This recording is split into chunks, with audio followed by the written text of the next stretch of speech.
be caught and traded. He knew he was a dead man. They know Lake and JBA, the B players, likely disconnected from the A site. They'll need a cross. Sure. Run boost. I like the idea. Flying Zentares. Oh, hang on. He slipped off the head. Lake is there. And they get the frags. All right, well handled. Gets a bit of calm in that one, and back into the winning ways. Taking stock right now with a buy. Slacks can bring out the AWP. Means that Swish might have to operate on something a little bit lighter. There's that choice to make. Do we want to... No, they've been able to make the drops work, so... They have a quote-unquote full buy. Even have a kit on Swish, so this one should work out. Zentares is making a biffy move here, straight down suicide. Oh, jumps across as well, gets 2 green box. Not sure his smoke was meant to go through the doors. No, I think he's flubbed it. And it results in Lake being able to push through those doors and find an opening off of Slacks' flash. You've got your opening now. Are you ready for Wakadia so close? Can he use that smoke, a mist-thrown smoke, to have an element of surprise? Slacks is not surprised at all. His eyebrows didn't even flinch. Well, there's a mid-door smoke coming to land on top of the door right now, so let's see if they can turn this 3v5 around. They have a lot of time to work with, but you think this was a confirmed round now for M80. Those opening kills coming quite easily. Now this is the type of round with the utility you have. Get the jiggles out as soon as you find contact of players, block them, and redo your setups based on the information. Swish is staying active towards long, so this will inform either the mid to B, the B, or the short play. Good amount of information to eliminate a few of the options.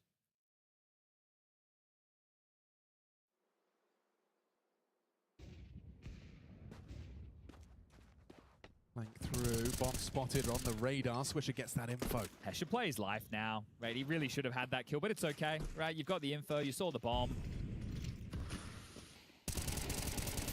Wow, Lake finding 2 on that. Just stands at the doors and welcomes the duel. He is delivering in the fragging department as he's supposed to in this roster. Up to 11 frags as well. Didn't fall foul to the split in the attempt to recover 3v5. But yeah, those openings did come a little easy in that one for M80. And lack of plants as well for Aurora have limited their opportunities now with a shot. Another partial bite. Woxic has 5k, but everyone else is not in a position where they can bring out AKs. But we'll see what comes out of this second tactical timeout from Ash. I'm not surprised to see a timeout here, and maybe even just for the finances, but even just that round. Those are the rounds he was talking about where it's just like, well, we've lost the round in the first 10 seconds. Yeah, and those are very frustrating. It's really bad when you have to go, guys, can we not die on the first timing? Yeah, like the quickest you could die, don't normally do that. That's the worst for the CT side. It's like, just block. Can we just block? Let's just block. Or even just, let the CTs throw some grenades before we're dead.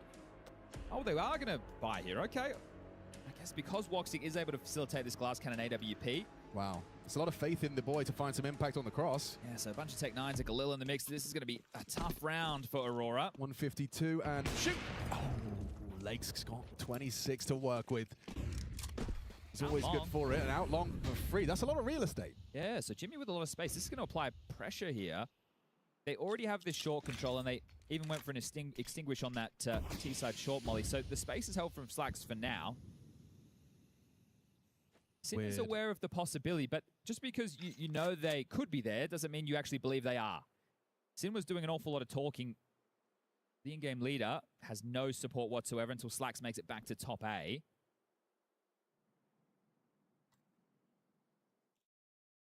If you can get the AWP in pit, you can start to orchestrate around from here. I mean, Chad, it is minimal on the utility.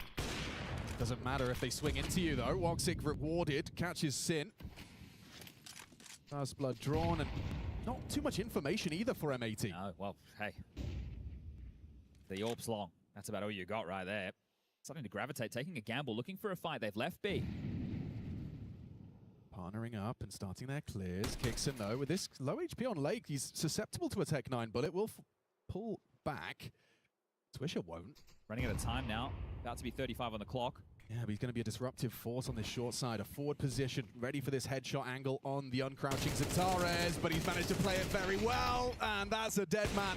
And now a missed AWP shot Things are spiraling out of control. M80, it just falls through their fingers. Well, this round rewarded off the back of the timeout from Aurora.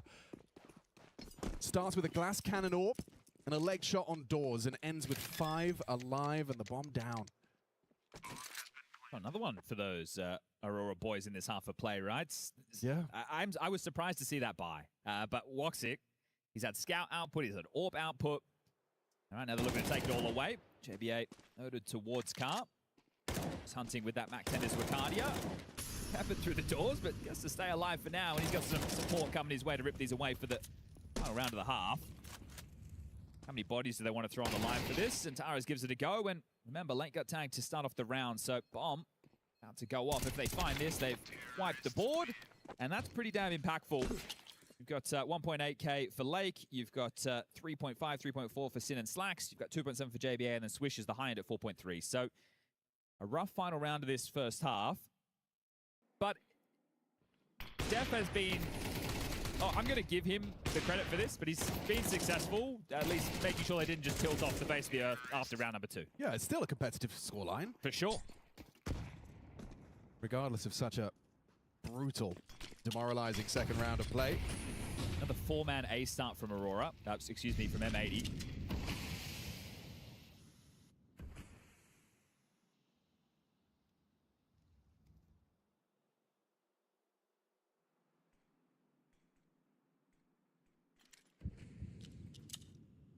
They've moved away from the B hits since they were shut down by JVA and Lake earlier in the half. And now returning to it on the final rounds by the looks of things. Bombing upper tunnels, 2 combing through lower. B fake utility. They're hoping to draw a rotation, so these, yeah. Oh, they got it. Swish B players can play the rotation. Very well done. Yeah, he was caught in transition. Beautiful way to manufacture that opening. But they are going back into the stack, right? Because Lake started long. Normally a B defender alongside a JBA. Sin. Oh, perfect. Jimmy just started to pre-aim. Into the wall. Sin with clawback kill, but Zentara's onto Slacks really nullifies the defense. Up close, maybe Lake's got a chance on that pistol to close the gap. Hoping to be overlooked, hoping Sin can provide. Last round, you got to give it everything it's worth. And yeah, Wicardia has decided to end it. Nice double. Transfers in for that double headshot. Now JBA, the last to fall. Aurora 7, M80 5. After picking up that pistol, after having their face melted off in the second. Embarrassed. Yeah. Yeah. Still, it's a half. It is a half. So I'm not writing this one out for M80 at this point by any stretch of the imagination. They definitely pulled themselves back into things. I have, however, and I can't, this is an unfounded opinion, feel like I've seen M80 sometimes have competitive halves and then kind of disappear into nothingness in a second half. They have the capacity to do so. Obviously, a 13-11 versus G2 here at EWC. They've pushed it to every round of regulation that sent them here into this elimination bracket. There's moments of excitement with the M80 roster, right? They have some games where it's like, oh, you got to pop off here. But then when you see them against the bigger names, or I guess we just go European names. Sure.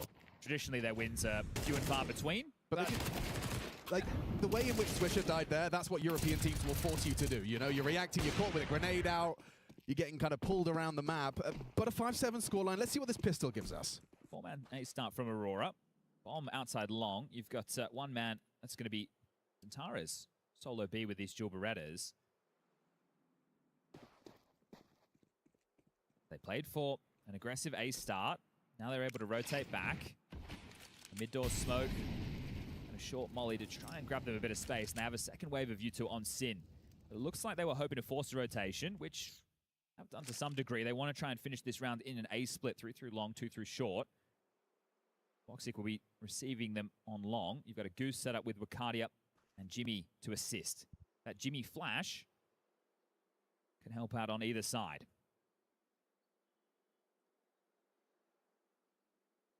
Woxic's P2000 can be deadly.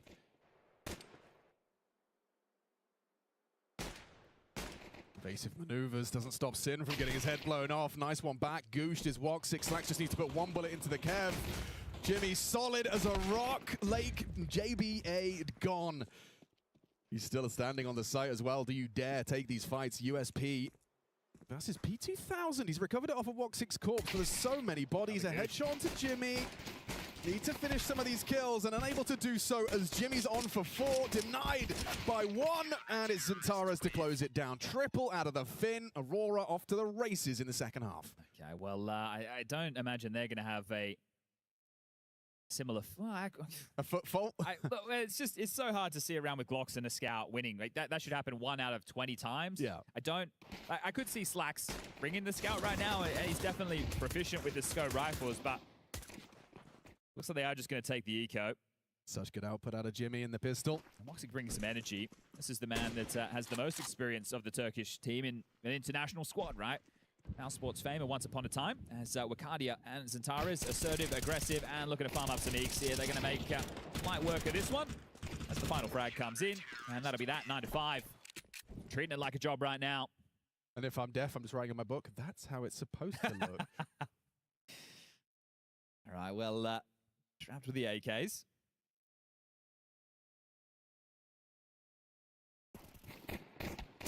Inferno up next, Anubis if we need it. And then we've got Astralis versus Falcons as the final game of the A stream to round out the day. So plenty more Counter-Strike coming your way. We've also got the B stream raging on. So let's see if this one has any more twists and turns. Aurora win this. The loss bonus 2,900. If the bomb doesn't go down, it's partial by territory. And well, we'll see how quickly they can run away with the game. Good enough. It works. Given a lot of room. It looks like once they take the short control, then the trap's going to pounce. So Flash at the ready, Woxic and Xantares paired up with Kixon's utility. Why does it look like it's going to be a perfect flash? Oh, Lake actually brings the fight ahead of it, enables and facilitates a trade from Sin. 4 on 4, nade dump. I think in that situation on the CT side, you're waiting for the windowsill molly to come land at the brick box, and then you activate. Right, makes sense. So sense. They didn't get the util tell, and that's why the surprise came in. They're pivoting now, back out the long doors with the bomb. Maybe hanging around middle, and he's got a bunch of utility to sell him into B. We'll put some pressure on. So right now, splitting a 2-2. It's going to be tough for Kixon and Woxic. Especially considering just a FAMAS for Kixon up against the AK-47s at range. Not easy fights. He's looking the wrong way as well. This is such a committed position from Kixon. He's in trouble behind the single box. Trying to maintain short control as best he can, but will swing to his demise. Woxic very loud on the leg break. Bad smoke on the cross. He can exploit that. They don't have another to replenish it. JBA is the only one with it from short. And he just goes for it. A straight YOLO maneuver. Now into a 2-on-2. This is not looking good. This is ugly. Sin and Slacks, the two Germans, side by side, and now just Slacks. He's been caught through the car. Uncomfortable is Slacks in the clutch. And he's been spotted out. The jump spot from Wakadia, and an easy pick for the finish. Felt like you really had a golden opportunity there. Multiple bodies on long, but a missed smoke. Yeah, I'd love to see how that unfolded. Was it just misthrown? Was it? It couldn't have been blocked. It wasn't blocked. So yeah, I'm going to be frank. You can be machine. Yeah, okay. But that ain't good enough. It's not.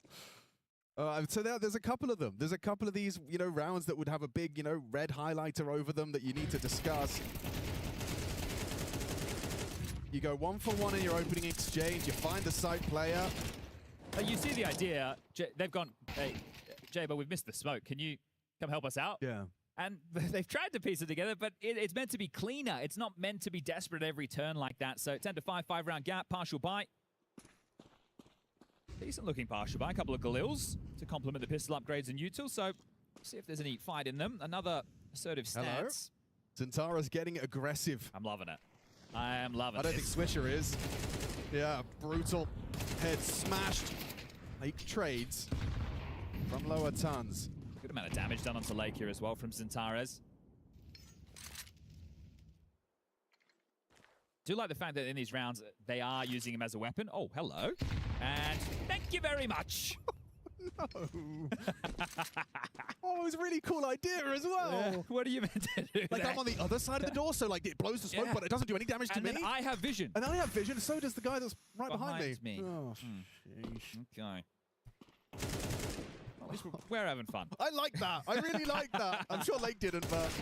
Okay, here we go. That's actually one hell of a clawback. Kixon's flank gets... one trade? Yes, indeed. Sin provides. Oh, there's a real round now. 45 seconds, 2v2. All upon A. I'm Jimmy scared on of B. Woxic and Jimmy, so I don't know where I want to go. If they trade 1-for-1, Sure, okay. oh, they're divide and conquer. Oh, okay. Do you assume they grouped up? No, you don't, I because can't you're believe Woxic it. and you're smart and you hold long instead. Catches the swing of Sin. Job done. Bomb long. Slacks 25 seconds and he's crouching towards his prey. Jimmy might have him here in a moment. Oof, Jimmy's playing safe. Woxic audible.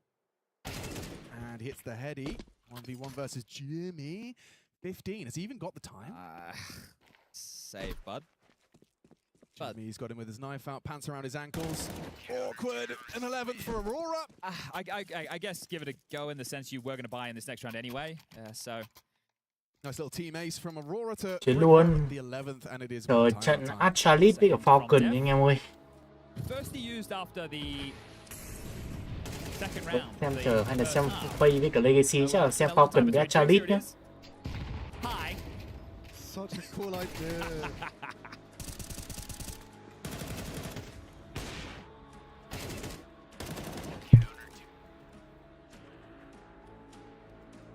Woxic's awareness to assume, or at least be cognizant of the possibility that they did divide and conquer, as opposed to in a 2v2 staying together on the T side. I mean, fair play.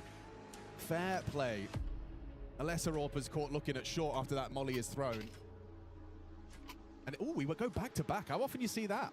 From Def to Ash. Yeah, and this is interesting, just people maybe not knowing this, but if you could take all three of your tactical timeouts back to back to back, right? If you wanted to turn it into 1 minute and 30, you're more than welcome to do that. Now, obviously, this is opposing coaches, but it's curious. Maybe he didn't like the way that the timeout ended, or he's just had a premonition. He looked across and he's gone, hold up, I know what that signal means. Right.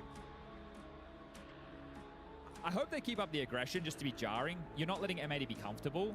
I understand that the rounds they did it on were an eco and then a half buy. But imagine if you did it now. You got Wakardia with a good lower tunnel spawn. Woxic with a good long spawn. You could just take the AWP there, post up. But full buy for M80. Last one they'll likely have unless they can start connecting a couple of rounds. Woxic will take the AWP towards long.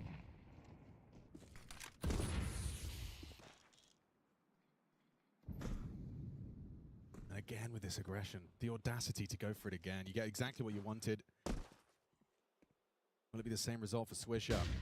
Flash does catch him. Swisher just trying to get that lower molly thrown. And oh, Sin caught out. Another for Zantara's asking too much. Important from Lake and Swish. You have the advantage, a necessary round.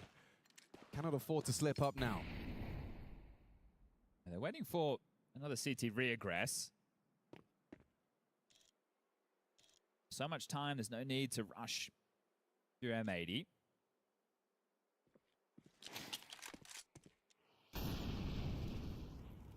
Dixon might just walk straight into this AWP. Perfect. Woxic and Jimmy in a 2v4.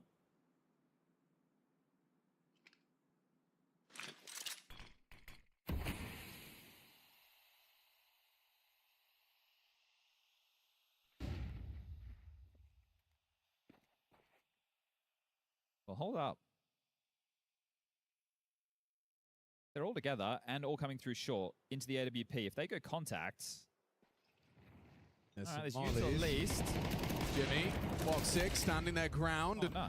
Now you got to get past that Woxic up on long. Do you want to just run B? Yeah, they are. They've got time for the pivot. It will make the retake much harder for Woxic. Yeah, it goes from looking like it almost favored him to looking quite the opposite. And he doesn't have much cash at all, so you should see the save coming through. In the previous 2 rounds, only 2 staying alive and then 1. And now with Woxic having to hold on to this, we will get a few more rounds of Counter-Strike.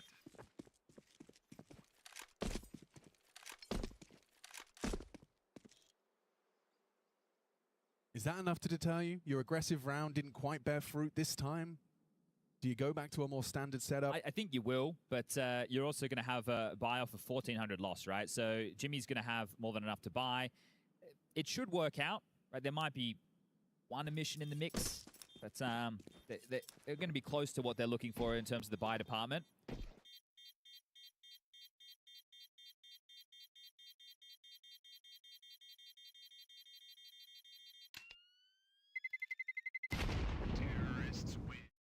All right, so all retained, 6th round posted. So Zentaris and Kixon can both go M4s, but light on util. Jimmy can have a full buy. Woxy could drop something to Wakadia, or he can buy a Famus or an MP9 of his own. Okay, that's it for the timeouts. Everyone's used them, Yeah, okay. all expended as M80 know that they need to convert consecutive to get back into this game. You humble the finances of Aurora, you force them into an eco position. The scoreline likely to resemble 11-8 at that point, and then the guns will come back out. So you can see Aurora are making this buy work. And you were asking the question about aggression. If they go for M4s on Zentaris and Kixon instead of MP9s and util, I think that they probably could go for something aggressive again, right? The nade's being juggled. Kixon gets a full bell. They have 5 smokes at least for their openers to block long, to block upper tunnels. Corp starting short. They'll have to worry about the boost. Oh, no, you don't! Woxic! That is filthy! Yeah, just beelined for that fight immediately. No fear. And no chance. Slack slumped in his chair. You've just discussed it. You've had time out to really think about it, and your round ends in the opening. And interesting, with that kill coming in early, they've started 3B, right? Zentaris, that rotating A rifler, has started over towards the B side. So they were hedging for a mid to B or a B pop. Woxic gets the AWP opener, and well, now this round is the debate. They still want to finish towards A by the looks of things. Woxic AWP on long. Ooh, Sin gets info and out. Space as well on the short side. Kixon nothing. Empty hands for him. Woxic posts a second. A third available. Tracks on Swisher. Can they fell the southpaw sniper? It takes everything into a 3-on-2. Bomb to be planted and a retake to take shape. I wonder if they wait for Wakadia. He's gone through backyard T-spawn, so he's going to be a very long way away from this. Looks like Jimmy and Zentaris having a conversation. They're looking for the boost over this smoke. Okay, Sin recovers the AWP. Not typically his weapon of choice. Got JBA a lot of responsibility, and Sin, yeah, just gets jiggle baited by Wakadia. Now he's going to get run down. He's lost his teammate. He's fallen through the cracks. He's in jeopardy now. Has to hit that, and he has one-on-one, and Jimmy jumps into his jaws. Sin on the sniper for 4. We keep this party going. One hell of a clutch after that first miss. I thought it was cooked. I don't like it when I have to be a stick in the mud, but that was very individual there for the finish of Aurora. Just putting their bodies on the line for the trade. I know they're on the pressure of the clock of the bomb, but not connected. You could, the last two there highlighted exactly. Oh, well, I thought they were full eco in this situation. Aurora on for a buy again, okay. Woxic like the AWP, felt great. Remember now, Ash doesn't have any more timeouts, so... He's just watching through his fingers. You wonder if this is a tilt buy with how they let that slip away. We'll find out very quickly. Oof, it's left a bit of a taste. If I'm Lake, I'm begging Swish for a swap. Come on, man. You can have all my nades and a MAC-10. What do you think?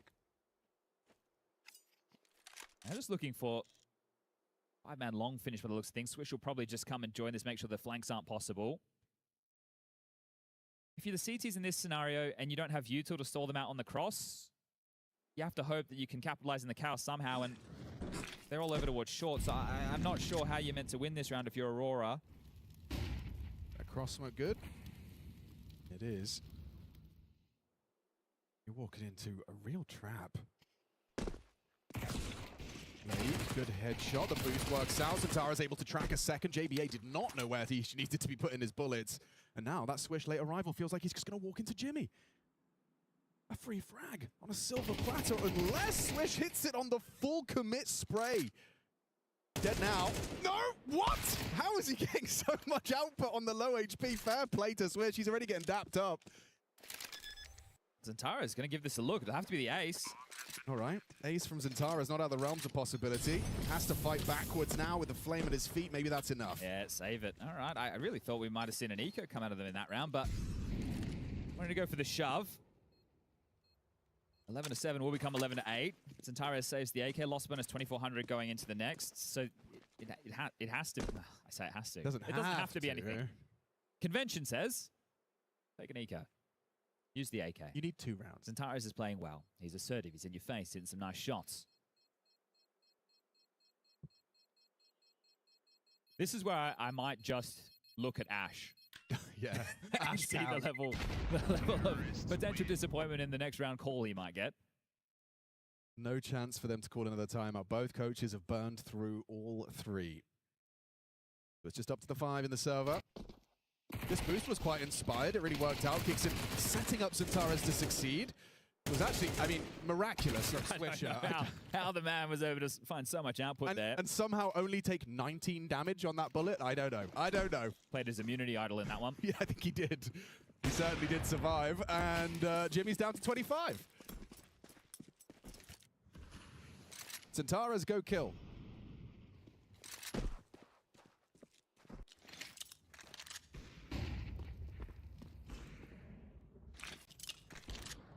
He fights against JBA towards lower tunnels, who just has a Mac 10. Now that AK is noted, you would think at this point you want to start accelerating elsewhere to take some space. Now, again, you don't know it's these light pistols, but you can make a safe assumption. So they can hurry things up a little bit, use their firepower and utility advantage.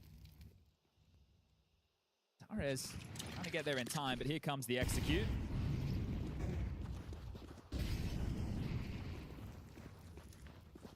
There's a lot of CTs. Closer than you may imagine. They spot and remove Xantares first. So that was a priority target. Everything else will fall into place nicely for a 9th. Those Mac 10s, those deliberate Mac 10s, proving very useful. Lake's been finding a lot of impact. I like the choice of Lake there as well, though. He noted that I'm just going to kill this guy. Let's not give them the opportunity to... If you're too scared, this is what I'm talking about with the anti-eco balance. There needs to be a level of aggression coming out. You can't give too much respect. It's not, you're not just aiming for the objective, right? You know that you have to take these duels when necessary. So M80, a 2-round gap now, as they are building up a little bit of speed in this second half. Where you ask yourself, if they manage to get the conversions off the back of the pistol, how much closer to that magic number of 13 could they be already? Sure, true. A recovered half regardless in that first. And looks like it might be a recovered half here in the second as well. So full buy for Aurora. Woxic has his AWP. There's only one kit. Slacks looks like he wants to jump suicide. So just going to look for a tag on the cross, not having the boost early. His rival Orpa might peek on that HE explosion. He did go for that crouch peek, closed door. Did they just go for a B-pop? Yeah, they are. This is going to be a much earlier timing. They've been doing a lot of defaults, so B-pop coming. It's only Jimmy here, but he is playing anti. One hell of an anchor. Woxic can break the door smoke as well. Jimmy, what have you got, lad? A lot of work to do in the first. An easy pick. Nice from Swish on the trade. Woxic kept at bay by the flame. Heavy nade onto Swish's face. This round should be impossible to retake. Just look at how much utility M80 have. He's going through. He wants to deny that plant. Wacardia gets him off it. Awkward now. Lake on the trade. Ambitious. You don't have to retake if you can stop the plant, I suppose. And Xantares catching flak from Swish through that smoke. Puts him low. Resmoke doors. Multiple. They are so flustered right now. It's so stressful. All that extra U2 was meant to hold Aurora at bay. This round is back on in a big way with that heads-up play from Wacardia. Still got one flash on Woxic. They might be discussing how to utilize it. Lake departing or just worried about that tons. Bomb down this time. There's that flash. Kicks it through the window. He's quick on this. Ahead of their expectations. Slacks needed that. Combat AWP onto Kixon. 2-on-2. All to play for. You got Woxic on the window side. Xantares just AWPing tons. Lake overextends. He is a dead man into Xantares' crosshair. Oh, caught on the jump up. Lake at overextension, punished by the AWP, but needs the no-scope. Slacks on one. Pistol would have done it. Can't hit it on the no-scope. It's the USP from Xantares. And he pulls it off with a second to spare. Some of these rounds, I'm having a tough time. Like, Wacardia with that play, he hasn't had... Oh, it's down to the wire as well. He didn't want to mess about finding a kit, because there was a kit, and that is right down to the wire. A bit of a roller coaster around that one, I think. It was. It really was. Of course, it was unconfirmed damage. Swish's random smoke spam. He didn't know he had Xantares within a single bullet. Jimmy gets his, right? But at this point, they're in the site. It's a first timing. They haven't feigned a default. They haven't used util short. They haven't tried to get map control elsewhere, which means you have smokes, you have mollies, you have HEs, you have flashes, but you didn't have the doors covered. Oh, wow. This is just the first map. We've got a fun one today. Look at Woxic on the wall. He's not even worried about top swing. He just knows that they're going to be doing that after the smoke. There's a flow chart to M80. Pulls back as the smoke arrives.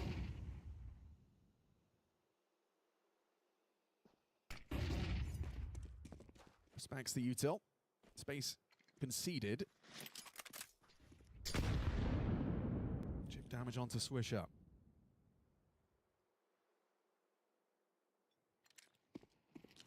Re-aggress for Zantara as they're setting him up to succeed.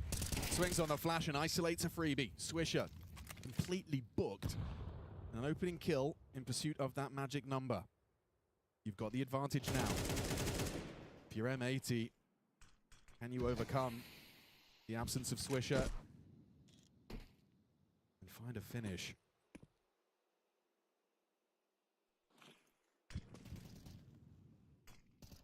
Crisscross. Just late though. I try and play it slimy, but this is very smart from Jimmy. He's positioned himself to punish anyone that dares push through on the crisscross smokes, and nearly got blocked by the view model, but Lake's the next man on the naughty list. Looking good for Aurora. They line up, running into B. Wicardia nearly the double kill to end the round. JBA had the bomb. Tien has to move. Look at the time. Yeah, he's a dead man. Oh, it's ugly, and that is map. Dust to Aurora's pick, going Aurora's way. Yeah, dominant stuff in terms of the opening kills, but the scoreline tells a different story. That was cumbersome at points, but one map away from staying alive and sending M80 home.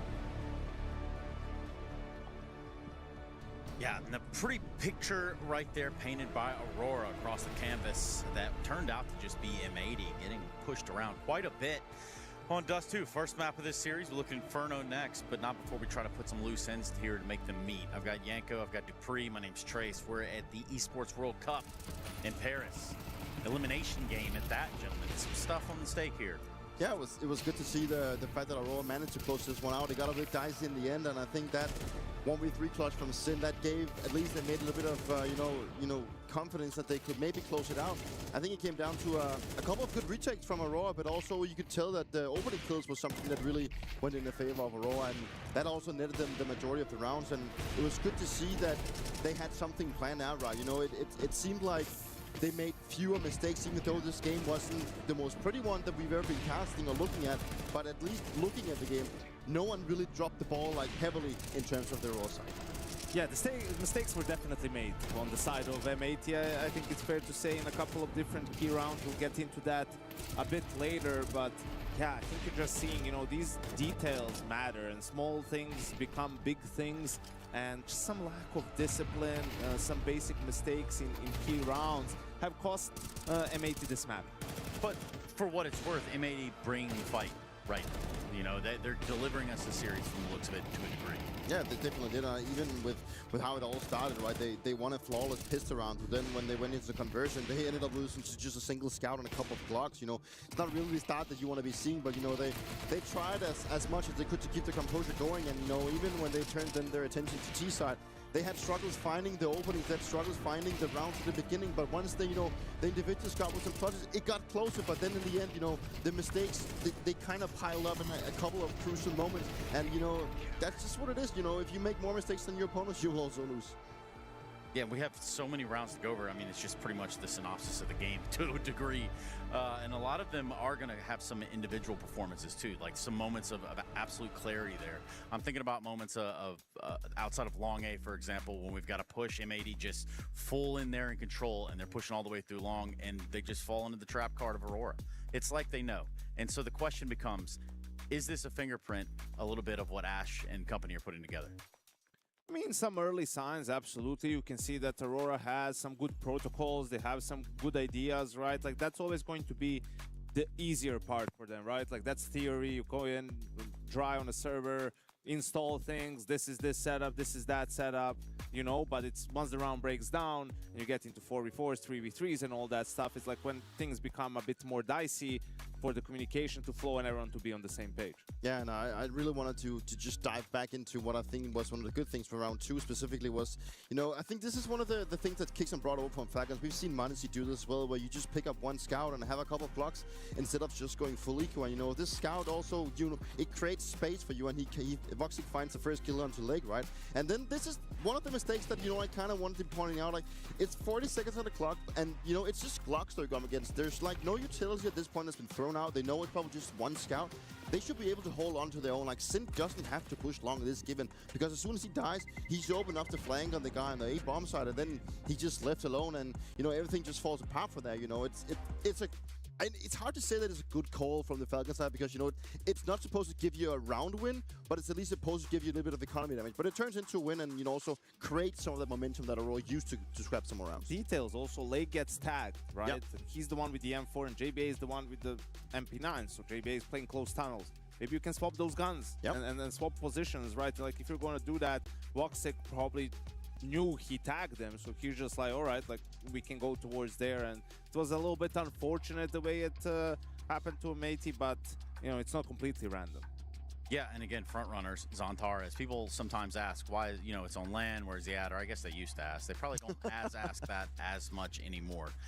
Interestingly enough, for him to fitting into this Aurora lineup as it's come together, who is that side piece for him to lean on whenever maybe he doesn't hit a shot? I would have to ask him, Trace. I'm not gonna go. I'm not gonna go into Look, that. Don't get too grim with it. I see a ring on his finger. Nice one. I see what you did there. But yeah, Xantares. Honestly, this is gonna sound maybe weird, but he has a lot to prove, and I think he has to earn his spot on this roster long term in a way, right? Like, because he's had his, you know, I think we're also just a little bit stuck in Xantares, like, of old, and he was really, like, bringing it, and then he had a ton of output. Like, that hasn't necessarily been the case in the last year and a half, right? And especially in big games that Aurora would go to the playoffs and then lose, like, his level would drop off significantly. So now that you're talking about any English-speaking player is open to you as an organization, well, there's a lot of guys out there that can frag on a rifle that, you know, could be an upgrade if he doesn't step up. It's even down to the debate about, is he even the best Turkish player anymore? Like, no. Waikadia is there, right? Yeah. I'd give him that, you know, that bounty back. And I'd say Waikadia forever. That's pretty much where I'm at on the whole thing. I'm also at round 15. I'm talking about a short fight. Swish with the long control, but Slacks misses a smoke and it all falls apart. Yeah, it's the first gun round, right? And M80 won the first pistol, lost the eco, lost the second pistol. So it's really important. They get the trade here. They understand the setup, right? That's going to activate Swisher on long, knowing no one's there. All right, they're rotating over. It's a 4v4 situation. They're going to be able to find Kickstand on side. This is a tough spot for Aurora because they don't have short control or long. So now they're kind of stuck, and Slacks with the smoke, it's not going to cover everything. And, you know, it's another detail in this round, right? Now they cannot cross. They're trying to figure it out. They're bringing over JBA from short, but this is really what enables Aurora to come back into the round. Voxy gets a kill and a headshot. Waikadia gets the second, and then him and Jimmy are able to close it out in a 2v1 against a low HP Sack. So this is going to be a recurring theme in this analysis, right? Where it's just like, you need to be hitting your smokes, as simple as that, right? Like, you basically have side control. You just need to cross over, plant the bomb, and it's an easy round. But one missed smoke and everything goes sideways. And to me, there's two things to this given round. One is the thing that we talked about, as you mentioned, Janko, like the protocols there for Falcons, right? In the beginning of the round. But as soon as, you know, they fall out of that setup and they have to figure out something on the fly, they need to read the situation mid-round. I mean, at this point, they needed to get cat control a little bit faster. The B players maybe need to push down mid to, you know, alleviate some of that pressure that's already put on them. But then turn into M80, you know, when they have that much space, both long and short, they should be winning it, right? Yeah, let's also push a little bit past that. Round 21, we talk about having the right protocols, but there's also a level of proactivity that has to happen. Listen, M80 is making a comeback. Maybe they can do it. It looks like a good call, right? I don't know about Kerrigan's KD, but that guy definitely has cultural impact, because that's what Waikadia goes for, right? Like the early sort of, he throws the smoke, as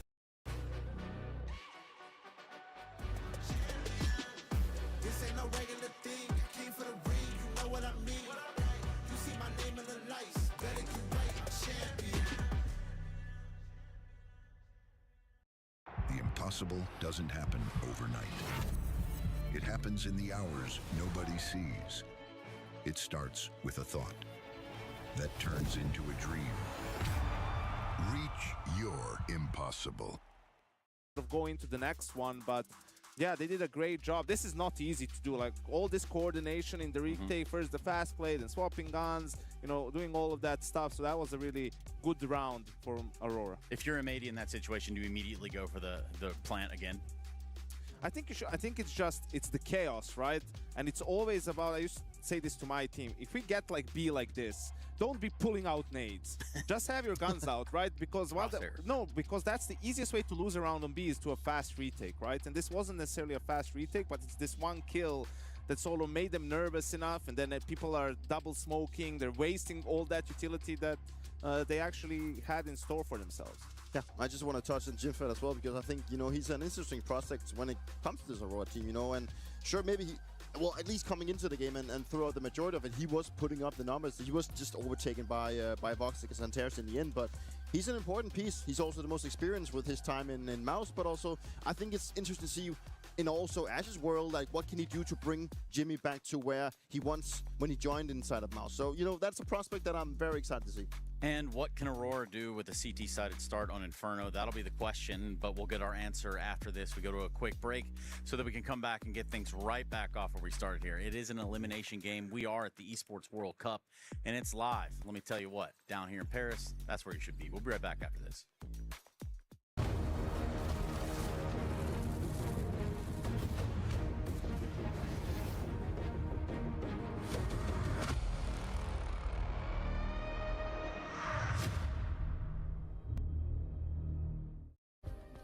Play is in our DNA. Whenever we let it out, it becomes our superpower. Now imagine an entire city being built to supercharge it. Kadir City, powered by Play.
close corners, not getting the fights he's looking for. There's the barrel, there's the kill. 5-7 out next. Looking for a second challenge. Wrinkle can't get it, so it's got to be Heavy God, and you rely upon him in situations like this. But he can't get to it because the grenade over the top from Favin. It was not planted for him, but he had the right tool for the job. And Big get this one into overtime. Oh, a miraculous round win when they'd been struggling so much, but boy, did they get given some gifts. The Hunter push, fine, it's the tactic you called, but the Nerds getting pulled into the Red Room play, walking into the AWP with Wrinkle. The impossible doesn't happen overnight. It happens in the hours nobody sees. It starts with a thought that turns into a dream. Reach your impossible. The impossible doesn't happen overnight. It happens in the hours nobody sees. It starts with a thought that turns into a dream. Reach your impossible. Nerds again, taking heavy damage, 38 HP right off the get-go.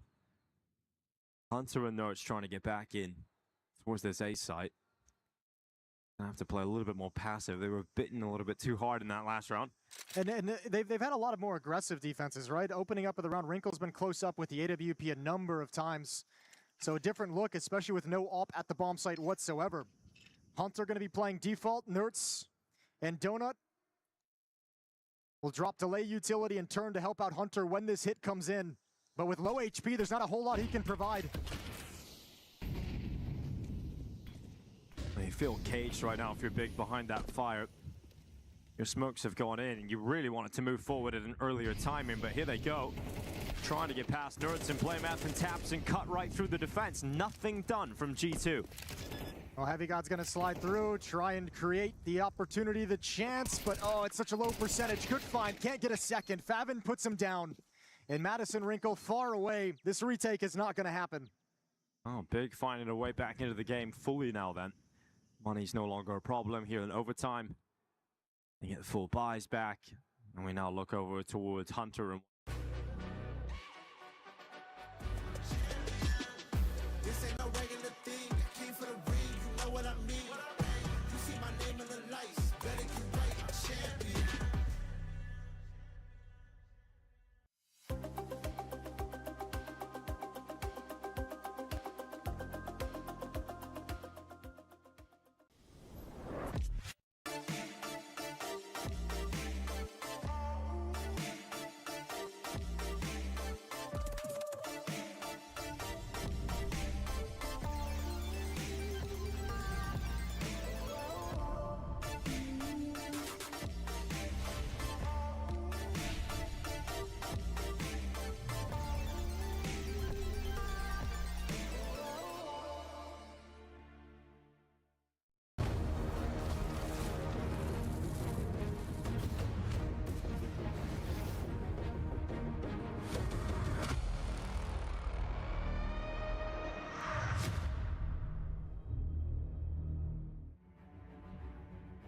Welcome back, the Esports World Cup for 2026. We're in Group A, lower bracket, and one of these teams is going home. Aurora managing to pick up their map pick, Dust 2. I've got Sponge in the building, who watches a lot of Counter-Strike, loves Counter-Strike. Didn't necessarily love what he was seeing at all times on Dust 2. What would you describe that first map as? Messy. Okay. I think my expectation for these teams is that, though, right? I think I'm just thinking, perfect Counter-Strike. Yes. That's what we want to see, but that's not what you're going to get all the time. And the most exciting Counter-Strike is not perfect Counter-Strike. That's true. We're getting an entertaining map. Let's hope it's a series, as grand finalists last year, Aurora, lost to the Mongols. Yeah. I'm sure that they would love to get anywhere near that this time round. Gone international, trying to piece things together. This is a LAN event, so the first time we're really seeing them put their toe into Season 2 of 2026. And the ambitions for an organization like this is to be one of the best teams in the world. I think Xantares, he was fantastic on Dust 2 there, wasn't he? He was a monster in the opening. He was very aggressive, constantly pushing forward and making things jarring for M80. I think Woxic as well stood out to me. Just the way he can insert himself on the CT side to just find impact. He's swinging out. I mean, he's catching players boosted and suicide, going for the widest of swings as an AWP player. Let's see what happens on Inferno. This is M80's turf. Ash, of course, you can see another new face behind them, not just the players in the ranks as well. New coaching change as well. No more Faber. Let's see, Jimmy, Kixon, and Ash, these new faces surrounded by that Turkish core. Now, it might be new faces, but they're just going to plug exactly into the positions that Madja and Soulfly played. Right. So Kixon will be assisting Wakadia over towards B. Zataras will be your rotating rifler between the sites. Woxic the AWPer, obviously. And then Jimmy will take the anchor role that Soulfly had over towards A. So as far as the CT is concerned, and on a lot of maps for Aurora, it's just plug and play. But it's a new style of approach to the game, especially on their T side. And a new language, let's not forget. Yes. Question mark smoke top mid. They're ready for Kixon and Banana here. Taras, the dual Berettas. It's logically sound. You can see that Zantaras will take that contact and Kixon will throw a nade on the retreat. Now, there is a gap that has to be somewhat acknowledged by that of Aurora, which, because of that mid smoke, there is a long lurk, a possibility. It's not coming, though. It's going to be these two towards apartments, and the setup could not be better. Jimmy jiggling for the info. Wakandi to be baited in by this, and it doesn't get easier than that. They were hoping to force a rotation. They have somewhat, but you'd like to get a kill and get into pit because that would have sold the fake. Now, the B rotation hasn't really moved. No, they're still here. Now he can dump his util to make things uncomfortable, and more than uncomfortable, Zataras and Kixon just shut them down. Not as good as M80's pistol on Dust 2. They took 1 point of damage. Oh, you see. So, yeah, they've got him there. Well, maybe M80 can have something just as good in the second round of the unfortunately, if this was a Cache, a Mirage, an Ancient, I might... Oh, maybe I'll take Ancient back. But with a Scout, maybe. But this time round, it's just going to be the full Eek. The fullest of Eeks. Let's see if they want to be aggressive on Inferno as well on some of these anti-Ecos or anti-force by rounds. Aurora.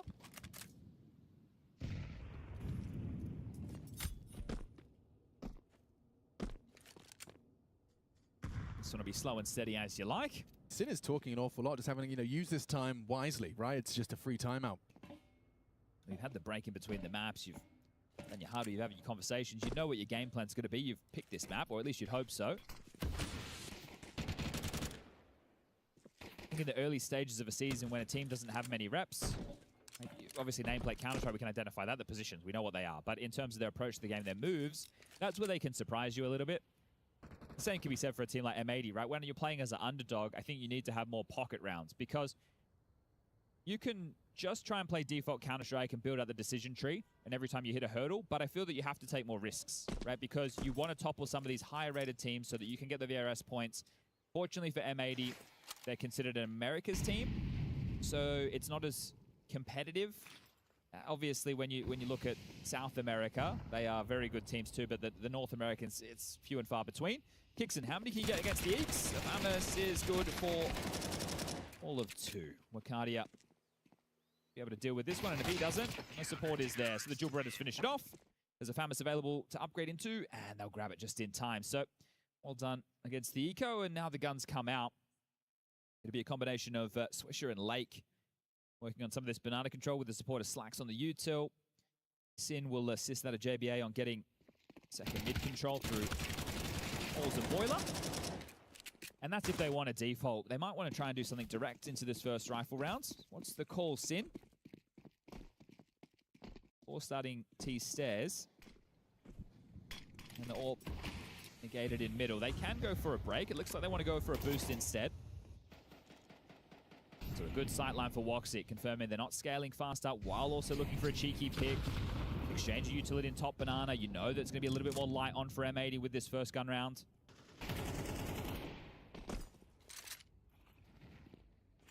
So giving them the banana control. Taking some apartments control. They want to fight this. They're ready to swing. Wants the tell. Wants the go. Looking to go dry. Yeah, Woxic's considering it. Starting there, clears. JBA, held by Jimmy. Good weapon as well, MP9 at this range. JBA takes the head-to-head duel, unable to find the headshot he needed. They can't even react into B, Alex. The bomb's down T stairs. They weren't expecting that type of move at all. It's really uncomfortable now. Leg's going to try and get a timing through the smoke. Looks like Wakadi's just going to catch... Yep. Oh, it's just too easy. For your first gun round, you can see head in hands for Captain Sin. Didn't anticipate A for B. Sorry, 4A. A, for A. And B. And B, the fact of the matter is that they were going aggressive. They were bringing the fight to you. Well, let's get all the way to S for a sour round. As Yeah. 1 kill in 3 rounds, and that was on the eco. So nothing on the pistol, nothing with the AKs out. They have to save. Oh, and after the dust 2 you just had, this is going to be the, I mean, just momentum killer. Yeah. You got nothing in the tank right now. You're just feeling like, wow, nice try, boys. Yeah. For a lot of teams, I think M80 can join that group, but it's tough when you're going to hear me lump them in with, say, a K27 or 100 Thieves based on the VRS stuff for the major. But when you are an underdog team coming to an event like this, first event for a couple of teams coming out of the break, especially when you bring the LAN conversation into things, this is where you hope to capitalize and get some cheeky wins that'll give you a bit of a VRS injection. To get eliminated in what will be last place if we forget about the open qualifier would not be the way you were hoping your journey to go. But that also happens when Aurora lost yesterday, right? So Aurora losing, they were favorites on paper, but I don't think by much. I would have gone a 55 or maybe even a 60% in favor of Aurora. Okay. And in the best of 1, you got Blame F. Hey, you ain't messing about over there on Big, I'll tell you that And much. you know they're in the lab. You know they've got a lot of prep. They're very hungry, right? The major performance they had was just a taste of where they want to be. So this is another opportunity quite quickly to show it again as... Look at him go. Wicardia, just a self-flash swing. Swish will punish. That's important. Now panic stations. Kixon calls for backup. You can see Zentara's on his way. I like this push from Jimmy in apartments. If he... I was going to say, continues to press the issue, he could cut them off for a rotation back towards A, and that would free up Woxig. They're But going. here's They're the just B-pop. going. It's a really good call. No one's home. Kixon behind the smoke. Bomb can go planted. They'll clear and be diligent about all those nooks and crannies. The incendiary and the smoke break, though, makes life a bit difficult. Good cover. Shallow on the nade. Well, sorry, deep, excuse me. Mission accomplished, and the first T round for M80. Rather convincingly so, as casual as it can get, really. You take down the 2 players on B. That's a nice round to win when it was just saved guns and some light upgrades around it. So that is going to, again, stem the bleeding for M80 in the early stages. Definitely not the most riveting game in terms of frag exchanges so far. Because we all love Inferno, right? Save simulator. Everyone's favorite map. Does offer the bangers, right? That's the thing. Once you get to like 10-10 on the 3rd map. Can we start there, though? Okay. Guys, let's handshake. Yeah. We'll just start at 10-10. 10-10. Nobody saves. And everyone's got a bit of money. Give you all that 7 grand. Yeah, okay. Lost bonus, everyone can have 2,400. We'll go from there. And we do it all 3rd person over the shoulder cam. And we put jerseys on the models in the server. Yeah, everyone has their own jersey. And then we kind of name the teams based off the city they're from. I like that, yeah. It's never been done before. No, that's really cool. Yeah. What would you do with mixed nationality teams? Wouldn't matter. Doesn't matter? That's where the org's from. Okay, Yeah. okay. Oh, we're doing it. Here we go. Yeah, the CGS version. I like it. All right, let's get this party started. Jimmy's throwing that nice deep banana smoke for his B players. 3B start, and Swisher's going to try fight. He's going to be burning, sure. Finds a little pocket. Edge the smoke, safe from the flame. And look at these nades, just a barrage both ways. This banana fight, health low, red HP for Zentares and Wicardia. 6 feet deep. Love this play out mid through the smoke. While the chaos, they've found the gap. Oh, it's a big gap. I say no way. Isn't Zentares really? Yeah, knife out. Knife out. You are not ready. And that's a horrible death for Zentares. Frustration starting to peak. And just Kixon alone. They know he's alive. They know he's around here somewhere. And they've got plenty of time to hunt him down. Partners up. JBA and Sin running and clearing. Get the info. Tries to run him down, but now you get absolutely nothing but info for free. Kixon's just playing a 1v5 right now. He's not leaving. It's not easy to leave either. No, Woxig and Jimmy are like, we want to help you. We physically can't. So good luck. Have fun, boss man. Gets nothing. And we'll see a same from Woxig and Jimmy. Woxig, 0-0. He's a passenger. He hasn't done any damage yet. He's just hanging out. Yeah. Moral support. Okay, 2 rounds where B has appeared to be a bit of a weakness. But that was well maneuvered by M80. Went out the fight on Banana. Immediately premeditated. Walk straight through that top mid question mark smoke. Find the gap. Super cool. Turn it into a quick mid to B. And away you go. 3-2. Where did all that health go? I guess it was just, the spray combined with all that barrage of utility. Wicardia, his 2nd death. I mean, he's been finding consistently something on his banana fights. But you're right, two back-to-back rounds on B is going to feel like a vulnerability. And that is, yeah, Ash pulling the emergency meeting button. So Zantares has 8k and Woxic has 5.3, Jimmy has 8.7. There's no jeopardy of not having guns for everybody. The drops are available, the rebuys are there. What is the adjustment that he's looking for there? First rifle round where they handled 4 top mid and found the timing as the U2 was being thrown for the mid control was great. Both these forays with Banana, whether it's aggressive or not, has quite costly. They want to start the AWP towards B to get Woxic in the game. He doesn't have one of the better B spawns, so likely to see him start over towards A. You could go for an option where get the halls control early to at least isolate a fight, get you early info.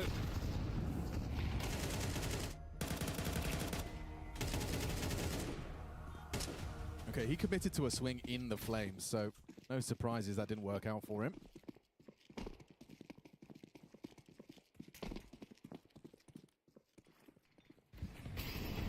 This time, Swisher not getting stuck in on the first timing.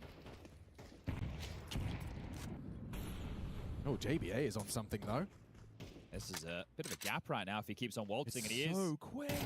Oh, Jimmy's sixth sense. The hairs on the back of his neck just started to stand on end. He gets his gun out and gets the crosshair on the money just in time. Frustrating one for JBA. He really did have a golden opportunity and caught the timing there. Jimmy's just pivoted at the last second. Swish playing with fire. Smoke exchange from the B anchor with Cardia. And, oh, he's tagged him. Get away from that nade, Sin. You might be catching that one. Yeah, bowled over by Woxic. Bad to worse. Another smoke okay, walk. Go on, Swish. Gonna go into CT smoke here. Yep. Okay. I like Avenue, it. he can wrap coffins. And there's a back turned on Zantares. Knife out again. Can't believe what he's just seen. A jump scare for Zantares. You still got to find 2 on the site. Kixon and Wakadia alive. Nameplate Counter-Strike dictates there are bodies here.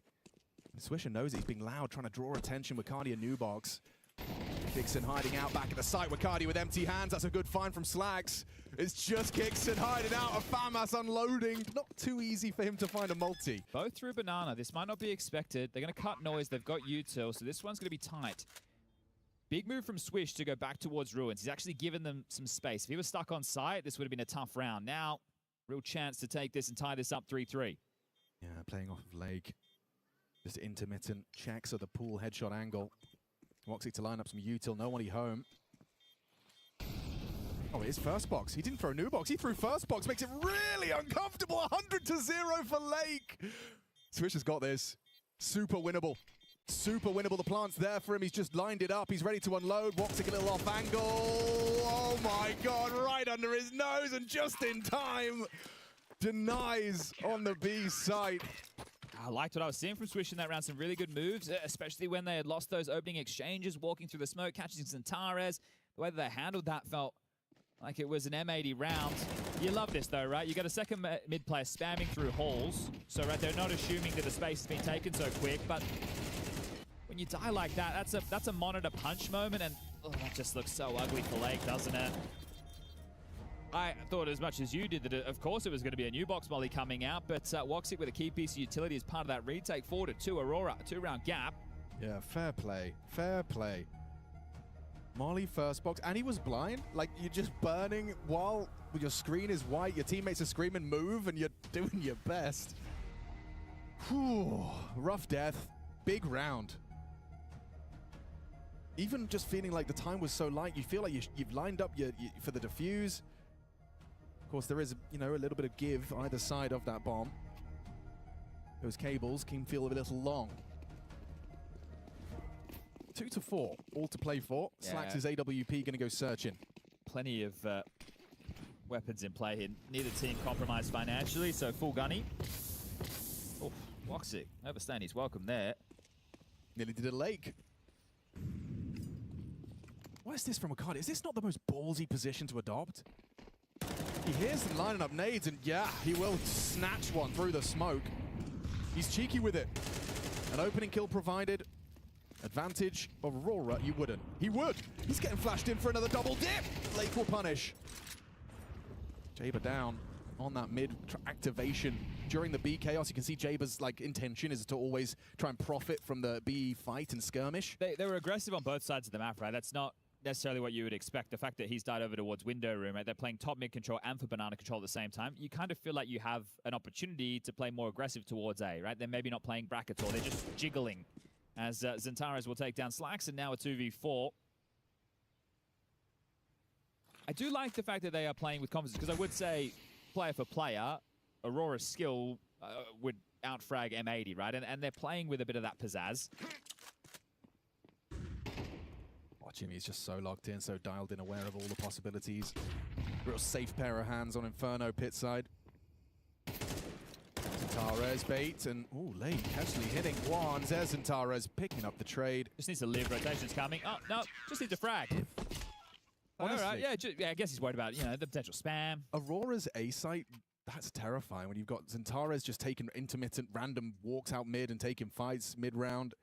This isn't to have a dig at Soulfly by any stretch, Yeah. but previously, before he joined Aurora, he was not an anchor player. He was considered a star player. So he picked up the anchor roles on the CT side, which was obviously new to him. And it's not that players can't make those adjustments, especially green players, but Jimmy's a natural anchor. Yeah. He played that in Mouse, right? So for him, as long as, right, he's been continuing to play Counter-Strike, he's good. You know, just plug him in. Definitely a valuable asset to the squad.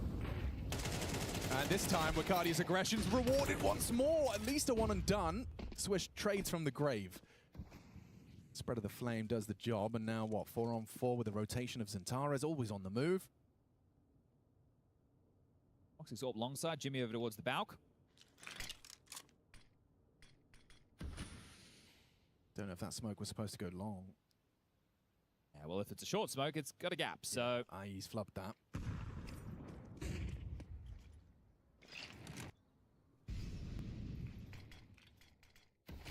Very turtled in this one.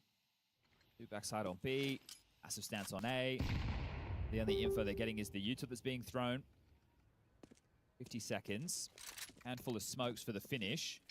Lacking mollies, and going to be a damn good flash from Sin, depending on where they want this one to end, and I feel it is going to be A.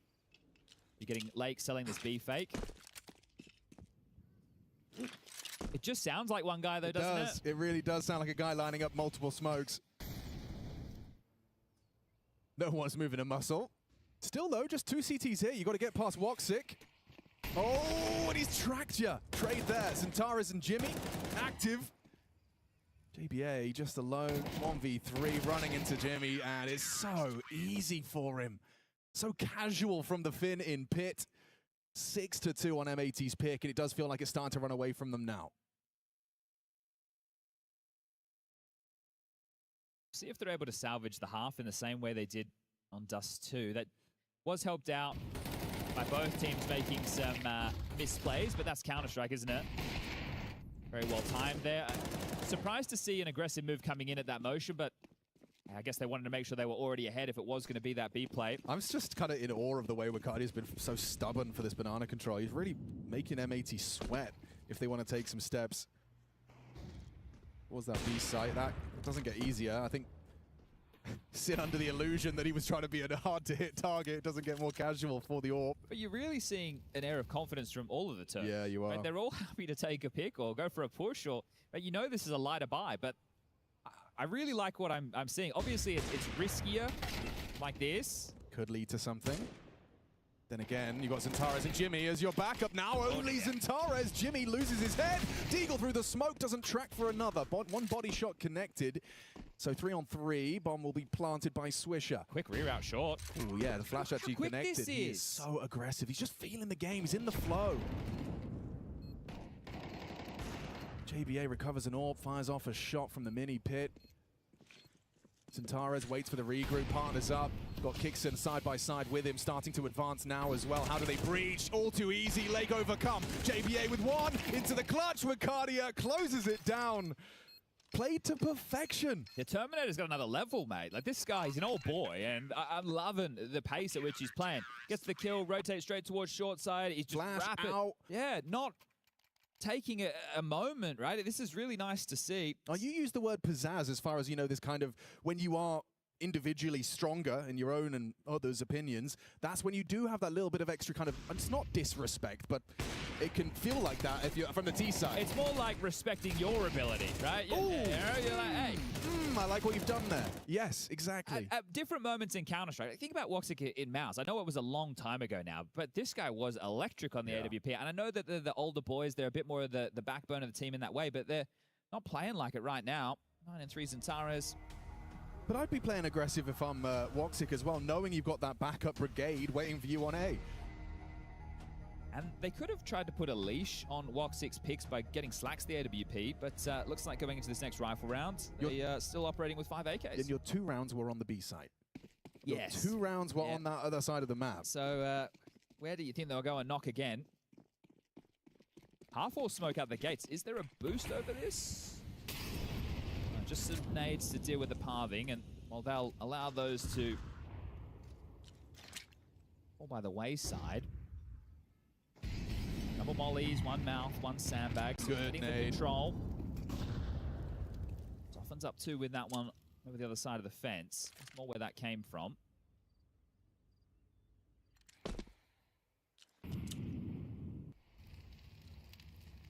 Lucardi's waiting for his cue. With Woxic posted, trying to force that fight, trying to force a swing. They don't give it to him. Okay, feeling comfy on B. So rotating away is Woxic. A little bit of pressure towards A with the long smoke, still stalling them out.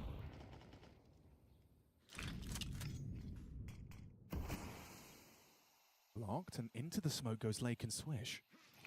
They're just going to go through it. Lucardia, indecisive as to how he's going to play this. Still takes the fight, and in combination with Kixon, they both connect. Trade out of Sin. He should be a dead man, somehow alive at the back of the site. Lucardia lives. Somehow, someone find him. Slacks will.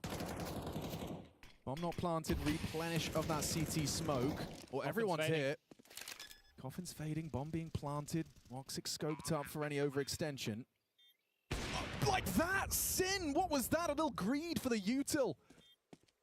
Instead, Woxic's patience rewarded. Looking good on this retake. And B site 2 on 3. Not impossible for Slacks and JBA. Need to find that equalizing frag, and it's Slacks that brings the fight. Finds the head. Jimmy on the trade, though, provided. JBA. Woxic has the kit, as does Jimmy. Jimmy now identifies the coordinates. Woxic wouldn't stick it, would he? He wouldn't stick it, would he?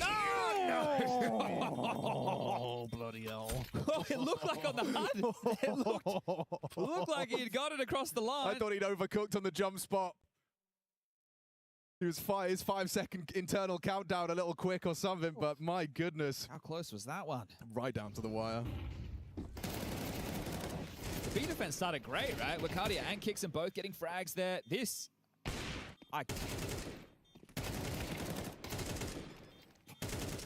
It's the kind of shit I'm doing. Yeah, you can't be doing that. Oh, there's the boost you were discussing around after. And it's cost them an opening kill. Make it 2. Swish and Lake in combination for that 1-2 punch. Oh, and Woxic's audible scope. That's surely a flank for JBA. He hasn't actually... He wouldn't. Okay, now surely a boiler player finishes the job. No Sin will get it done on his own. I guess he's worried about Jimmy being poor Yeah, fair. but... I mean, the round has kind of been given to M80 by virtue of these opening battles. They have 5 on the plate right now. This one, considering the rotation we're seeing right now, you would assume is confirmed for 4. The final round of play, they're only going to get 1900 lost. So we have to see, does JBA on this A lurk take away any more of these rifles? You can see the line he's adopted here over towards Moto. Tara's aware of this possibility. Jimmy as well. So that's alleviated a little bit of pressure, but they will just waltz into B now, plant the bomb, and they can definitely throw another body or 2 if they'd like M80 at trying to remove some of these weapons. Sin's coming to have a look. He might be able to make up for that mare in the last round. I know they won it still, but it just looked a little bit out of place. Late coming over to Hunt as well from B's in library already. Xantares staying aggressive, wanting to be the one to dictate the fights on his terms. It was certainly going to be dead now. That information should be enough to secure this frag.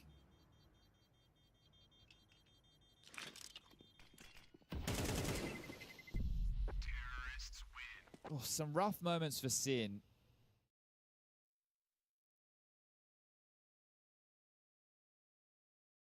Can play the in-game leader card at any time.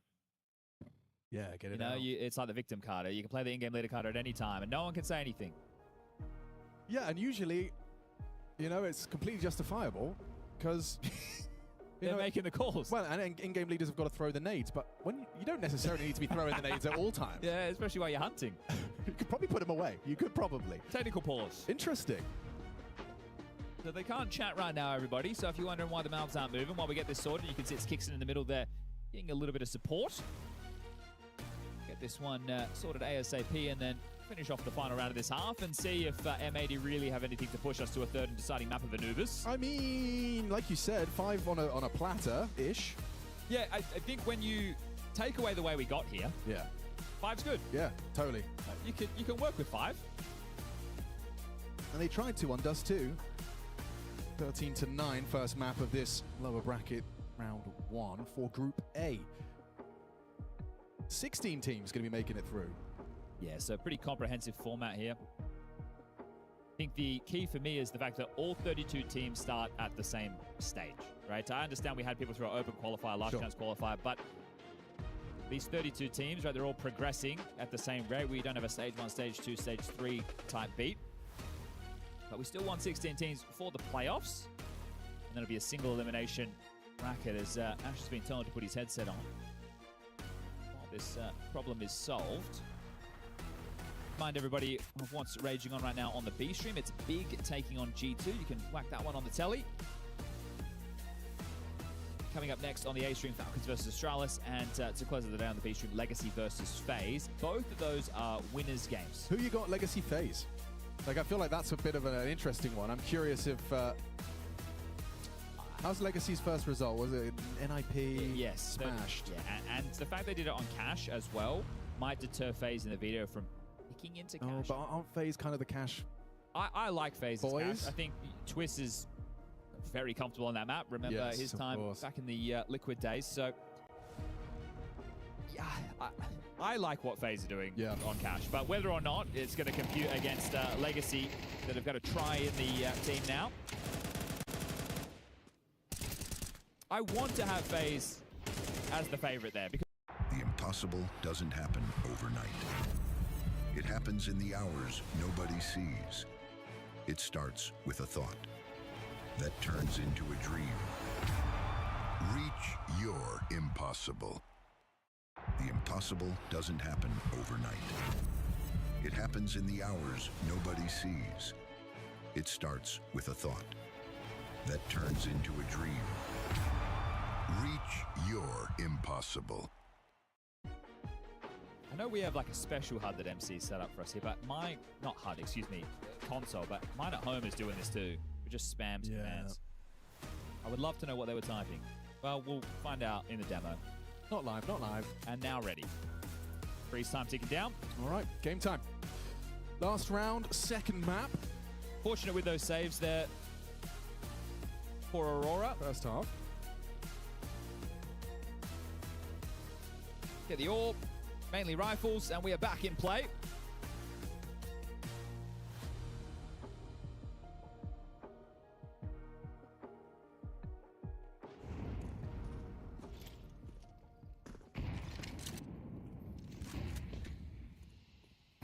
Well, Wacardia not running down Banana in this one. More restraint on B. This is nerdy. They smoke top mid themselves, and then on the fade, oh, you just get rolled. Ah, there's intention, there's ideas, and then there's actually what happens. Sin and JBA gone. You got to try something, Swish. And try he will. Swing into Bakaria, finds himself an opening. Kicks in, hiding out in the ruins, biding time. Deep CT smoke. Yeah, but I feel like Swish has made the sound cue, and this pistol's an easy pickup for Kixon. Gets himself an upgrade. Deep smoke, exploitable, and he's already through. He's already through. Oh, it's so uncomfortable. A 2-on-4. You needed to hit that. Kicks it down to Slacks' Zorp. A 2-on-4 goes 3, and a peek into Woxic levels us out. Lake can play next. Slacks wants to fight, and he will. Between the wickets of the double swing, he knows where they both are, though. Smoke and Kit. Combinations, and Tara's going to be tasked with that defuse. Needs to get on it. Jimmy provides the cover, and that will be one hell of a way to wrap it up. M80's pick. It's going to be 8. The bar set high for the CT Hall. That key getting closer and closer on the M80 side of things to being crushed. I'm trying to work out what the plan... Well, I know what the plan was. Why did they wait for the smoke to fade before they threw the util? Great question. Because I thought it was you were doing it to, you know, line up while you're in the smoke and throw it during the smoke. But so the idea that would make sense to me would be while the smoke is up, a couple of seconds before the smoke fades, release the util so you're not sitting in the open. Because of course they can be on the line. They're just going to watch either side of the smoke. Yeah, like this. It just looks so goofy. I think they must have just miscounted or misread the fade of the smoke, but yeah, it did look a bit silly, and it was close in the end, I guess. I mean, you were right there for a 7-5 on a opportunity, and instead you can see these 2 frags with both of you with your nades out. Bit of an M80 special throughout Inferno. Well, we have Zentares having another very good map, 14 and 4. Let's see if Aurora can get their 3rd pistol this series so far. Kicks in, and Woxic with the util. Jimmy, the flash for good measure. And a 4-man A start from the defense, ready to clamp down on middle. And Swish spotted. Zentares wants to try and catch him on the way back. You've got plenty of that util for that finish. Lake summoned as the 3rd man.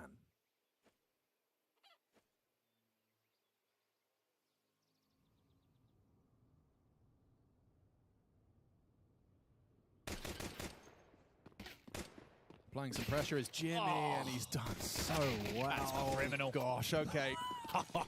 Yeah, I mean, warm up the crusher, turn it on at least. Yeah, get the hydraulic press ready. Oof.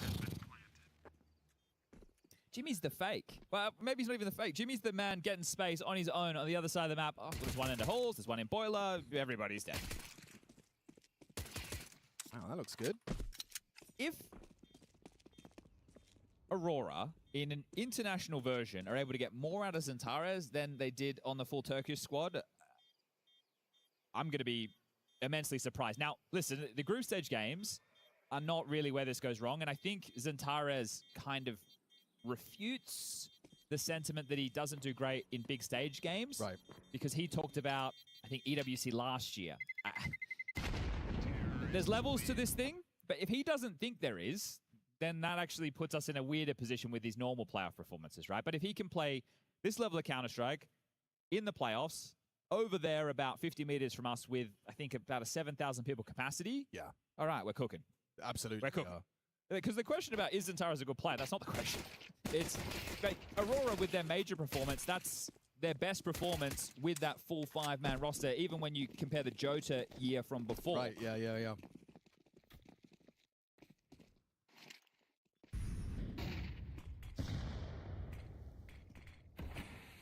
You win a force fight near M80. I'm sure it's going to positively affect Zentares as well when you are as talented individually as a player like Zentares.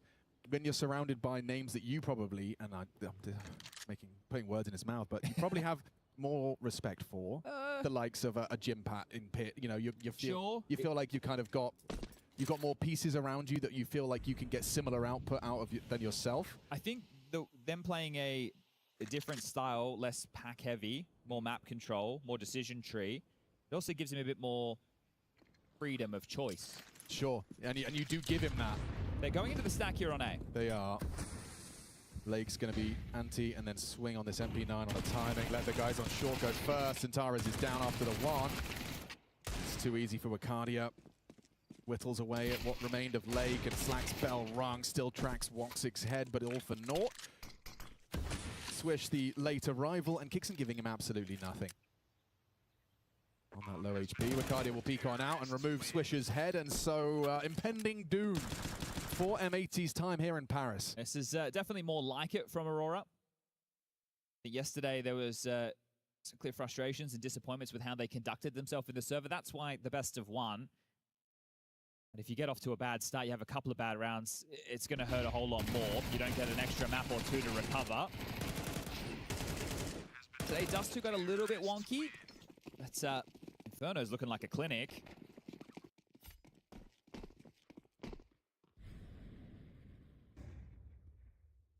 Without too much time to, you know, integrate. Already looking pretty polished. Here we go. Back 10 Farm Fest. How many are you getting? Everyone leaves with one. They've been dominating in the opening kill department. And obviously, they have been playing in your face. Dust 2, in 22 rounds of play, it was 16-6 in opening kills. Right now, we're looking at 12-3 in opening kills. Gosh, yeah, I mean, scoreline reflects that. And Swish was the only man who has been able to deliver them anything in that department. Jabe has been hemorrhaging, opening frag 0 and 5.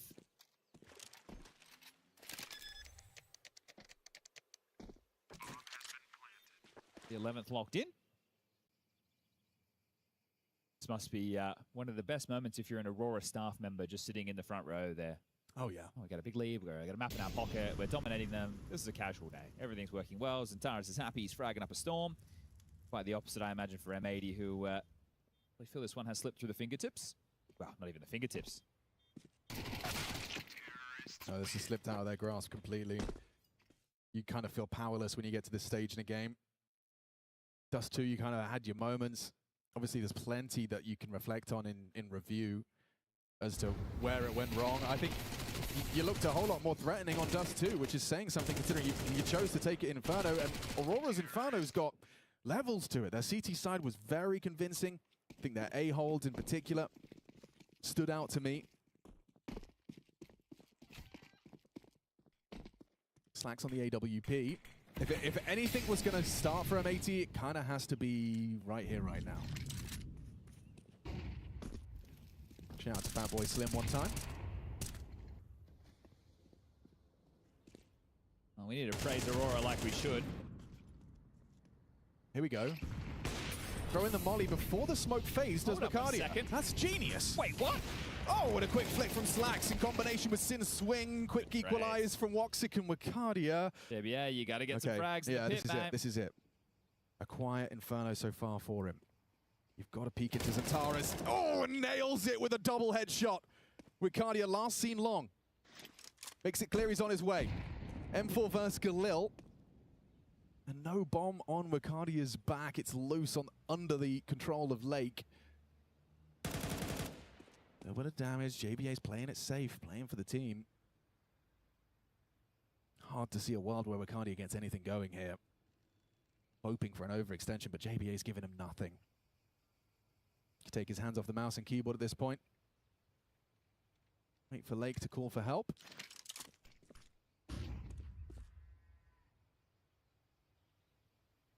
Little bit of an elbow, taps away. Okay. Hang on, Lake's there. Give the man an AK. Oh, yeah, truly. Remains threatening. Well, not a surprise, but plenty of money for the buy. Good trade work there after the opening 2 kills come in the favor of M80, but Jaber, that's what you need to do from the back of pit. That's the anchor work you love to see, and the fact that they grouped up like that. So easy for him to line him up and knock him down. This could be pacey. Kicks in. Intentional Mac 10. Maybe this is get banana control, execute B, keep it simple, stupid method.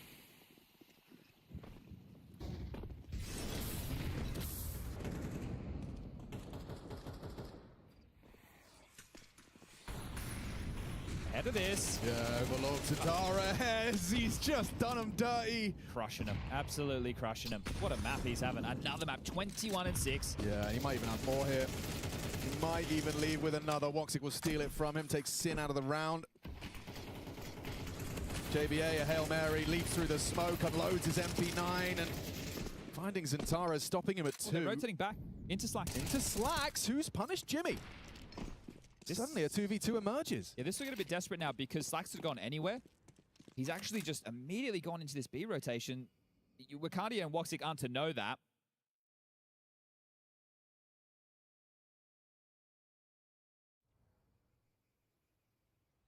Back to 8, just in time. Catches Wicardia ahead of the swing.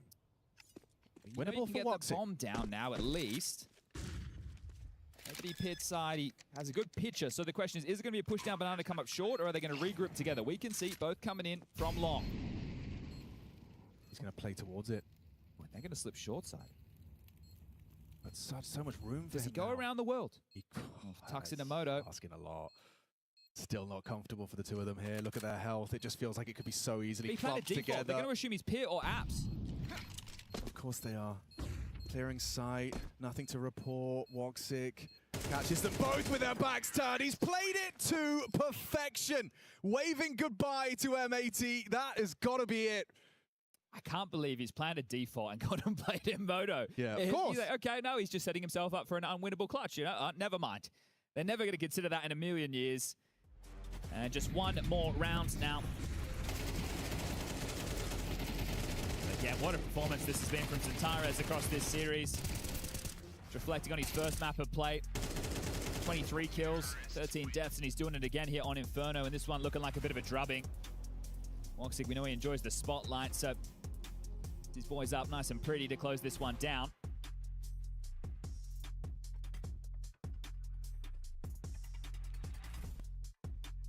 And now you're cornered. Forced to invest into whatever you can find. A couple of MP9s and hope. Sure, it dies last, but it could die here. Looking to be eliminated in last place. Oh. M80.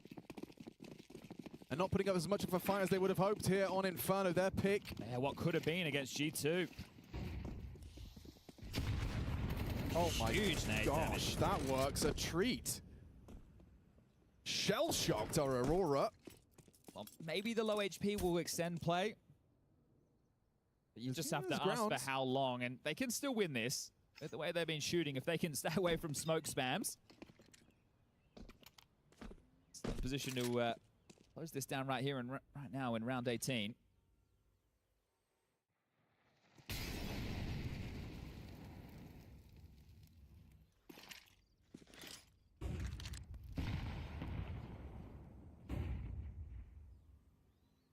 Posturing for banana control.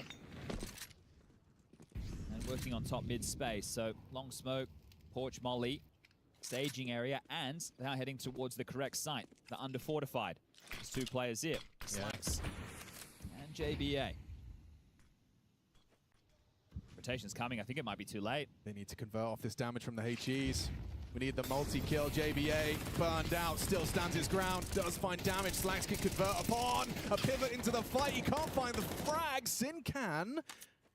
Centaurus only 13 points of value. You really need Woxic to find something. And yeah, he goes for a Hail Mary, walk through the smoke there. Held by Swish. Centaurus, this one's impossible. This one is impossible. Lake makes it so. So now, earlier I was saying, I'm loving the aggression, taking the chances, the risk, dictating the tone. That one right there is because of the bloodlust. They're just so, they're so eager to get this across the line. It's like, they could have played that in a million different ways. Let me just walk through a smoke with an AWP, shall I? Yeah. It's just tough to be critical when they've been dominating them.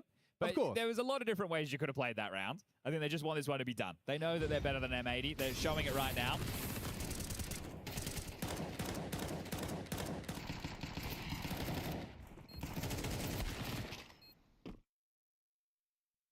They will give them an opportunity to start working back into the game. It's going to be fragile.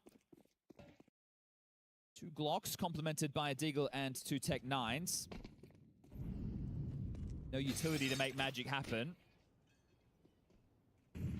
JBA is playing a dangerous game. Okay, just gets away. Whew.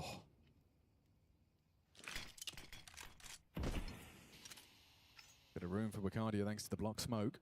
The man I want to keep my eyes on is probably Sin. We've seen him have a couple of moments that leave a little bit to be decided in the decision-making. Good nade. Oh, actually, Woxic evades that, tucks in nicely.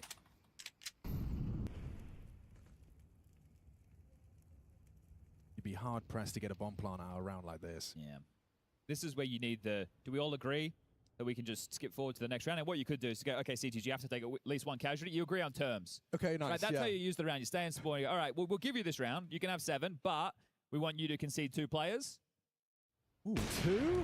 Okay, so you have like a bidding war? It's a negotiation. I like that, I like that. That's a dink. And that's no troubles. Okay. Popped up. All 5 staying alive. It's 5 rounds to tie things up and take us to overtime. Hard to see us getting there. Yeah, I think we need a lot of convincing. Yeah. It'd have to just be a full shutout because it's just going to take one moment where something goes wrong and it's all over. So second timeout from Ash. Also, I just don't think XANTARES in his current form is going to go, you know, dry throughout the rest of this Inferno. Maybe if you unplug his mouse and keyboard. Yeah, that's the only way.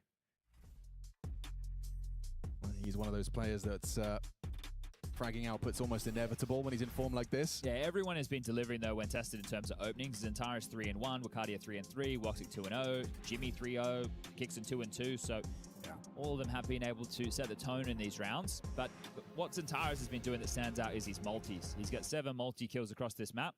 Next closest is 4, and that's Slacks on the other side. So putting in a shift.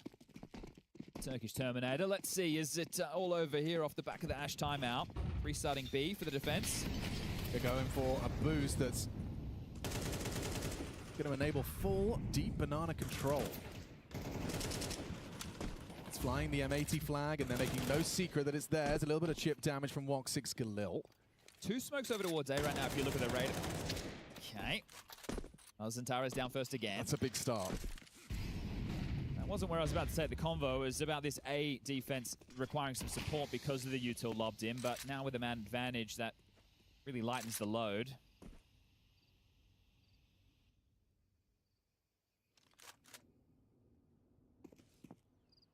The setup right now is reflecting that concern I was talking about, because otherwise in this scenario, I feel you should just be playing 2-3. Sure. But they were worried about the mid-control loss because the question mark smoke and the long smoke. So I feel they're coming back to clear that out just to make sure it is their territory. But in the meantime, that just leaves one man on B, a Swisher.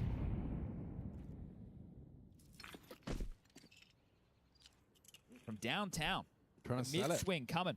Okay, Sin's going to swing straight into Woxic. Nails the shot, spots the bomb. Into Jimmy. Advantage M80 still, but with 30 seconds, can Aurora really try and rectify? They see the bomb still there. 20 seconds, Picked time up now. against them. They are running in towards the unguarded site. It's just Swish. 1 man versus 3. If he goes down, that bomb gets planted. No smoke for CT. This is going to be tricky. How do you get across? Chucked it to Kixon. Rugby just throw. in time. Can you get him off it? Oh, Slacks chips in. And Jimmy provides the cover necessary while blind. Good from Lake. Good luck, Kixon.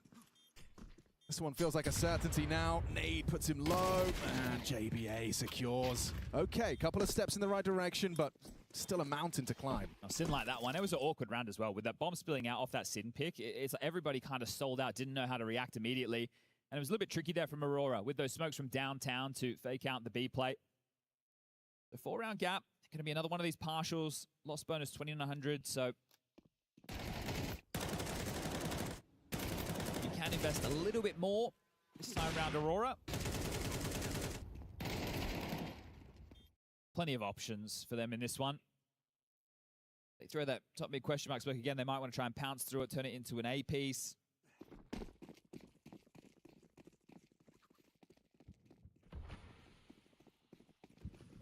And that's exactly what they're doing. Got Slacks in abs. And he's missed this chance. Now going to get overrun. They're running at him fast. Mac 10s, Tech 9s. Hits it on the quick scope. Sight breach. Jimmy's found output, but enough from the CTs, you'd think. Woxic known to clutch. He's picked himself up an AK, and he's got so much time to work with. He can really try and concoct some brilliance here to close out Inferno. Sin's holding him.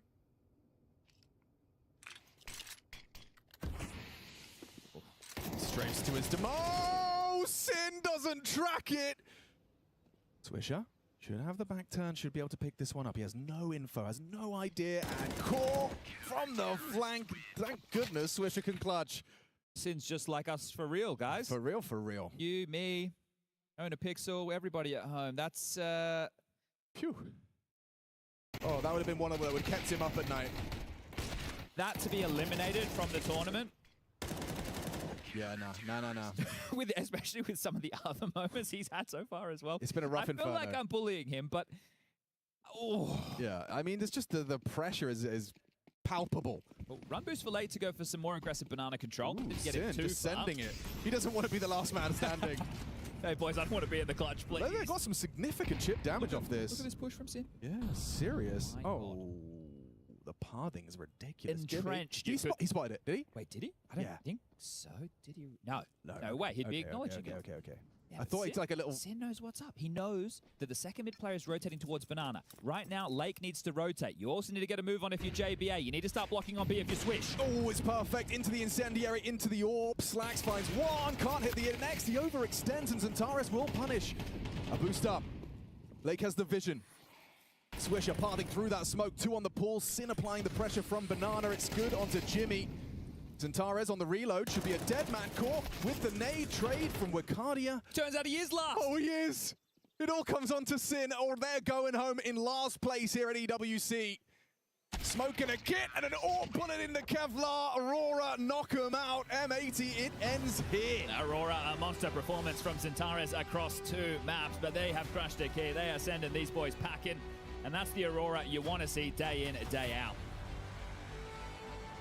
Yeah, Xantares more like Dracaris with the way he ran this map of Inferno. I can tell you right there, this fire that Aurora was just showing us. I don't know. I guess I hate to see it go down this way, this fashion for M80, but at the same time for Aurora, it seems like the building blocks are in the right places. Yeah, they played some good Counter-Strike, right? And I think we prefaced it before the match, right? Regardless of how little time they had together and all the changes that were made, you still have to win a game like this, right? You still have to be able to take down M80, and they did. I think looking at the game also from the first map, you know, they get close to closing out the maps, then they let up a couple of rounds slip in their grasp, but then, you know, they had to find the momentum once to close it out.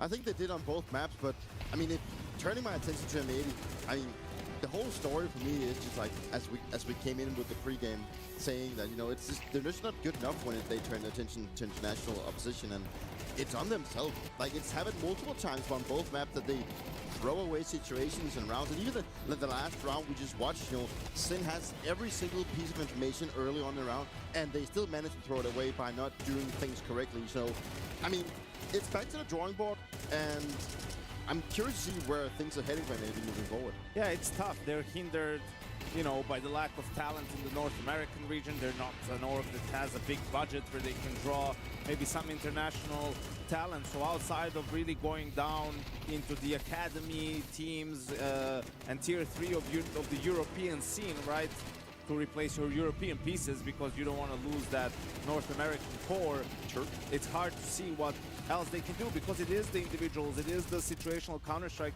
where they're lacking. How many clutches do you see them lose on B? Yeah. You know, on B on Inferno, right? Like those are rounds that you can't always rely on having advantages and winning rounds with advantages. Like sometimes you need to win a 2v3 on B bomb site. Like, and we see teams do it time and time again. Players step up, and it just isn't the case for M80 consistent enough. And just as well, just playing the situation correctly, right? You know, there's just been too many of the situations where you'd be like, hands in your head thinking, why are you doing this? Like, you don't have to do this, you know, and that just annoys me, right? You know, and watching the game with like analytic glasses, you know, you always can be a little harsh on players when they make mistakes, right? But some of the mistakes are a little bit unforgiving, and they get carried away with whatever they're doing, and someone, at least the coach, should just be like thinking, hey, you should be not doing this. Well, yeah, I agree. There's also, you know, there's a point in time and a place to really do those things for the coach too. So I mean, there's a lot of reading a room and a lot of situational awareness that has to be had in game and out of game. Speaking of which, out of the game we go. Aurora have eliminated that of M80, which puts us up there with Freya and GymFat. Yes, indeed, it does, Trace. First of all, Jimmy, congratulations. Great turn of events, seeing as obviously the loss in the best of 1 yesterday, now a win in a best of 3. Just overall vibes of the team, how different did today feel? I mean, a little bit. Of course, yesterday I would say we were a little bit more nervous. It was the first LAN game for us, and it's the best of 1, so you make small mistakes and it will cost the game almost, and it happened to us, and now today we were just more in a better mood, I would say. Not so nervous anymore. And we played the best of 3 today, so we also knew that it would be better for us because obviously we don't like best of 1s, nobody does. So the best of 3, it was in our favor as well. And yeah, we played our game and won. Let's go back to that Dust 2 because you had obviously a hot start, then M80 started catching up a little bit. I think if it wasn't for round 21 going in your favor where you managed to get that retake on B, obviously that was Xantares getting away with that one with such a last second defuse. You were spectating in that, but can you tell me some of the comms and how you guys kind of orchestrated that one together? I mean, obviously when you retake B, it's always really difficult. And we knew that, I mean, I think it was 2v1, it was Voxic and Xantares, and they were like 2v2 first, and they killed the one guy, and then the last guy was Xbox with the op. And then like, we could have played it a little bit maybe better, like Voxic went first alone, and then we didn't get the trade instantly, but after that, Xantares got the trade, and we were like saying like, go defuse because he don't have much time, but then after all, I think he made the 10-second defuse, if I remember correctly. And then of course it was a good moment because this round was really important for the economy. So it was really key that we won this round, and yeah, it was like everybody was just cheering, you know, hyping up. It was good. It was a pretty hype moment. I just want to get a second for some insight for yourself because we heard from Ash in an interview yesterday. He wants you to be less support, more star player. How do you feel about that? How does one even do that? I mean, it's yeah, Ash said it in the interview. I mean, obviously, I'm back from the vacation from Mouse. Like, I was on the bench for 3 months or close to 3 months, like from the vacation. And now I'm finally back. And with Aurora now, like, we've been trying to build up a system where I'm like really comfortable again. Not exactly sure how to put it into words, like with a star or a super. But, you know, like the thing is, it's a lot of similar roles in Mouse. But after all, like the playstyle is a bit different than how we used to play in Mouse, and of course we have like everybody's different players. We have a new IGL, new coach, so we still have to find our footing in a way.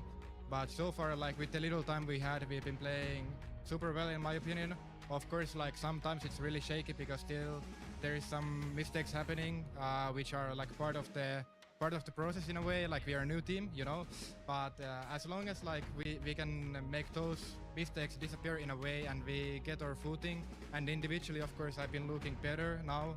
It's been feeling really good to play. I hope I can keep it up as well, and then as a team when we can get really consistent, I think it will be really good for us, you know. Speaking of looks outside the server, this one's for you, Janko. Can you confirm what's happened to your hair, Jimmy? Looks great. Yeah, I heard you asked if I got a perm, but yes, I did get a perm. It's on the just a couple weeks ago, and yeah, you were wondering that, so there you go. Okay, the news you needed to know, Janko. That's Aurora and Jimmy looking great both in and outside the server. Yeah, I'm super happy that we got to the bottom of that, Janko. Thank you. 100%. Looking great, Jimmy. You know, the new jersey, the new hair. You know, Cole always used to say, look good, feel good, play good. So he played well today. Yeah, he absolutely has. And you're right. And maybe we put the perm comment or whatever, that we'll put that aside. But yes, he looks jovial. He looks refreshed, looks rebooted for this Aurora project. Yeah, it's a player that, you know, I wouldn't say he lost his identity in Mouse, you know, but he was definitely put on in some tough positions, and maybe also just fell a bad, you know, whenever you as a player fall into position and you start playing like too passive, maybe think too much about what you're doing, you also lose that edge that maybe once got you into the team, right? So it's you know, it's good to see that he's at least being helped a little bit to work towards those kind of play style and also positions that he was so good in. Yeah, I think just he wasn't the same player ever since Spink joined the lineup, right? And it's not that necessarily Spink stole all his spots. He didn't, some of them, but it's just, you know, you bring in a more passive player for a guy who was more aggressive before. Like, it's just someone has to get out of their shell, and I think Jimmy in this lineup will have the ability to do what he's best at, and I think that's why hopefully we'll see some of that 2024 Jimmy with Aurora. Yeah, some of that ability to flourish yet again, which is that's the funnest part about this Aurora project. We're gonna load up round 12 from this matchup that we just saw, and obviously when you think about what Aurora's done here, they've done the right things the most. It's exactly the situation that I talked about before. Like, they put themselves in really bad things, you know, like Slaxier puts himself with the smoke, actually almost dies the kicks in here. And then I like what he's doing here, trying to find another pick. But this is where, like, he gets carried away. Like, at this point, you could just literally go back coffins. You could just, like, hold an angle. I don't know. Your teammate Lake, he's not even spotted. At this point, you know, he just sells his teammate and throws the situation away. And he just gets carried away. And this was just one of the situations where I feel like M80 just overplays, like overstays his visiting time instead of just playing the situation correctly. And he just throws those away, and it happened way too many times. This can all be explained by one simple thing. Like, they get away with it in these NA qualifiers, Yes, right? exactly. And in a majority of the games that they play nowadays, right, they can go for these plays and they will work. They won't get punished after getting the 2 kills. He'll get the 3rd and, you know, be the hero and win the round. And that's the problem with M80, that you see too much of players trying to win rounds by themselves instead of looking at where their teammates are and winning the round as a team, right? Like, sometimes just realizing, oh, okay, I got this kill, it's great, but now I need to chill. They'll be focused on me. Now my teammate can make a play, or now I can maybe bait for my teammate. Maybe I can ask my teammate for a piece of utility that he has, right? Yes. And it's just such a clear symptom of playing lower tier opposition. Yeah, and for M80, yes, this was the very end of the road for them here at the Esports World Cup. So we're going to get a couple words of them on their way out. Yes, sadly, M80 are eliminated here in Paris. Steph, thank you so much for taking the time to join me. I know it's not easy in these situations. A lot to digest. Want to go back to Dust 2 because obviously you guys started to get a little bit of momentum in your favor. What happened? I think we're just plagued by the individual mistakes again. We win pistol. It was our first pistol win of the tournament, and then we get fully Glock the next round. So it's like, I don't know. It seems like our macro and our game plan is pretty good most of the time, but it's just like we have to step up, not making individual mistakes when it matters. There's been a little bit of a trend with M80 recently. When you play in European opposition, you tend to struggle a little bit more. Is that something you've identified? I mean, is that something that you can even try and fix moving forward to tournaments? I mean, we've been at it for a while now, right? And every time we come to boot camp, it feels really nice. We're playing teams very close, and then I feel like the pressure sometimes might be getting to us. It's something that's like intangible and hard to work on, but we try our best, and it's just on to the next tournament and be as good as we can.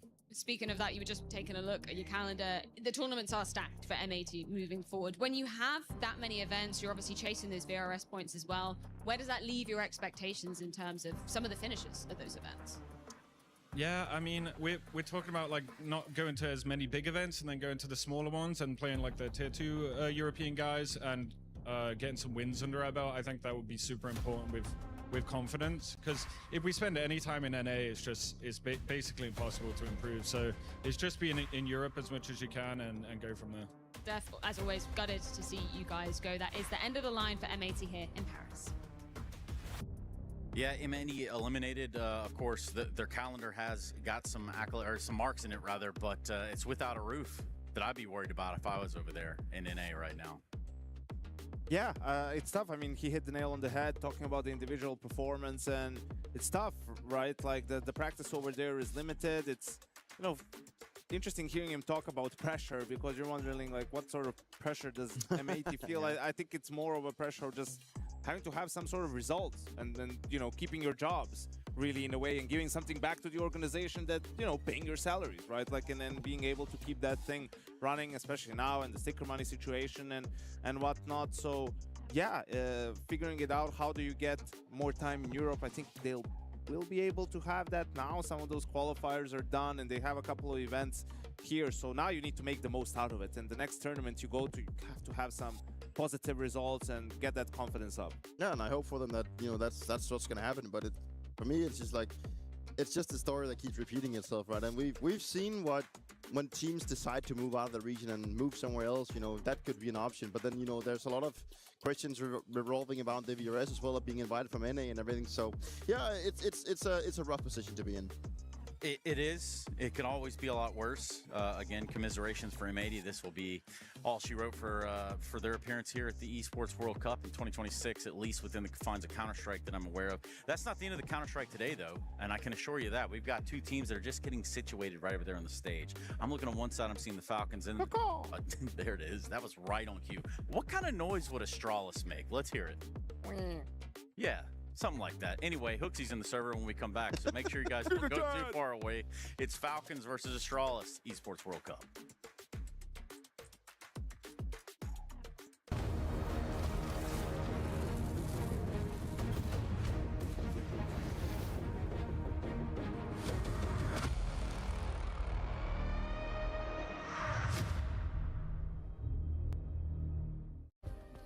Play is in our DNA.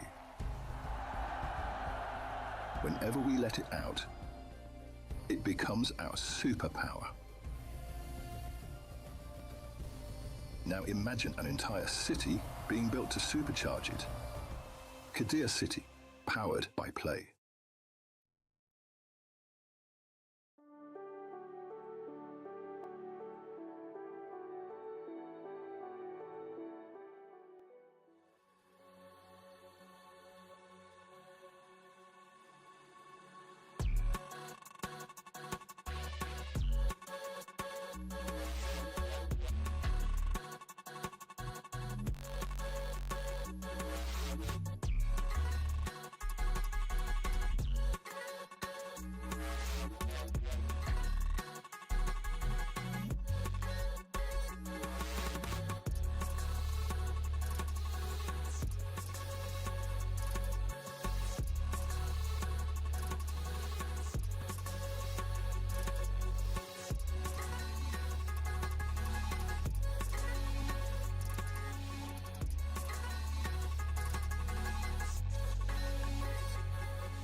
Welcome to another edition of Chicken in the Box, here with Astralis. I'm here with Stare, player 1, Ryu, player 2. Stare coming in very confident to this one. He's obviously going to get to look inside his box and discern whether there is no chicken. Ryu, you want the chicken. That's the goal. Yep. You've got to get it out of his hands. Or maybe you already have it. Who knows? We're going to have to find out. Let's open the box. I'll open the box. I'll see. I'll have a look. Okay. What's your initial reaction? I did tell you the script already, so you should be able to win. But what do you want to know? But he's trying to throw me off right now, you know? He's speaking a lot. So you got the chicken? No. You don't have the chicken? No. Really? You sure? Yeah, I was wrong. So what's in the box, if it's not a chicken? Nothing in the box. You sure? I think so. Hmm. Should I look again or? Interesting. Yeah, you can check it out. Let me just make sure. That was a quick look. That was like, you don't want to, you don't want to show anything, you know? It's as if you have the chicken, you feel me? I don't feel like that was a really quick look, you know? I've been honest and said. It's if you don't want to look, you know? You don't want to give anything away. I saw it already. I have to double check. Like, is it there? Is it not there? You know? No, I really think it was very fast one. Like, you don't want me to see anything. You feel me? Should I check again or? Yeah, check again. Okay. You sure? No chicken? No chicken. Nah, I don't know. Something's throwing me off here.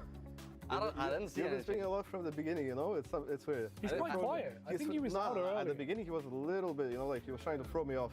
Now he's confused, you know, because I know what he's doing. He's walking it back. I didn't see any chicken in the box. What if he's telling the truth, though? Have you considered both options? I'm an honest man, you know? I'm a very honest man. That is a lie, and that's why I'm going with, I want to swap. I think he has the chicken. Yeah. Please open your Are you sure? I am very sure. Stare, you were correct. You bluffed him out properly. You swapped boxes. You had the chicken the whole time. You know me. That's a good game. I was confident. We'll come back better next time. Good game, I guess. Shake hands and good luck in the tournament. Chickens in the box. Yep.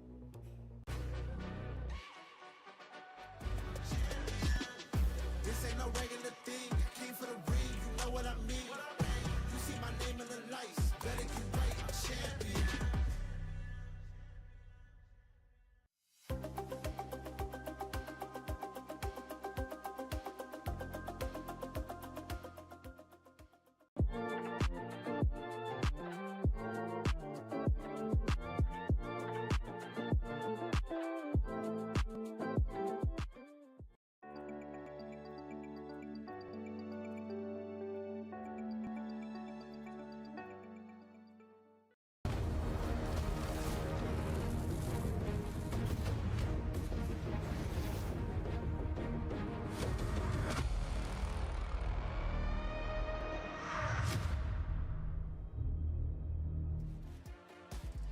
A clean winner collision. Both teams won 13-6, but now we get to the part of the format where coaching and map depth matter more. And the reward, well, that's going to be imminent. We're talking about a playoff berth here at the Esports World Cup 2026 Counter-Strike 2.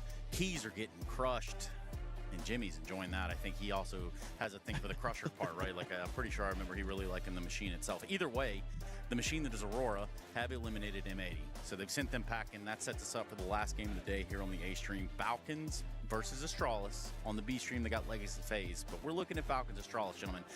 And for right reasons. You know, I've got a former Astralis sort of dude over here. I've got also like Falcons. Yeah, oh, my bad. I'm sorry, man. I didn't mean to. Just saying. There you go.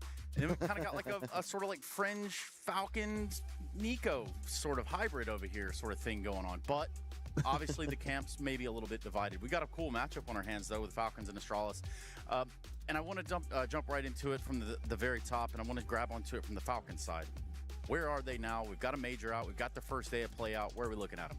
I think the game against K27 really just showed how good they are. Like when you have Minus and Kyusuke firing all cylinders, you know, starting off the tournament that hot, you know, that was a good kind of redemption from what we saw when they fumbled out of Bounty, right? You know, the start for them was not what they've been looking for, and I actually thought they looked pretty strong in that tournament up until they actually lost that match. And I think it's all about, you know, winning the major. They wanted to put a lot of energy into try and continuing the streak and moving forward and building upon that momentum, right? But then that was kind of halted by them. So it was good for the Falcons to bounce back. But you know, let's just cut the bullshit here. Like, Falcons is a clear favorite today. Yeah, I thought it was weird for them to even play Bounty, right? Like, obviously, you won the major, you went all the way there. I think they could have benefited from some extra time off, then a boot camp coming into this tournament. But I guess they wanted some reps coming into this because this is a really important tournament for the Counter-Strike division, but also for the organization as a whole because of the Esports World Cup Club Championship, right? So, yeah, I think I've been comparing them a lot to FaZe in terms of that's what you should expect from them, Prime FaZe, but it's all about, we know what their ceiling is. They can win any tournament that they're in, right? Like, they have the individuals to do that. The big question mark is how much can they raise their floor, right? Because Karrigan hasn't been there for a super long time, right? But he's been there long enough that they're now familiar with each other. Obviously, they've had massive success at the Cologne Major, lifting the trophy. Job's already done in that regard. But for Falcons as an organization, it was never about winning a tournament, even a major, right? It's about they want to cement themselves as the best team in Counter-Strike, right? And for that, you need to do more than win a major. And EWC is a great opportunity to do exactly that. And I really think that is storyline for them, you know, that the whole pressure around them wanting to leave their mark on Counter-Strike has been haunting them for a while, and that is, for the fact, one of the things that I know Sonic has been working very much towards when he brought in Karrigan, that we need to get away from this, you know, assumption that people want us to be playing perfect Counter-Strike. You know, we know that we have a star-solid roster and we have the economy to be backing it up, but we also need to accept that we will make mistakes, and we do mistakes, but we need to also just keep learning. And I think that is what has been really good about Falcon since Karrigan got into the fray, you know, that he can also now see himself in an Indian leader that has been working with Nico before, but also an Indian leader that fits his playstyle and the player's playstyle as well. Yeah, and he's changed sort of, I feel like the vibe somewhat and the atmosphere within the Falcons camp. I mean, you've been there. The pressure is immense when you're playing for the Falcons. It's very difficult when you're in a team and it's either first place or bust. Yep. Like, that's it. If you're not first, you may as well be last. We don't care, right? And then no matter what sort of a team you have, what caliber of players, like, that's a lot of pressure to deal with. And, you know, Carrick can bring in some of his, you know, goofiness. Yeah, that's a perfect way to put it, right? Really helps with that. I know Nico is, you know, he's a goofy guy outside of the game as well, but he can get pretty intense when the game starts, you know, and that can be, I'm not saying that's a bad thing, but you need to sort of balance that out at times, and too much intensity can get everyone like playing super rigid, and you're not loose, and you're scared to make mistakes. So I think Karrigan has brought that, some of that goofiness, and just being like, guys, let's just focus on the next round, you know, don't worry about it, but also, obviously, when he's unhappy with things, he can get on them. You have to have those leadership qualities. You have to be able to get what you need from a player in the moments that you need them to perform up to those very important taskings. And yeah, it's not for everybody. It doesn't apply to everyone. Either way, we can look at some of the numbers from yesterday. Again, we didn't really get a challenged Falcons yesterday. Dare I say that Astralis might be one of the teams that may be able to bring some of that depth to the table today. Yeah, hopefully. I mean, I hope we're going to be seeing a competitive match, right? I think Astralis also needs to, you know, start showing some results and prove that they can play up to some of the elite teams. But, you know, looking at the game yesterday against K27, you know, having Muncie starting almost with a 2-0 rating in his, you know, debut at this tournament, that's some really good signs if you can have your star playing like that. And then again, you know, Kyusuke has, ever since Karrigan was put in this roster, he's just been, you know, phenomenal. You know, he's really been rising to the occasion and, you know, brought in as this second, if not first, superstar in the team when Nico took a bit, you know, of the third role inside the team. So a very important piece to get working. That's the scary thing, right? Like, we've been talking about, obviously, the firepower on the Falcons ever since Kyosuke joined in that core. And all three of them are playing better under Karrigan. I mean, Nico's level has been much better, especially at the Major, which has been a crux for him, maybe for the last couple of years. m80 has become more consistent and is peaking more. And obviously, Kyosuke was much better in some of these playoff games, right? And that's what really concerns you, you know, when you go up against them nowadays. It's like, okay, they seem to have figured it out, and the individuals are more comfortable under Karrigan.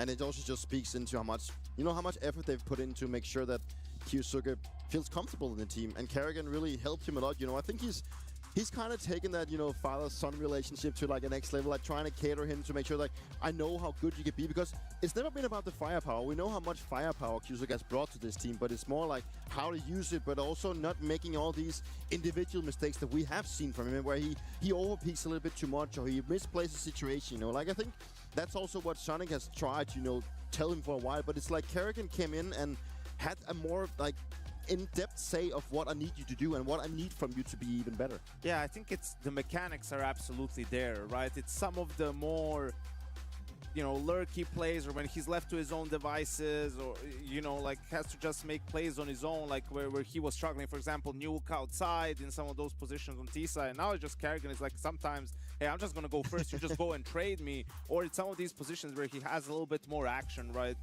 Even though he might be a bit more isolated. And yeah, he's been able to have a lot more impact, and I think he's enjoying the game a bit more as well. Yeah, and it's fun to watch from where we are all kind of watching the Falcons just fumble and stumble every weekend. Every other weekend, it seemed like we were in a different city watching what would be just a sadness would unfold with the Falcons side. Now things have changed. And Yanko, how do we represent that via a graphic? I don't know. I don't know what graphic you have in store, Trace, but I think, okay, these guys.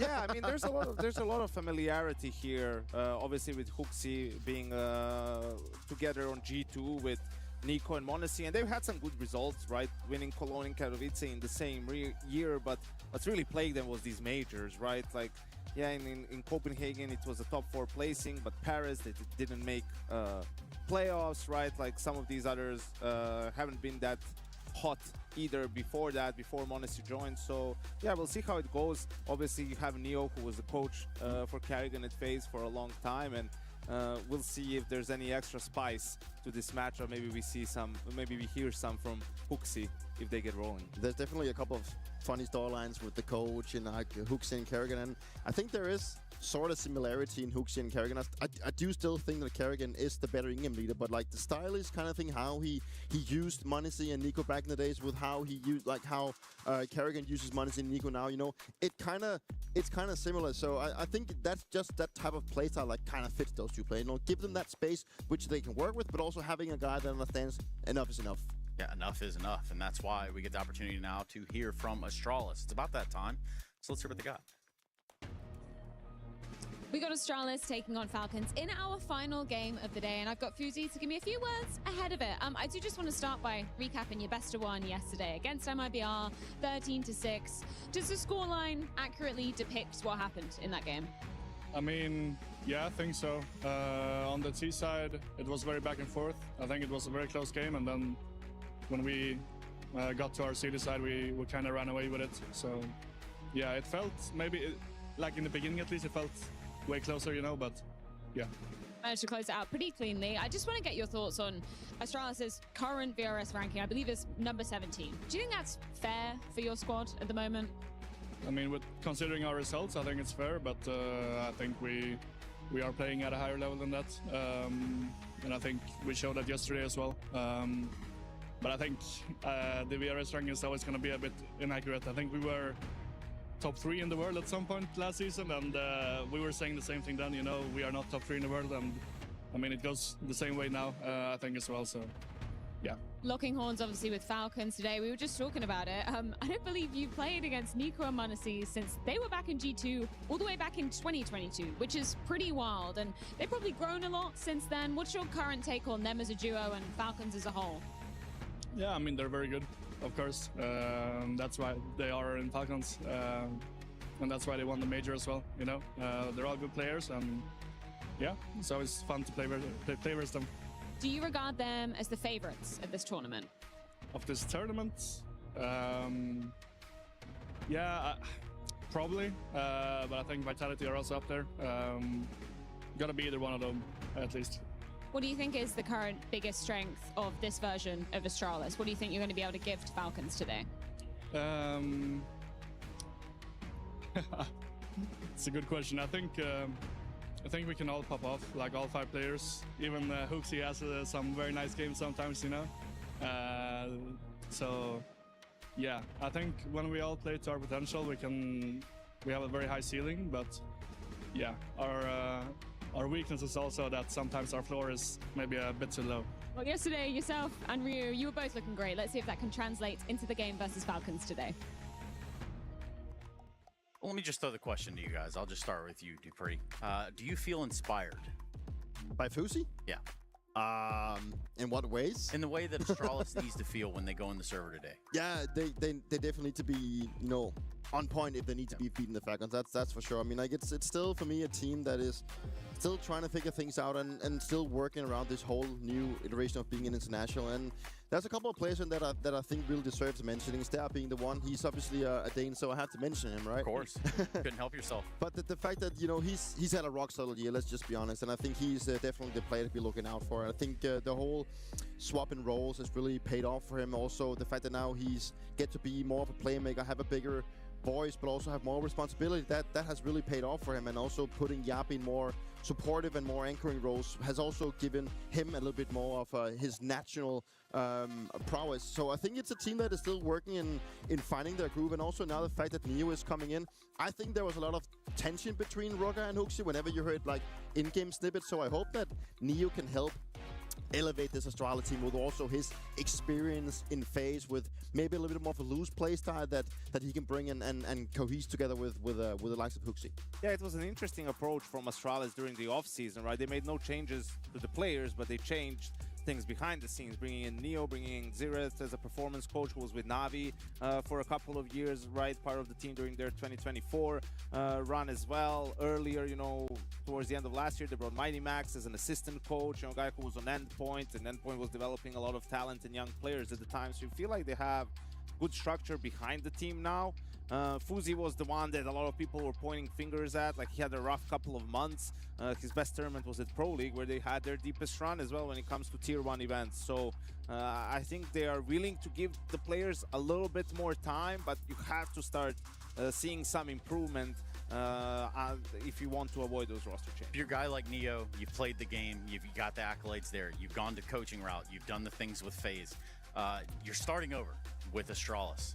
How does it look? How does it feel? How's it played out? I think it's, I don't want to say completely different, because HooXi is also a pretty vocal IGL and has this way of that he wants to do things, but you know, Kerrigan is the next level of that. And then whenever you have an in-game leader like that as a coach, what you end up doing, like for example for me with Fallen, is, you know, you're just giving him the tools and you're helping him with his vision. Obviously, if you see things that could be a little bit better that you can improve, of course you're going to go and do that, but you're not going to tell Fallen how he's going to call the game. Same way with Kerrigan and to some extent with HooXi. So here it's more about sort of instilling some discipline, probably, right, working with some of these younger players, with a guy like Ryu, working with Fuzi to try to help build some of his confidence up, maybe give him more plays, give him more options on the map where you can find some more consistency from him. I hope it's a little bit of a better mix and match when it comes to their playstyles. As with the, I feel like Roga and you know, Neo, they strike me as sort of the same type of coach when it comes to like being good at, you know, catering to the players, listening to the players, and trying to solve issues, right? Maybe it's not always like the tactical thing that they're best at, but I hope that Neo can come in and saying, okay, I worked with Kerrigan for a long time, and this is how we work in FaZe, and that can help how HooXi wants to call, because Roga has never really, in my eyes, been a guy that has been working on, let's just play completely random and free, and then we'll see what happens, where the structure I don't know what he was doing. I love it. Say it. I'm not sure what he was doing, really. That's a great question. It was also so weird to see him on a team with HooXi when a season ago he was saying during the oh, we didn't even consider HooXi. And now he's his coach. I know, how does that work? Like, it was just so wild to me, and they have to step up. Otherwise, this guy is gone. Next season, yeah, he's gone. Someone is picking him up. I mean, he's too good to be stuck on this team, right? And it was maybe somewhat surprising that he wasn't already picked up by maybe a Navi, I don't know, maybe a FaZe, right? Like during this off-season, but it feels like at the end of the year, surely someone will come knocking. Definitely, I think it's a valid point, because, you know, he's been rock solid throughout the year, and it's definitely, even like through the tough times they've been going through, he's just been putting up the numbers, right? And there's been some tough times. There has been some tough times, but he's putting up the numbers, you know. And if you have a player that is capable of doing that, you know, that he can put all the issues, you know, around him besides it and still perform, that's a pretty good trait. Well, let's talk about vetoes, guys. We got there. We finally arrived at the part where we tell you which best of 3 maps we're going to have. So the first one's going to be Ancient. Falcons pick CT. Yeah, I think that's 2 probably for the side of Falcons. I don't think there's any surprises in these picks. Astralis, you know, banning Anubis as their perma-ban, obviously one of the maps that Falcons like, but that's 2 being open. It's a map on which Astralis struggle Nothing, you know, out of the ordinary there. And as a decider between Inferno and Mirage, Falcons are going to go for Mirage. Yeah, I think this was 100% what both teams really expected, so no curveballs in this one. Yeah, there was a couple of gaps that could be utilized, and the fact that Astralis go with Ancient can also just prove they smacked. I believe it was Mouse. They smacked 13-6 at Bounty, so you know it's a map that come with a little bit of confidence, and I think they need all that confidence moving into this one. EWC play match pick'ems. That's where I'm asking you guys to get involved. We're going to get involved over here, and by that I mean we're going to go sit down so we get the game started. Since you guys asked so nicely in that chat, we're going to do it just for you. It's time for our last best of 3 of the day here on the A stream.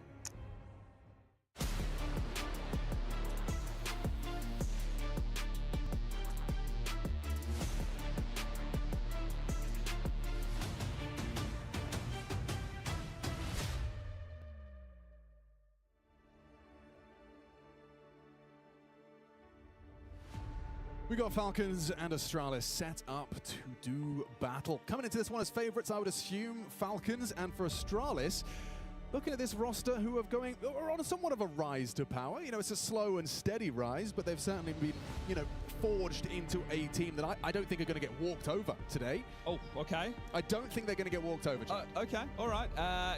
What's that based on? That is based purely on vibes, as Yanko would say. Okay, all right. Okay, what are you basing your doubt on?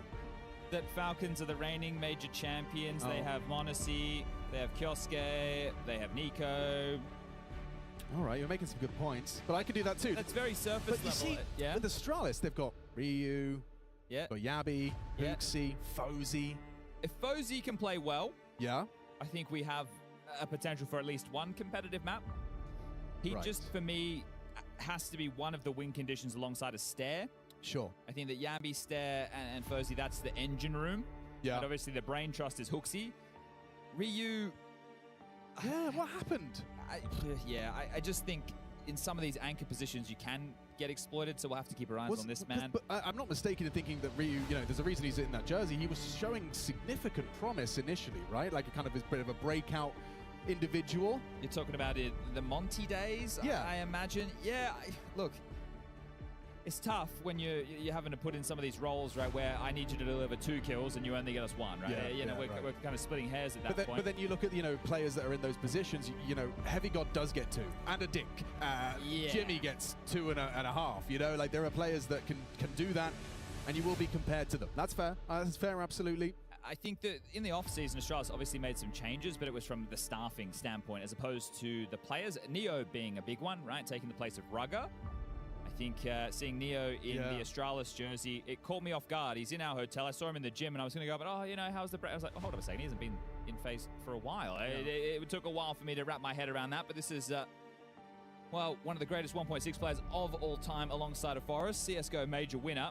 Under the Golden 5, the Virtus Plow, and trying to make his name as a coach. I don't think his time on phase, you can't just wipe it away and say he did nothing, but I think when you're there as the coach and with somebody like Carrigan, it's a bit harder for you to get your flowers. Think about Sid on Furia as an example like that with Fallen.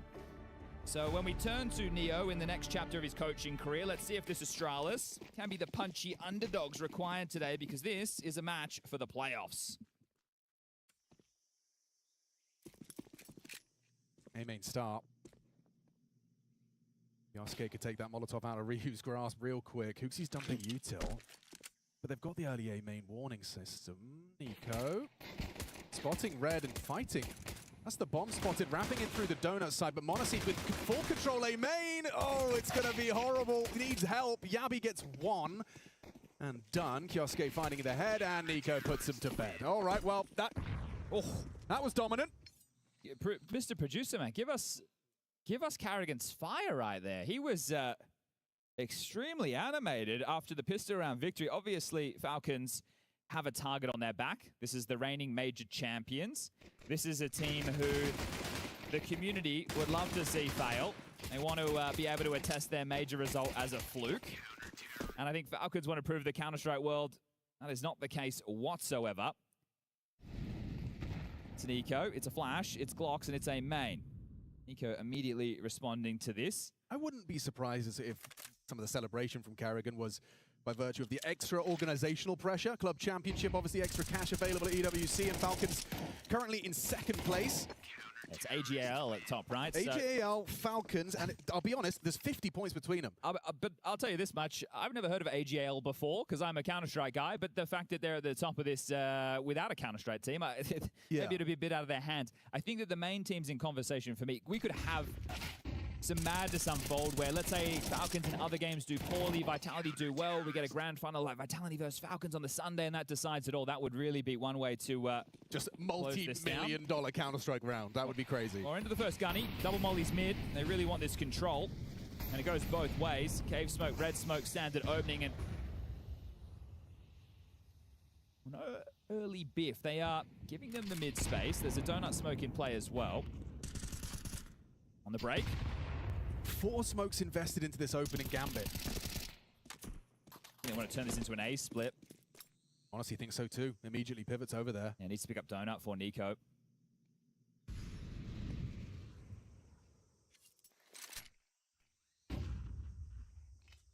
Honestly, he's been given that block util. Nico will play with just the incendiary. So, dust settles, smokes fade. You've invested 4. What are you left with? You've got a red room presence. Yes, which is not being acknowledged right now. They're not to know that, but Falcons are taking a bit of a gamble right now in a big way. They're going to press down the B lane for information. 50 seconds on the clock. Nico starts to par the way. So B's for info, but action will be on the A site, and they are relinquishing a lot of control. Nico has a full belt to block, and that smoke perfectly placed as they've called B lane clear. So right now, comms seem to be flowing quite well for Falcons. Does look tight. Kerrigan being proactive as well. It's crazy. He just goes for that at range with an MP7, but into stare. Nico's M4, farming up a couple, making a triple. Fozie's gone. It's textbook. It's comfortable. First gun round and just the 1 casualty. Nico is 8-1. Yeah, and only 2 kills so far in the 3 rounds of play. Tech pause, so we'll see which side this one's having the problem with. Looks like the Astralis side. So we'll get things fixed ASAP. Have 1 game left on the A stream, 1 game left on the B stream. It's Legacy versus FaZe down the other end, and both of these are progression matches to the playoffs. Remember, 16-team single elimination bracket starting next week. That's why the best of ones, yesterday we only had what I would call 1 real glaring upset. That's the Spirit loss to Gigi Hao. But also if there was a couple more, as long as it was only 2 of the 4 favorites per group who got upset, you could still make it out in the wash or the lower bracket.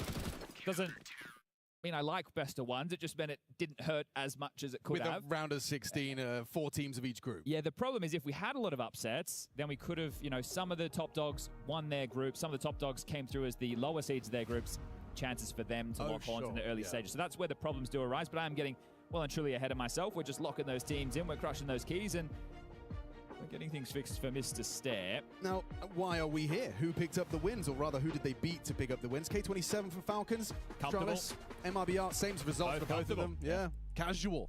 So it's going to be a first test. I was going to say for both of them. We'll see if it's going to remain this comfortable for Falcons. I thought we might get the Inferno pick out of Astralis because I believe that was the map that they played yesterday against MIBR, and showed some proficiency there. Looks like it might be audio related for Stare as well. And it hasn't been mentioned, but Zonic, of course, formerly of Astralis fame, now sitting on the opposite side of the stage. That's fair. There's a few links in the server today, right? Obviously, we have Hooksy, who used to be the in-game leader at G2 with Monacy and Nico. You've got Tesses and Yabby now on opposite sides of the server. Oh, God, there is so many of those links. Yeah, you got Yabby and Hooksy's together. They're the Copenhagen Flames. There's a lot of them, right? We could really dig those up. Yeah, of course. FaZe, you said, are playing Legacy, and Neo, obviously, is just used to coaching there. It's all happening. It's everything at the same time. We like to keep you guys entertained. We've got 2 weeks of Counter-Strike ahead of us.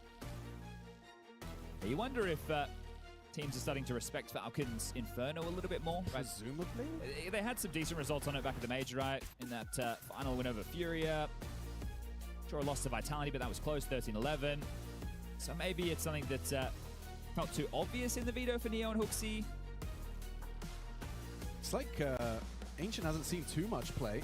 No, and some of these names, right? Your Vitalities, your Furias, your Auroras, they all ban Ancient. So, and those are teams who are in the top 10. So when you get deeper in tournaments, you don't seem to see it too much. Looks like we are good to get things back underway. How cool. Yabi's got a custom jersey because he likes a long sleeve. Just quickly, I'm curious if Tessus' door smoke lands. He got blocked in spawn. 3-0 rồi đó. Perfect. Okay. It is. All right, well, he made it work. 3-0 Falcon. Partial investment. Makes sense with the 3-man B site. You tried the pistol A, you tried the gunny A. Well, now they're going to come knock on the door of B. So Carrigan, Tessus, and m80 to lock that down. Chip damage connects, and Stair stretching his legs out elbow. Too easy for Carrigan. Nails his headshot. m80 will pick up onto the mid deagle. Well, the lockdown. Yeah, the tech might have been longer than some of these rounds so far. Obviously not expecting a lot in a partial investment. It's max loss bonus going into the next, and they'll be bringing out the guns. They need to get the account started in the rounds for Astralis.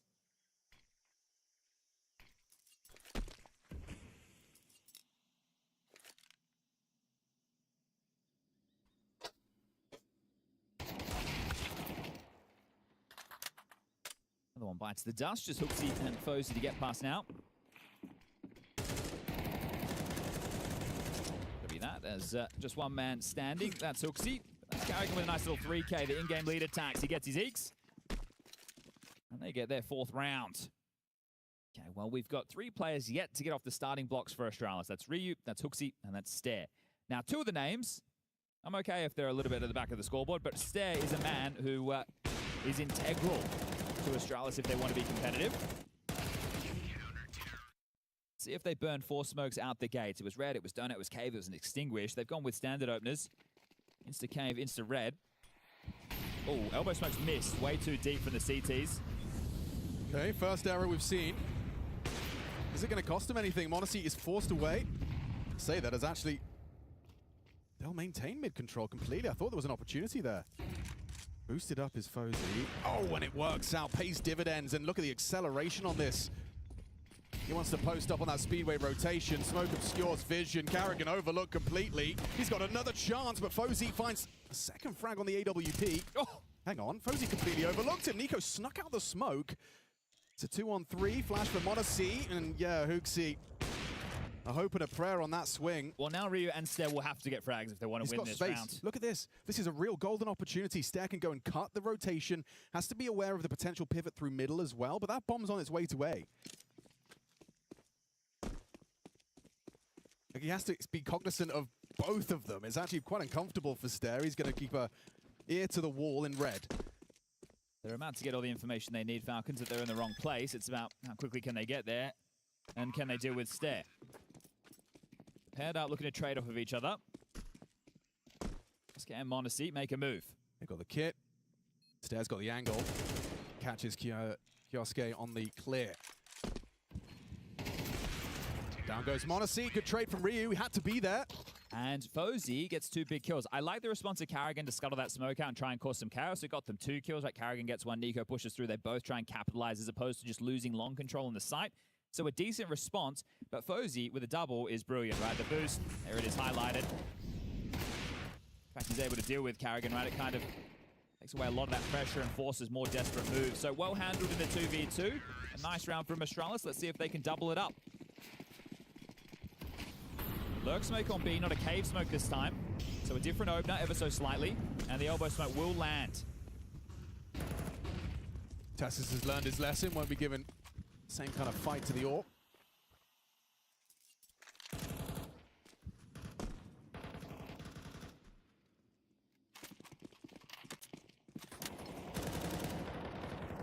Right on YouTube to block now the Falcons. This is going to get a little bit tougher because map control has been established roughly for Astralis, especially over towards this B lane. Ryu just keeping them honest, making sure there's no space taken on the other extremity. But look at this stack from Falcons. 4 players towards B. Walking down the ramp. Held by Hooksy's just turned away. The distraction and the destruction. 2 sprayed down. Tessus will activate to finish what Kioske couldn't. Smoke break exposes and dunked on by the m80 AWP. Everyone just seems so dialed in. Gonna struggle to have any unforced errors out of the Falcons side. You're gonna have to play your A game, Astralis. Just the 1 round, then sent straight back to squalor. It's 2,900 loss going into the next. That's not going to get them a buy unless you can get them a plant. And even then, going to be a little bit lacking. Okay, lost his head. And that's going to be 5-1. Now, I know I just did some surface level throwaway analysis at the start when we were discussing these two teams of m80, Nico, and Kioske. And all of them are fragging out 9-2, 8-1, 5-2 in 6 rounds of play. Also, Carrigan's getting stuck in too, so Counter-Strike early from the Falcons. They are one of the top dogs here alongside of Vitality and Spirit, and we're asking a lot of questions, right? Are Falcons able to do it again? It's an A-rush all out. Okay. It's going to be wide open for them. So they're playing retake. They have a good amount of util because this is so early, and there's nothing for a second wave for Astralis. They will get the bomb down, but still unlikely to see them pick this one up. Posey's provided a little something, and now, tried to overrun with the Tech 9. Nico gets a freebie. Oh, hang on. With Yabi's headshot onto Kioske, there's a chance in the 3-on-3. Huxey's up close temple. Could be an uncomfortable fight for Tesses. Nico partners up with his partner in crime, charging in through the donut. And oh, Yabi's Deagle doesn't find the necessary headshot. Real opportunity there, but now all for naught. You got your plant, you got a couple of kills, but Falcons will leave with the round. Yeah, and I guess that's the objective there. They made it a little bit more gross in terms of the vibe with Falcons. Okay, we've gambled elsewhere, they found the gap, and now we have to work hard and sweat a little bit for this retake. But still, because it was a rush, that means the CTs are going to have a lot of util. You haven't drawn out the round, you haven't gone past the first 40 seconds. They're going to have extra nades for the retake. Wait out the smokes. They're in a comfortable position. There's no extra util for Astralis because that's just a bit of a light bite. Now we're back out with the guns. Fozy gets his AWP. Let's see if he goes for the tall box boost again. What type of spawn is he working with? He has a very good mid spawn, so he might even want to go for the Monacy pick, right, where he tries to breach out middle, catch them as they're jumping down towards Donut. It's important to activate a player like Fozy in Astralis. Nice shooting, but it had a retake. Oh, right, yeah, sure. And that'll be that. Wow, yeah. Yeah, easy. You're going to give him a signal. Honestly, he's going to take it. Let's see, Fozy. What's your plan? He's dropped his util. He wants to go for it. How do they facilitate him? 3 members of Falcons are on the other side. And he's managed to catch Kioske slipping. Knife out, trying to cross. Cubby. Nico versus Stairs, set up to succeed. A flashbang pulls us back into the 4-on-4. Full lane control for Carrigan. He's going to slip back through to lend a hand towards the solo Tessus. Who's just blocked top ramp. So that's going to keep busy for now. Oh, it looks like he's ready for the Fozy Monacy head-to-head here on the fade. Oh, Fozy prevails. Double kill from the Swedish sniper. This is pushing ramp now, or at least considering it. Ryu taking space over towards A. Pieces are moving everywhere. At the same time, Nico, an audible dismount. Tessa's activating ramp. Fozy could have a third here if Tessa's moves too quickly. Perfect. Fozy backs away. Tessa's will shortly have a call that lane is clear. But the bomb's going to be heading towards an unguarded A site. Nico the closest to respond. He's not to know, but surely cognizant of the possibility. Yeah, he has to be worried about a temple leak. He knows now. He's going to try and get a timing on the walk through the smoke here. Ahead of the flashbang, Huxey planting, sneaks on out, edges through, no announcement of his presence. Yabi spotted as well, but ooh, AKVM4, his former teammate, takes him down into a 2-on-4. Good luck, have fun. Nico, though, undetected. This is crazy. This is insane. Sees one temple, doesn't engage. Info flows for Carrigan, but Fozy's aware. A third, and Carrigan falls regardless of the shadow of the info. Okay, nice round. It's all Fozy there, right? He goes for the mid pick, is aggressive, he deals with Monacy Heaven. Nico has a gap to make that round interesting, catches him as well, so very good round from the Swede. I think you might be onto something as far as a win condition. I just think, right, think about who's going to get you entry kills on Astralis. It's there and Fozy. Exactly, so has to be contributing in that early. He's got a good spawn again. Does he want to try it again? He does. Off to the races once more. This time a much different looking defensive mid. It's just Kioske solo. Yeah, right. You haven't had to smoke donut. You can actually just take this space. This is very comfortable for Astralis. Double A main setup. Interesting approach. There's the donut smoke, just forcing a relocation. Kioske back to red to housekeep for the potential.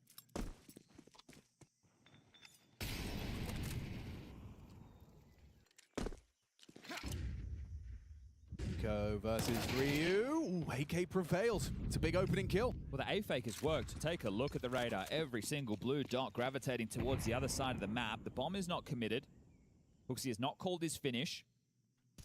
And Step is listening for rotation. He's about to have company. Yeah, he's going to get cleared, but he's got some support. Perfect. Orb engages Step into Monacy.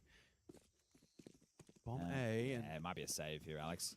Looks like that's the current format of things. 1900 lost into the next. Okay, hold up. They're giving it a look. See if there's a misplay. Bomb plant from Hooksy.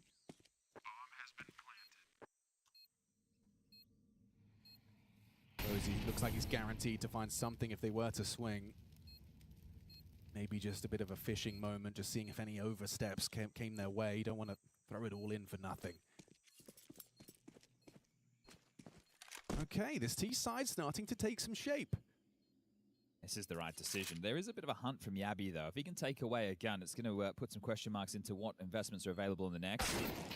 And TSS denies, so we'll be holding on to these three.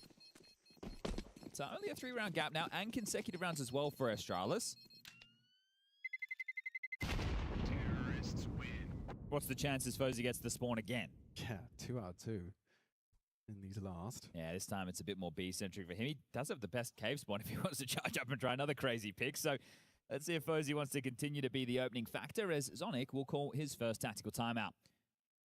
Yeah, you can't count on Ryu catching Nico in a main like that every round. It was a big opening kill provided.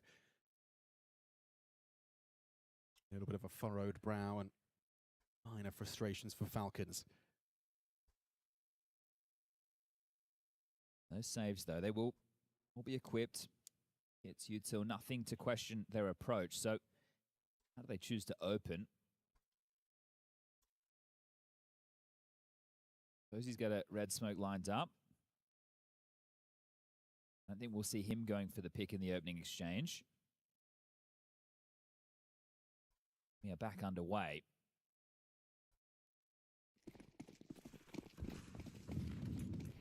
Ryu's going straight out. Oh, he's across. Okay, but I feel like an orb. Oh, what? Mechanical brilliance. That's an NS in the chat from someone. That's got to be. Yeah, and a TY. Yeah, damn.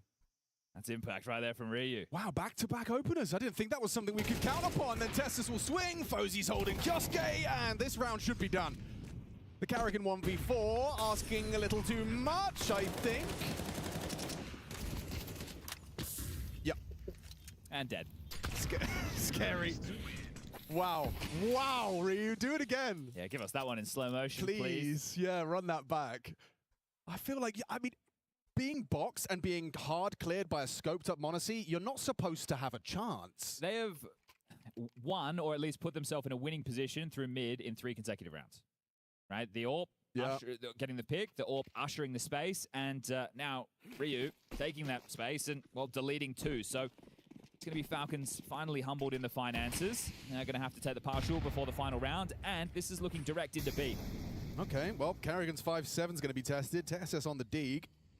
They're looking to smoke off Cave, I think, but it's 3 players ahead of this. Oh gosh, double molly along. You really cannot occupy that space. Carrigan just spamming full blind, overwhelmed, overworked. Monacy's deagle, just the one.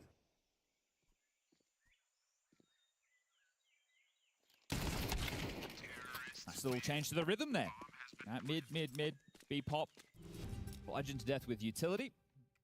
Now before the half ends, can Falcons take the 7-5 lead, or have Astralis brought this back to a 6-6 scoreline? It's 4 on the trot. If they get the 5th, that's a huge amount of momentum going into the break. And I say break, it's only 30 seconds. So it's going to be a little bit more of a kick to Falcons, knowing that they've just let 5 straight rounds slip. And they've been pretty dominant. It's only been a total of 6 kills in 4 rounds. They haven't been close. Nico starts mid with Kioske. Carrigan loud, stampeding, audible to Yabby.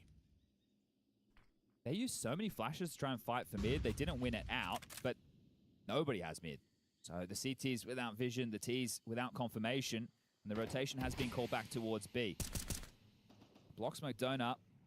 We'll have to keep one man busy towards red. It's pretty barren on B. Yeah, this is one of the hardest situations to find yourself in on Ancient when you're so passive. Now, you don't have the info. At least you know the AWP now. Boosted up yet again. That just tells you there was 2 lane. Spam damage. He's got Carrigan's name on it. Oh, that's perfect. The combo, the rain combo, I think they're calling that one. And now you got to worry about mid completely. So mid to donut, red to CT, red to B, and you're split 2-2. This is miserable for Falcons. It needs to be a multi from a couple of these individuals to give them a chance. Yeah, otherwise this half has gone from a feast to a famine. Oh, he's nearly got another one. He does! Double warbang kills. Ryu gets a freebie. Nico had to do something. Activates main into the crosshair. We're looking at a 6-6 half hit. We certainly are now. He's beheaded the AWP. Some nice shooting from Ryu in this patch of rounds. Yeah, and serious. He'll put the cherry on top. So all tied up okay. A game. You were right. You can list the names. Yeah. Yeah, okay. It's worked on both ways of the server. This is nice to see. Thought we were coming in for a bit of a drubbing. Now, Hooksy on the T side, 1 kill. That's all right. He was micromanaged. He's the puppet master. On the CT side, you can't get away with 1 frag, right? So he is going to have to be delivering. Just a quick 30 seconds to take a breath, and then we get things back underway. Already seen the buy starting to take shape for Falcons. We have smoke double flash on Carrigan, smoke Molotov on Tesses. Likely to be Kevlar for the other 3. Catch some of this spam in the replay. That comes way too easy, doesn't it? Beautiful work from Stair. He'll have to see his opponent, but take him out of the picture. Oof, I thought Kiyasuke was leaving spawn there without buying armor, but pipped in last second. And they look like they're going to be executing into this one. 3 stack, dual Berettas, smoke flash. Furious. Smoke flash is in the right place on B. And the dual Berettas as well.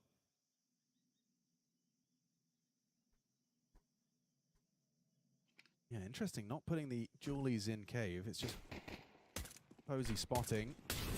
He's gone for a triple dip. Falls back, concedes cave. m80 through the flames. Ryu blind and executed. Lovely pathing. The flash from Carrigan just set him up to succeed there. I mean, you look at it from Astralis' POV, there was not a single chance. Ryu completely flashed. Bomb planted. Difficult to see a way back in. 2 Stair and Hooksy partner up, and m80 deadly. Does get 1 before Yabi finds him. Yabi another on the USP. Hang on a second, shape it up nicely. These USPs just executing Falcons, insta-deleted. There's Nico's Julies. Hooksy, no time for this. And no bullets either. Nico will convert it, but yeah, impactful onto the B site there. A couple of nice ones on the way back in from Yabi, but insufficient. It's both pistols now in favor of Falcons. CT side 4 spy. That's my expectation. Let's see if it's a reality.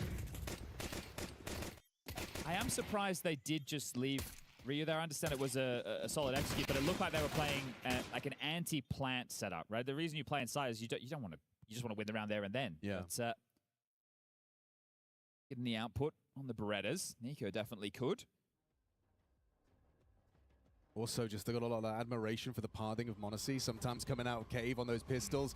That cubby can be so deadly, but the perfect flash and his immediate pathing towards that safe wall, safe from any of those long, short angles. So timeout right now from Astralis to discuss. So Hooksy, I mean, Neo jump in. Now, Neo might have taken this on his own volition, but Fozy did buy in util and then sell back. They just are going to take the eco with a couple of flashes to work with. All right. So we'll see if they can make it costly at all. 3 SMGs, 2 AK-47s, and again, a heavy presence towards B. They're going to smoke off Heaven and Cave. And the plan is, all right, well, we'll just flat out donut and see if we can fight the middle, but sector clear. B execute in the air. And now damage, because Astralis will be buying into the next round. So they should just set up and see if the USPs can take away a gun or 2. And try not to concede too many kills to the SMGs.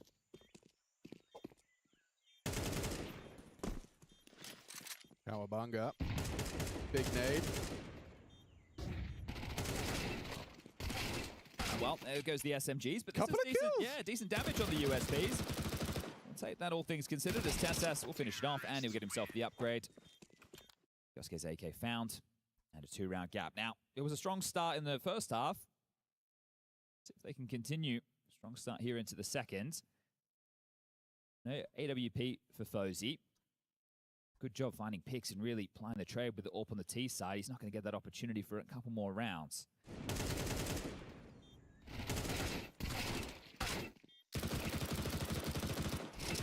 They've gone Donut and Red Smoke for middle, so they are going to want to fight for this. At least make it feel like they are. Tessas is out with the MAC-10. Look at him go. Did take a lick of the flame, so audible to stare. He's in the Donut Smoke, so... He might catch a timing. Flash is coming in. He's got stare running at him. He's got support, though. Gabby providing that support. Stare onto a USP. They hold their nerve. Into the A site, though. Big box occupied. Good trade from Temple. That's what you want from Ryu. Down to Nico. Disadvantage for the Falcons, but not impossible to get out of this. Need to hit the pause for a moment. The util is good, so they've hit the brakes. They've faked it. Oh, Honesty scalps Hooksy in this one. 2v2 now. But did they know both done it? They have different rifles, right? It's an A1S and an A4, so there's a chance both of them spammed. Or is he trying to cut them off with the pass? This is so outrageous. You're not going to expect this, or you are if you're Monacy. His clears have been sublime. But you were spotted. They're rotating into stair. He's already here. On-ramp power position. Monacy, how aware are you? Yeah, caught with the bomb in his hands. You got 40 seconds. It's Nico versus Stair. He assumes Nico must have been rather close and walks to his demise. Nico's awareness on the repos. Oof, he's at a map right now, 18 and 8. You wonder, once he got that major under his belt, if he's now unburdened by that and we get a different level to Nico.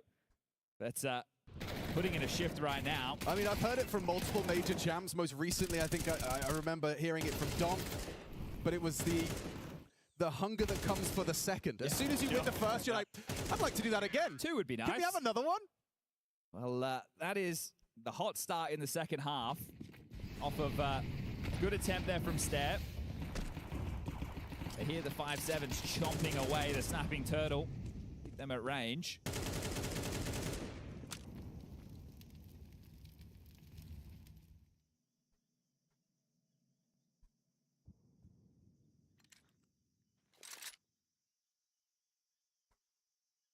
Casual in this as they just set up the B lane control. SS tasked with A main as well as mid pushes. They're flashing to allow him to clear close, make sure CTs don't have any room to work with. Slow and steady as they're very procedural on this. Ollie into cave stage 1. Paragon will take the space. The setup, as we can see on the radar from the CTs, is ready to pounce through red. They're not set up to use Hooksy's flash, at least not for the red fight, but as they start to rotate... Oh, I think that's a missed smoke towards long. Yeah, that has not landed as desired. 40 seconds. Do you send Carrigan in to investigate? Cave flash on the way. Carrigan was anti, so was Kioske. One back on the 5-7, but yeah, goes swinging into his demise. It looks like they'll just rotate the bomb over towards A as a pack here, so as long as they trade out, there's not any issues. Getting a little bit clunky with the util, but at least they're still trying to play for each other. What do you got for us, Yabby? You got a nade in your face. Yeah, that one hurts.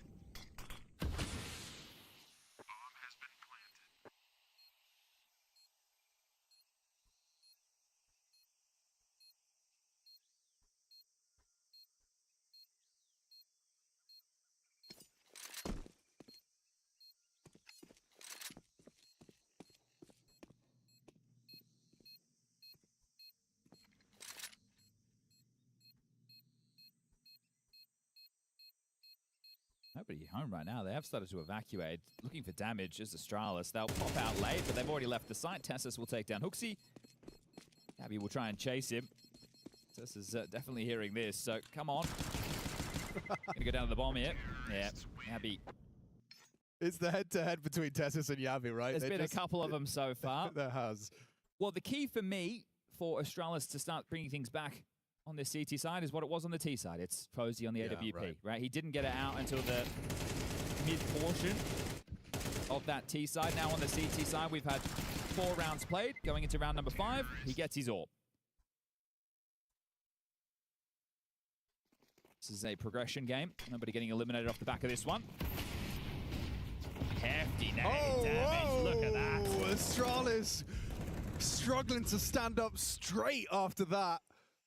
Stare and Yabi bleeding out their ears. Not pretty. And Hooksy, emboldened. Yeah, probably feels he has to take some room after his mid players cannot stay around. Valuable intel. Yeah, it's so tough to see how they're meant to win a round after 3 players take so much damage to nades in the early stages. So I'm excited to see Falcons when they check their util damage after the round. They're going to be gleeful. Mm-hmm. What's Carrigan calling then for that finish? Looks very eccentric, or at least hanging out around mid. Because of the doors smoke, they forgone this control. The AWP sounds off. That actually helps into an A play a lot. If you know that the AWP is not donut or trained on main, it's almost like an invitation to take those duels with the aimers that you have.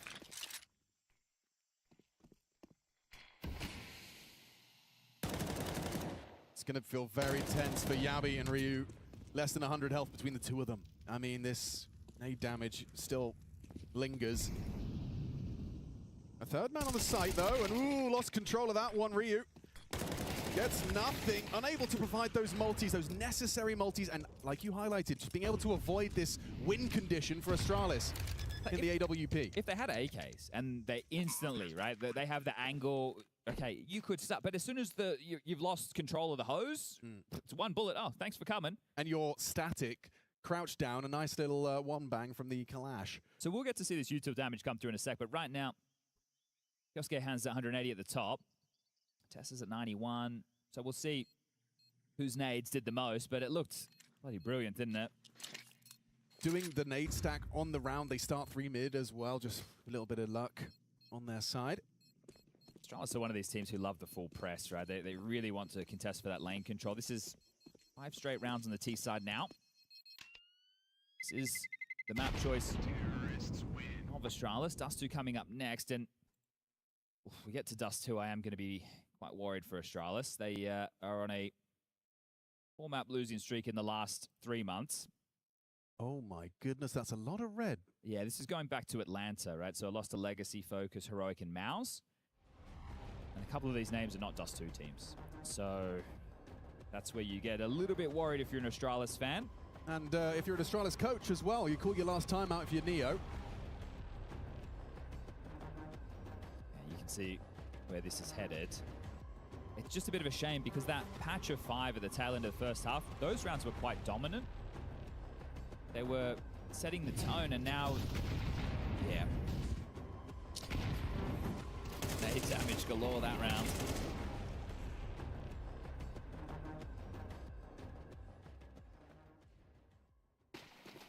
Will this remain casual? Or will Astralis be able to post a CT round and start a conversation? And nobody playing aggressive mid this time, right? They have block short. That nearly... Come on.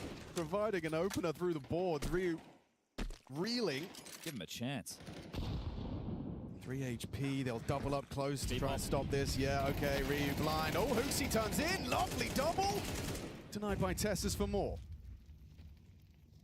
Stare present. As is Fozy on the AWP. He might peek off of the back of that. Flash actually catches him. And Monacy catches his emergence. Oh, bell rung. AK better. Just an MP9 going to walk into Carrigan. One tap? In a way. In a way. In a way. In a way. Can't argue with that. Look how much fun they're having. How dare they? Nico, 19 and 9. Monacy, 17 and 7. Yeah. That might explain the smiles. Everything seems to be working right now. That is a horrible way to start the round if you're Ryu.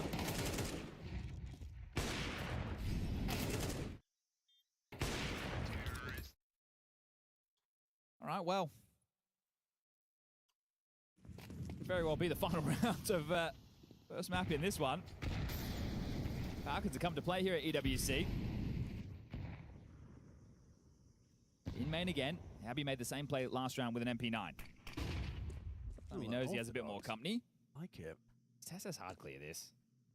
I do like the head-to-head duel. Let's see who gets the better of them this time. Yavi again. Tessa's frustrated. Well, their minigame has been rather entertaining. I honestly, I do think Yabi's won the minigame. I can't wait to see the stats after to see the head-to-head, like how many times those two dueled. By my count, what are you giving us? It's at least 5. I think it's 3 to 1 that I remember to Yabi. All right. Well, through the smoke, Hooksy gets one traded. They're into B. He was the only man there. We can start to pack this one up. Or Fozy, yeah, that's so ambitious. It still results in a stair trade, though. And they have the man advantage with the bomb down. So as these smokes will start to fade, there's a chance Astralis can put themselves in a position. But again, Nico, 20 and 9. Monacy, 17 and 7. These are the heaviest hitters to win a 2v3 to win the map.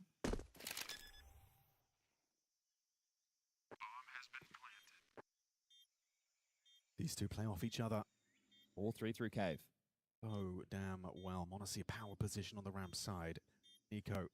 Oh, he's in good form, but he has to get all 3 in one tap from Yabi. Nico, look for the transfer there onto the pillar. Both of them grouped up, gets the information, confirms one of their presence. Gonna call the bluff on that one completely. Oh, gets caught with a nade out. Ryu will double swing. Oh, my. Whew. Aim looking a little bit rocky for Astralis there, wasn't it? The fact that Nico had a chance. The hang time on that where he's just gonna showing them, it's like show and tell. Yeah. Like, this is my grenade, I got it from home. How do you like it? It was $300, I got it in Spawn. Okay.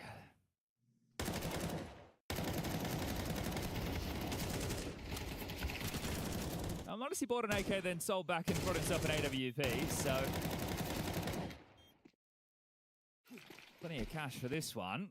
They got a CT round. Well, I don't want to start painting the picture yet, but it's an A rush for the finish. All right. That's so Carrigan-esque for sure. Audible to the donut player. Yabi barking for rotations. And he's down. Sit, says Kioske. Stair one back onto Captain Carrigan. Fight again. Double kill for Kioske, finding a long-range engagement towards the CT spawn. And with the bomb now down, Falcons. Oh. Tessa's onto Hooksy's a chance, and yeah, they're running out of defenders, running out of bodies, and running out of chances on their map pick of Ancient. Dust 2 coming up next. Difficult to make a case of seeing this one going 3, but Falcons in hot form. Oh, Nico through the smoke will close it all down. Nothing the AWPer can do. Fozy was hoping on a prayer. And that's the end of that. All right, first map, Falcons, and it's convincing. Yeah, great stuff. You want to see Falcons in this form, one of the title contenders. Let's see if they can do it in 2.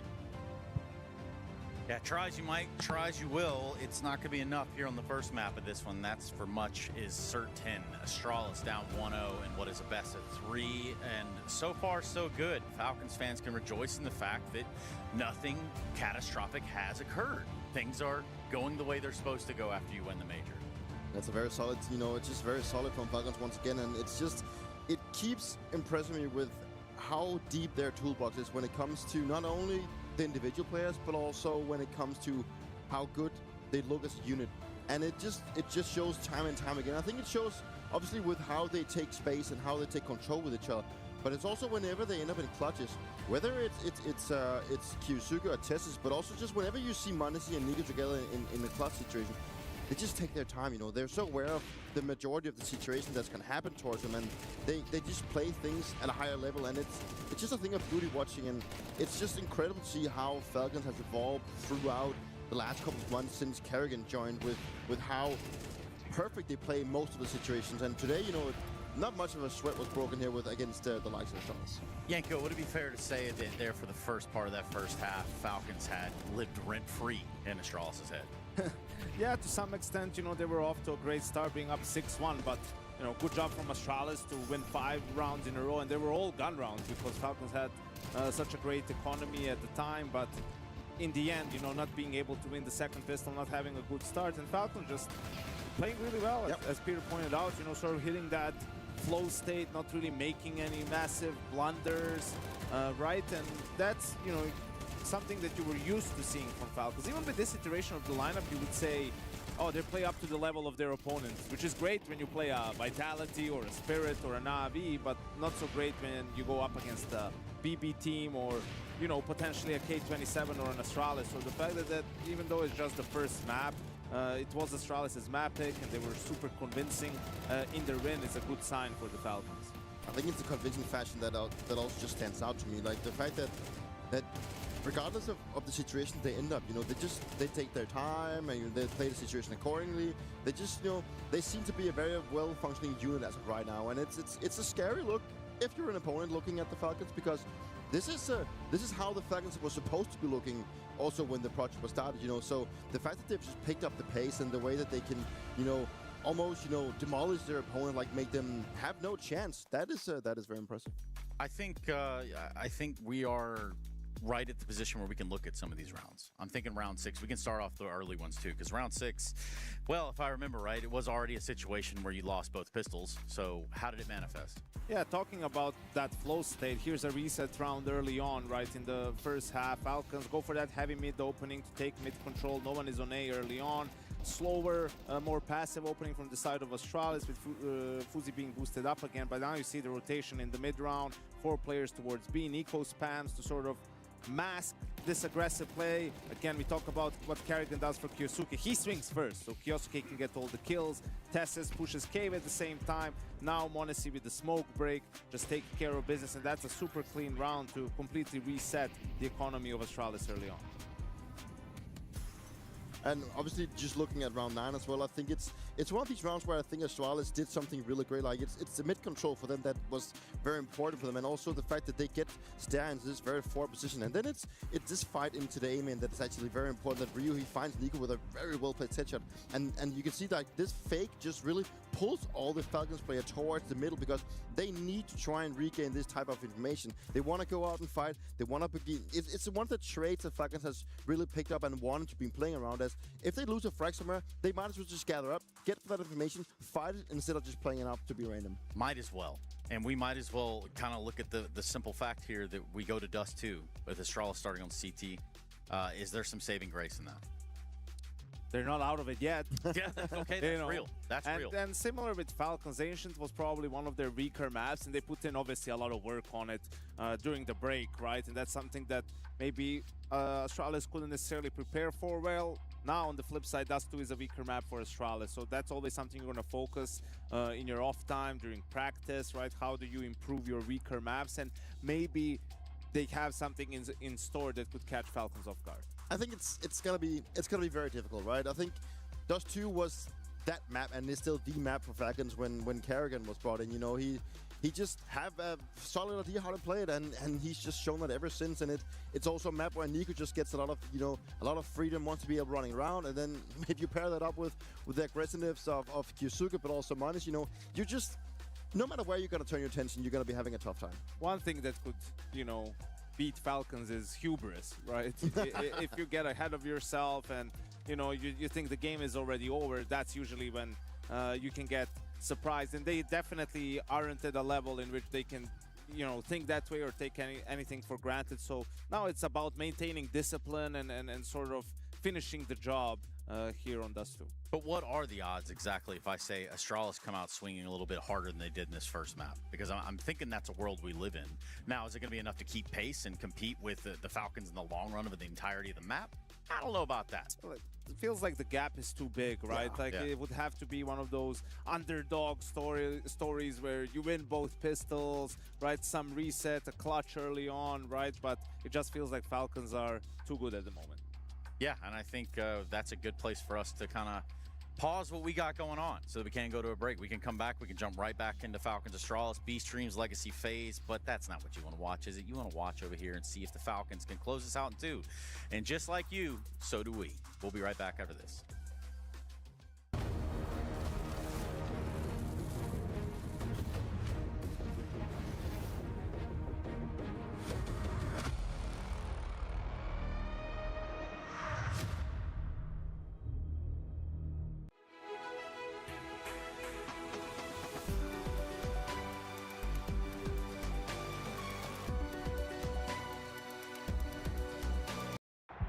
impossible doesn't happen overnight.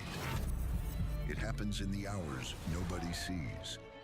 It starts with a thought that turns into a dream. Reach your impossible. The impossible doesn't happen overnight. It happens in the hours nobody sees. It starts with a thought that turns into a dream. Reach your impossible.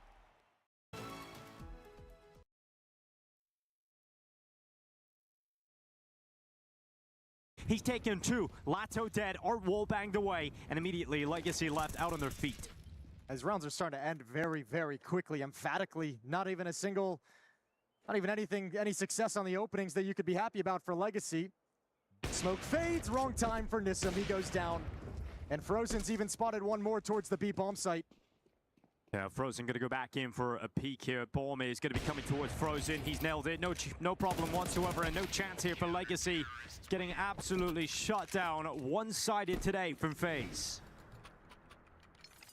Very one-sided. Very impressively one-sided as well. Cleaner than I ever would have expected out of FaZe. Really, really cool to see.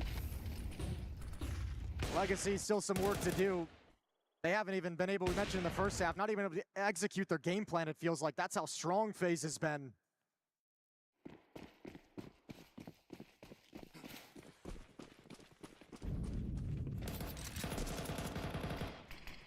We got to see J Bowen pop off, Jacob have a strong performance, Frozen.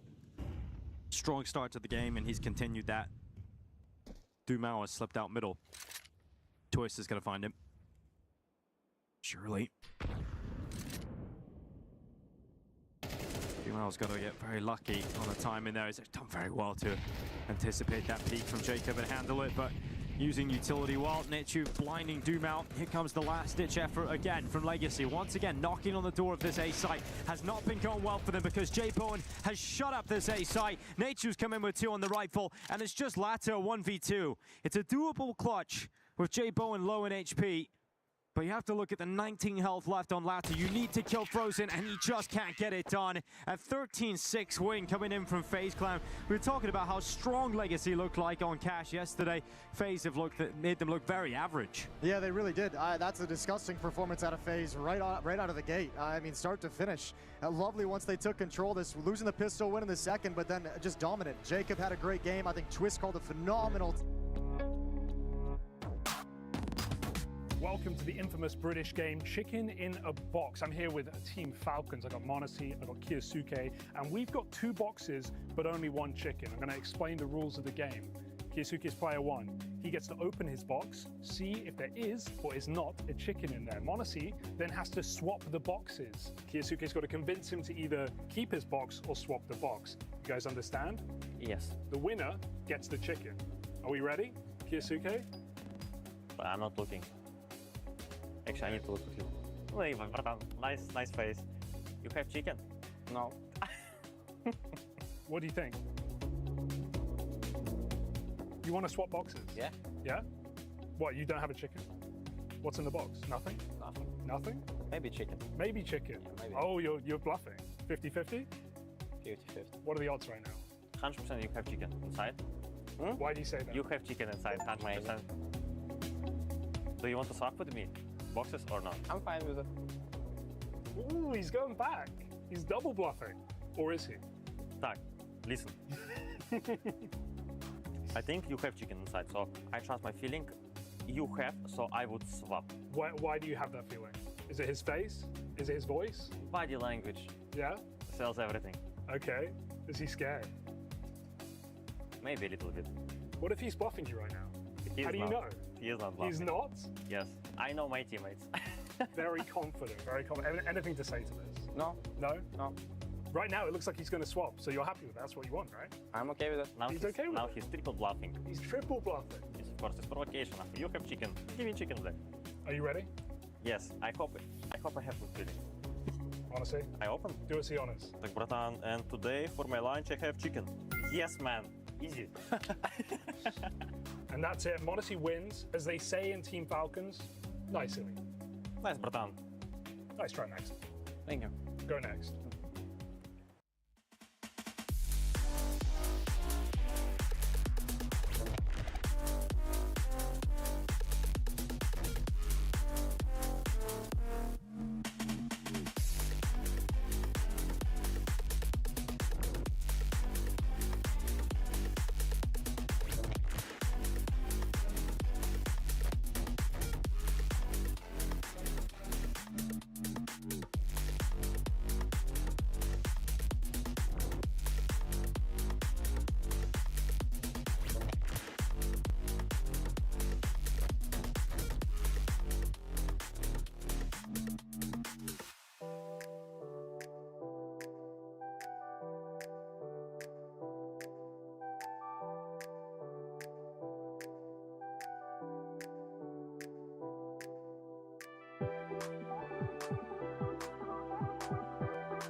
impossible doesn't happen overnight.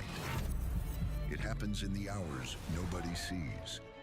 It starts with a thought that turns into a dream. Reach your impossible.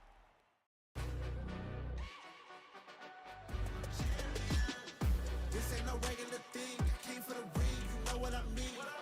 You see my name in the lights, better get right, I'm champion.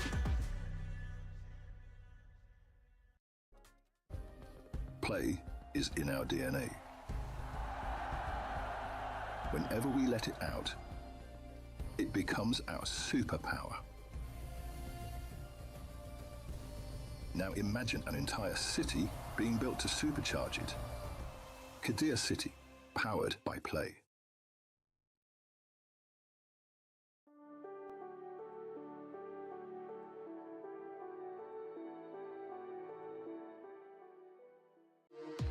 We were there.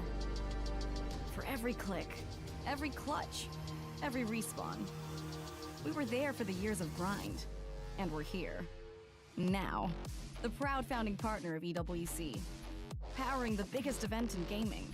Shoulder to shoulder with the world's best. Making history. Greatness deserves a stage. Lenovo Legion. Reach your impossible.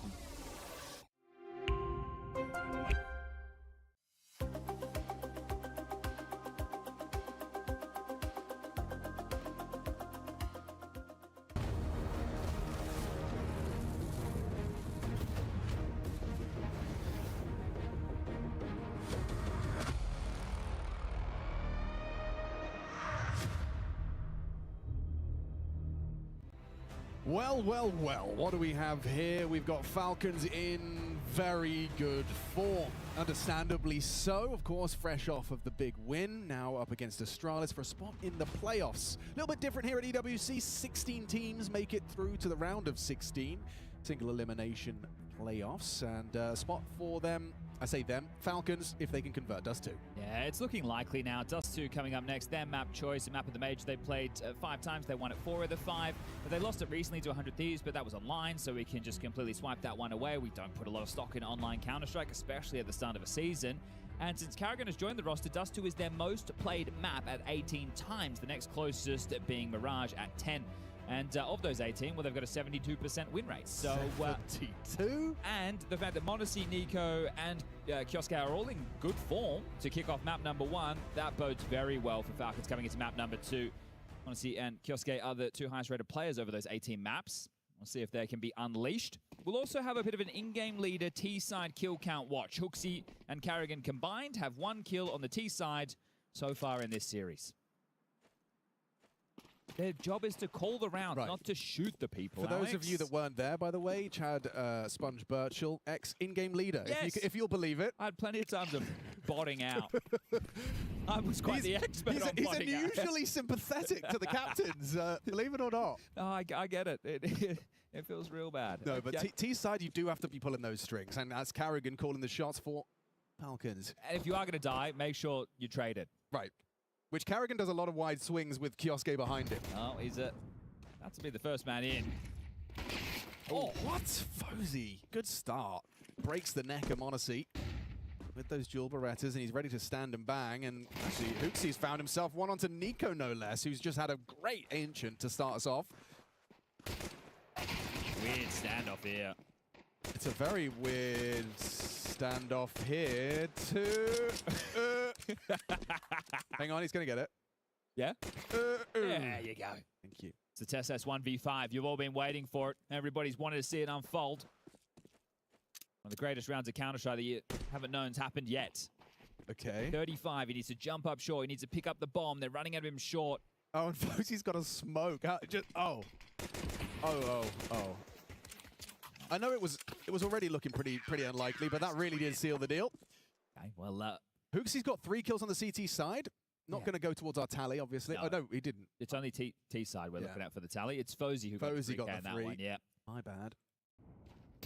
And we'll see that first one. Look at this. One bullet. Brah! Speaking of first, that's their first pistol. Okay.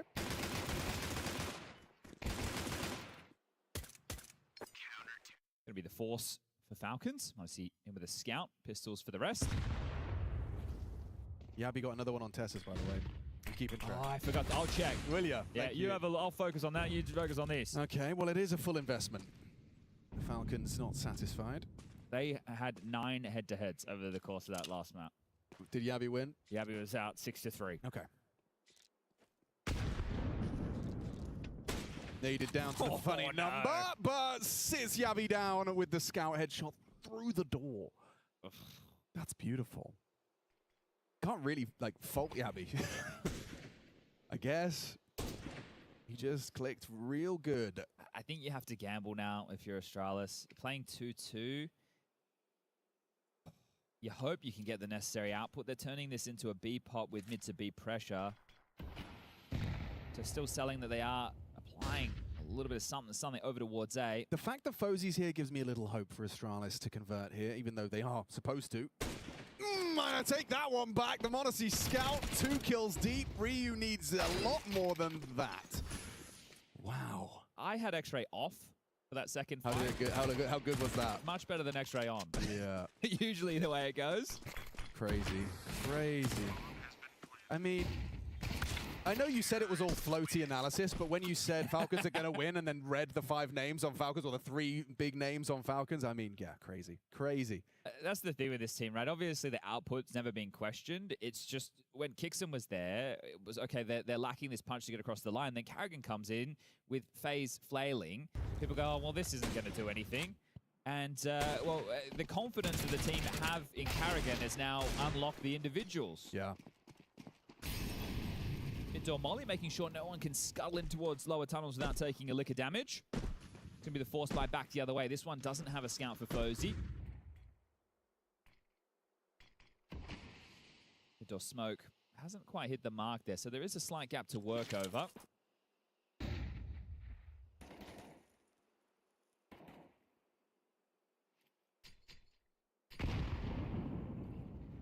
For our audio-only listeners, 3-man long stack on this force. Fozy patrolling the mid doors and Ryu tasked with bring down B in case they were to come his way. But right now, Falcons congregating on Cat for an easy A ambush.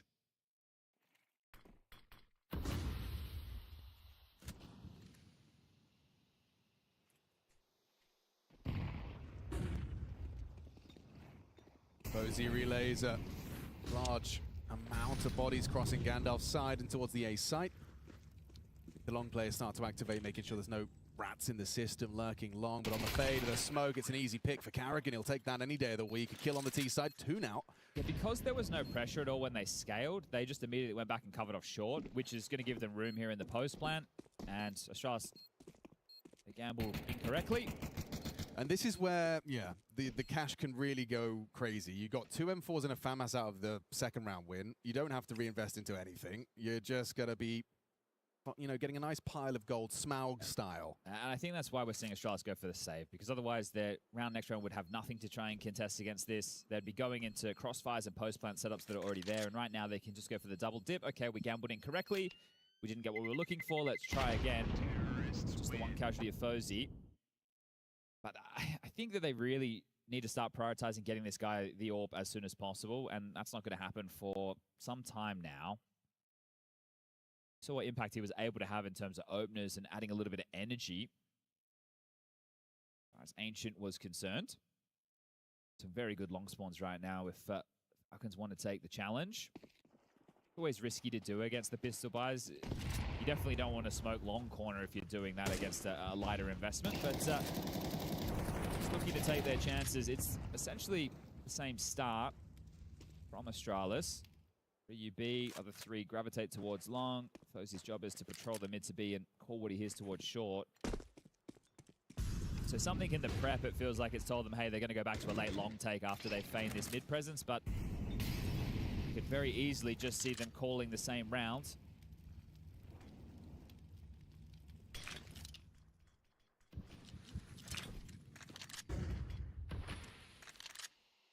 Looking almost exactly the same.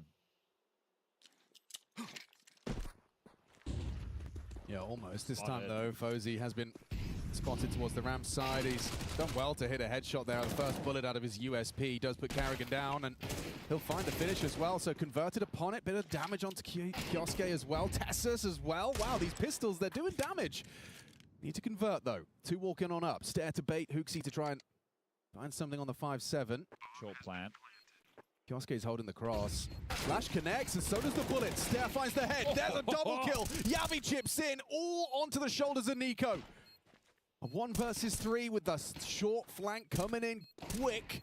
Ryu should have this one dead to rights. And on the reload, Nico 2 of the 3. Oh my god. He nearly. Oh my god. If it's an A4, Chad, he can pivot. Yeah, he's actually got ammo remaining in that situation. Oh my god, okay. Well, the double dip pays off. That was the, was it a flash from Yabi and a double from Stare? One hell of a flash, combination either way, but that was beautiful on the way back in. The dinks coming from the pit side as well. That one is the real first bad round, I suppose, we've seen from Falcons. Yeah, but money is not a question. Let's see this. The long-range headshots as well. Fair play to Stare. Incredible output. Yabi not only flashing, but hitting the frag. And imagine if Nico had a couple more bullets in that mag. Yeah, that would have been nuts. Okay, m0NESY's got the spawn. He's going to go challenge long with the AWP. Whoops. Fozy Aggie mid.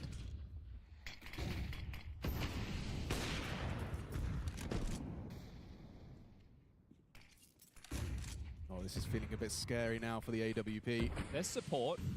Yabi's just mollied that cat.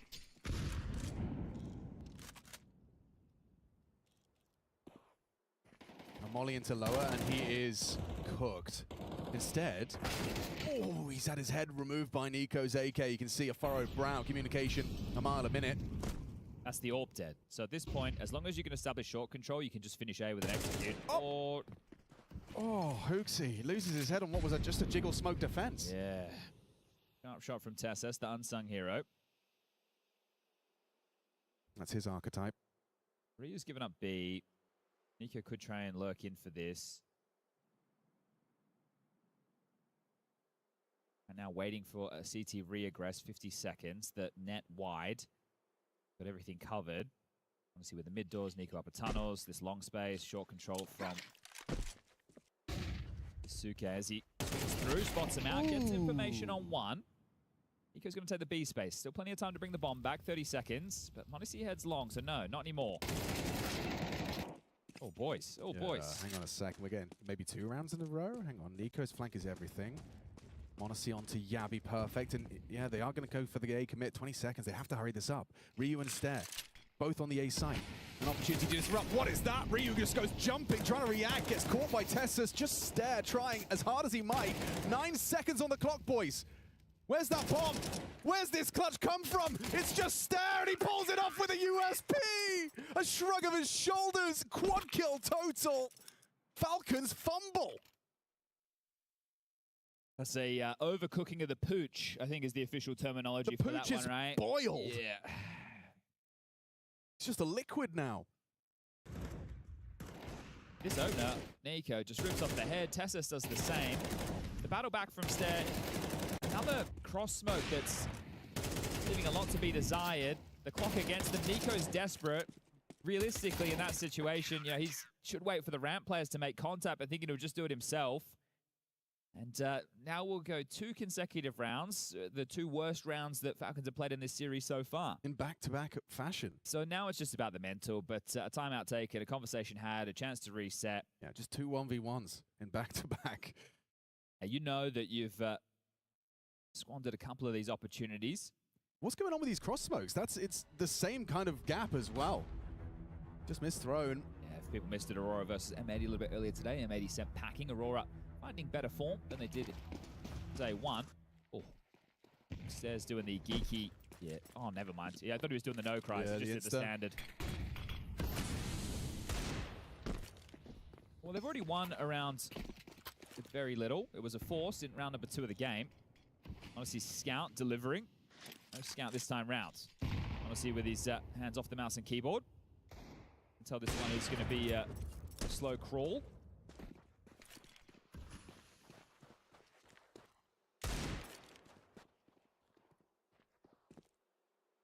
You think the Falcon screenshots come back after that one? They could, actually. I feel like they should be buried with the major win. I think that's actually a very fair, yeah. And the fact that, you know, they looked incredibly good on the first map. Just 2 bad rounds is probably not enough for the meme to resurface immediately. I think we'll be surprised. True, true. But that's just because they love him, you know? Bang. Jumping into the jaws of Stare. There's that Nico Deagle. Still rocking the blaze with the mouse stickers. He is looking sharp as hell today. Tell me why they can't win this round, Alex. I'm struggling to. Oopsie. Dangerous game being played. Nico's got his aim locked in. If you swing further, made down to 56. It's all 3 CT. And whoa! He hit that! He actually hit that! A flick of the wrist, and Yavi's gone. Ryu and Hooksy doing their best. They're chasing Ghost right now. Ryu, you got the kit. You need to get that towards the bomb chief. Let's just live. Just live. Ryu's going to be silent to the punt. He's jumping up short. This is an eco victory. This isn't a force fight. This is an eco. That's the Nico Deeg. What? The patch of these last, well, actually 4 of the 6 rounds that we've had played in this half have been absolutely wild. Oh, DJ, can I see that one again, please? Rewind. Wow, that's one way to shake it off, isn't it? You know, you were like, oh, tilt could be a factor. I think that's a tilt killer. Nice start. That's good. Wow, the words I'm not allowed to say. Come on, mate. That's beautiful. Yeah, well, now it's Astralis who are feeling a little bit rocky. Neo's going to take a time out of his own design. Oh. Come on. Tit for tat, back and forth. I'm so curious how many players, I can only name Tessus and Shiro that are on the black bar still. He is still a black bar enjoyer. Yes. Retro. Bit of a dying breed. Taking a look at what's available for this T-side call. Very good long spawns that Carrigan could use. Suke, Carrigan and Tessus. Good position if they want to try and breach out long. Honestly doesn't have a great spawn just to jump down mid immediately, but he can get there pretty quick. See if they want to boost him up. For the CTs, they're the ones who took the timeout. They're working with 2 MP9, so that's probably what they're trying to leverage in this situation. How do we get the most out of that? Aggressive short line, kept at bay by the flame. Or default here.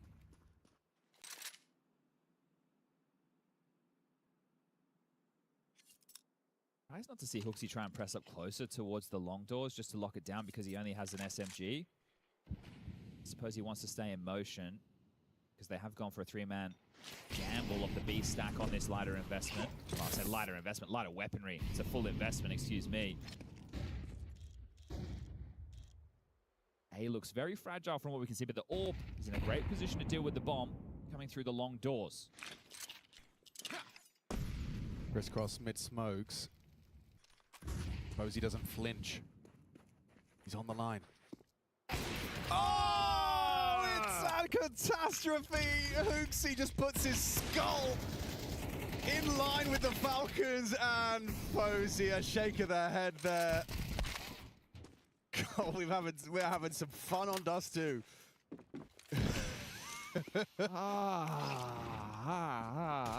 Hooksy's trying to laugh it off, and Posey is just, yeah, head in hands.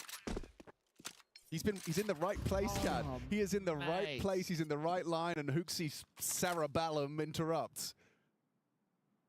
Okay, well.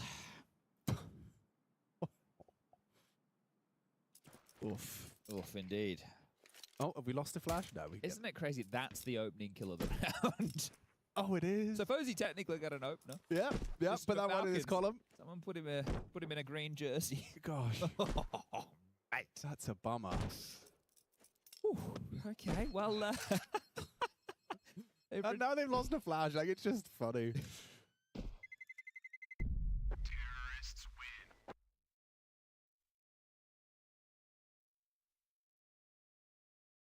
See if we get that one in super slow-mo. Bonk. Oh. Oh. Sorry. Yep. Yeah, I don't know, mate. I don't know. Yeah. Your head just appeared. You kind of want to leave the room at that point, you know? You do. Can I have a bathroom break, please? Can we just take a timeout? Can I go to a rage room? Yeah. Oh. All right, well, Eco behind the saves. It was always going to be hard. It feels like they're intentionally making it harder for themselves. This is a nice boost from Ryu. I like it.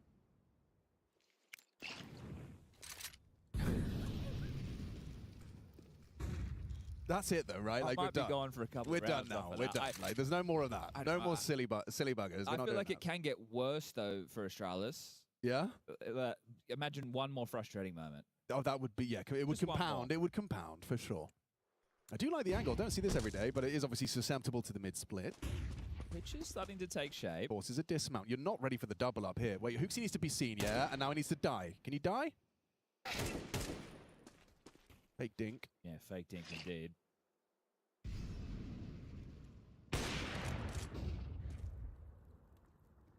Well, an attempt there from Fozy to make some room, get some information. Walks out the long doors, goes down to Monacy. Another opener to the tally. They're not in a rush here. No, remember the last time they had a 5v3? I do, yeah. Time became a bit of a factor, didn't it? So, are they able to avoid that same fate? Together, Falcon strong, up cap. Stare is deadly. Yosuke sent to bed, and the transfer into Carrigan's head is outrageous. Beautiful aim on display, and Nico can do it too. What a hell of a sequence out of both of them. They're going to dart to B quickly, 18 seconds. Going for a jump shot, they've got to get the bomb across. Nice from Yabi, there's no chance here. Yabi will close it down. There's more where this came from. Dust 2 injected into my veins. Nico's hitting shots, and that stair transfer is a thing of beauty. Yeah, this is pure entertainment right now with how these rounds are unfolding. Oh, wow. Whoever you think has the advantage is proving they don't. Opening kill. Stair, this was absolutely nutty. Another round of instant impact, a triple kill. Making money with Yabi to shut things down. Okay. We go again. Deagle for Nico. Yes, please. AKs for 3, or for Monacy. And back into the full by Astralis. This looks like they try and go for a relatively early bit of B pressure, whether or not it's the follow-through, if they do find what they're looking for. Bodies are in the right place. So feigning the default map control. 4 upper tunnels. Arrogant to deal with the rotation. Is there a swing off this? No. Orb searching. It is that Singe. Yeah, okay, that's multiple. For the util belt dump from Yabi. Oh, he's making a move, Mr. Carrigan. And Yabi, team flash! Stair caught him. Good trade back. Can he redeem himself? Can they hold on to the B site? Ryu can. Unloads the mag into the smoke. Rotation's Staring here. support. Rotation is here, but Nico's Deagle is too, and Kioske just bopping 2 heads. Now Ryu, Fozy in combination. Puts it onto a clutch for Monacy, and he should have the first for free. A leg shot from Fozy in this AWP head-to-head. Gotta get the bomb.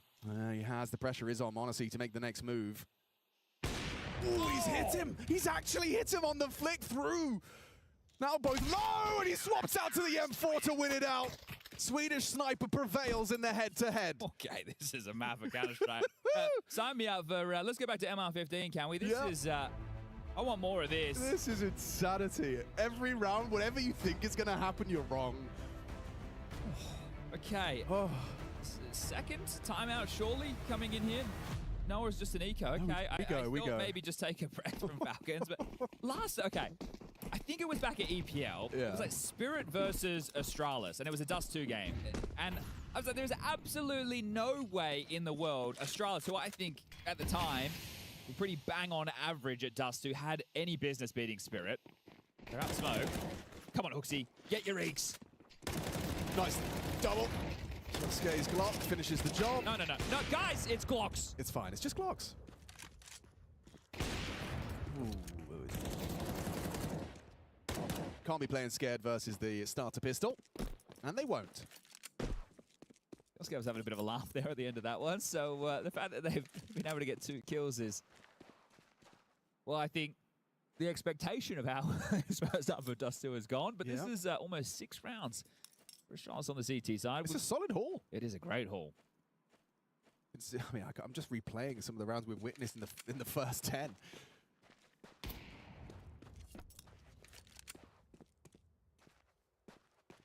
It's this Spirit result back at EPL. It's like they lost a legacy phase. Furia, they're getting like dumpstered. Before that, their wins were against 3D Max and Heroic, and then it's like, okay. But that win, could you check Fozy's kill total? I'm pretty sure he had like... Well, EPL, he took over, right? Off. Yeah, he did. Right? That was a game where he was going nuts. He had 20 frags in that one. Yeah, nuts. Imagine if like you play mid teams on Dust 2 and you lose, but you play some of the absolute best Dust 2 teams in the world with a few, and you, oh yeah. Yes, that's what. We can hang out with these Spirit, Falcons. Those are the games we can win. Still, jovial attitude. Second time out from Zonic, coach of the Falcons. I just want to put numbers on this so it's not too harsh. 22 times Astralis have played Dust 2 this year. Yeah. They've won it 6. Right, so it's they're on a 4-map losing streak. Right. This isn't, well, maybe it's starting to get comfortable. They find themselves here, decent chunk. Okay, Falcons, pick yourself up, dust yourself off. Ready to pop out long. And he will. Kioske forging a path forward, claiming long for himself off the layered flashbangs. It looks like they're going to concede the space. So now you need some territory elsewhere. Do you and Yabi want to partner up and take upper tunnels? Fozy brought down low, misses the shot there. Box, we don't have long, we don't have short, and you walk in a tunnel straight in there, Mr. Nico. That could not have been a more free frag. Ryu not prepared for that to be held.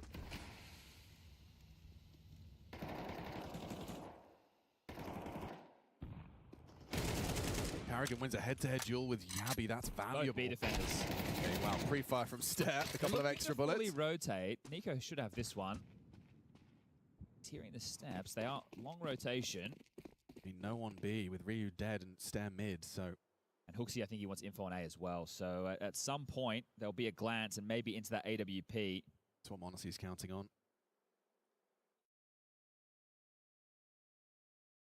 Oh, with the way Stare's been playing, there's no reason he can't win this on his own towards the B side. Valid. And he's got that AK still, which he's been utilizing so damn well.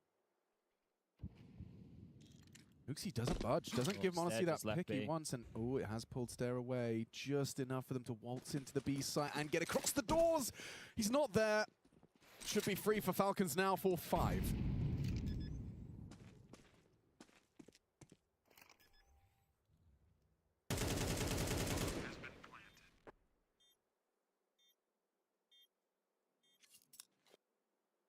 I don't know if you're getting away with this one here, Stem. Honestly, has the line, he has rerouted, so he sees them evacuating, and that will confirm that, yes, they are no longer fishing, they are definitely saving.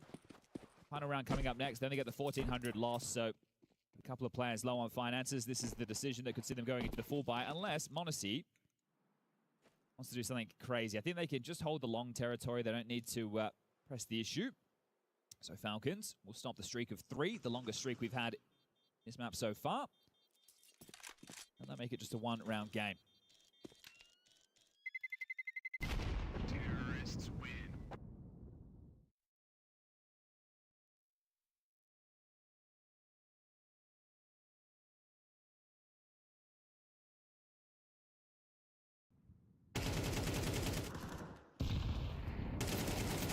That's when being an extremity player sucks, is, oh, you expect me to make a move into a lion's den with imperfect information. Yeah. It's just... You Your feel for hand is Ryu. forced, Yes. yeah. Someone has to make the play, and you're the one in the most optimal position to do so. Quotes on that, yeah.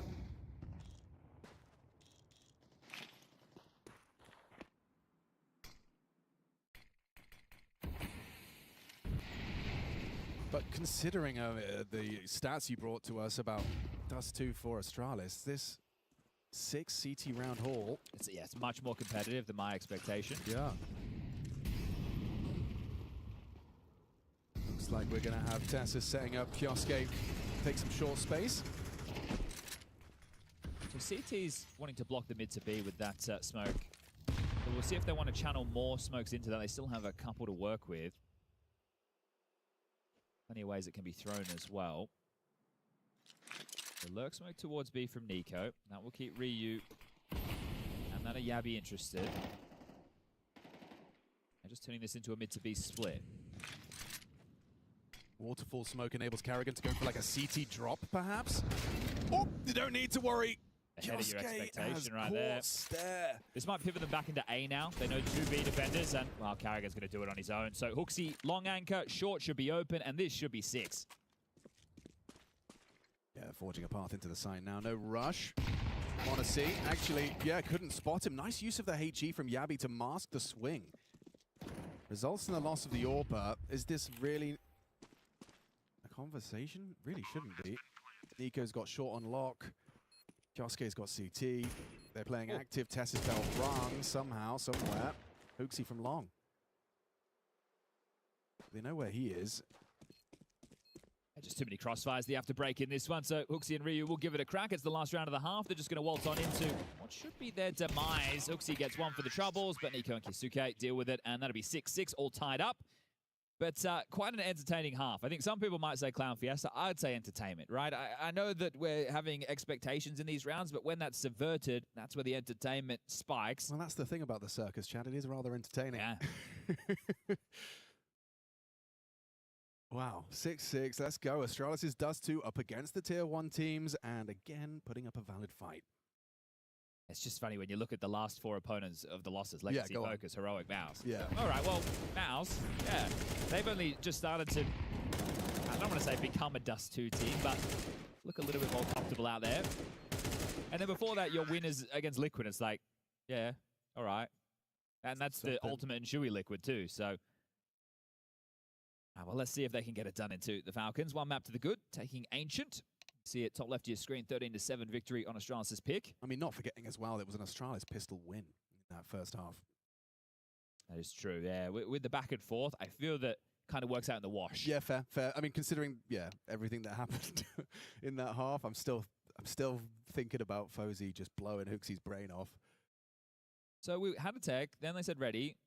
Then Ryu says keyboard disconnected. He says, I don't know. So I think we're ready. Okay. So they know. Look at this. CT side double nades. So these to break a smoke of an expectation ready. Is there a strategy you think they're going to run? Are they going to be a stack because you've got a plan based off of the ante? I also don't think Ryu's going to buy a decoy for no reason. Can't think of the reason, but he's got one.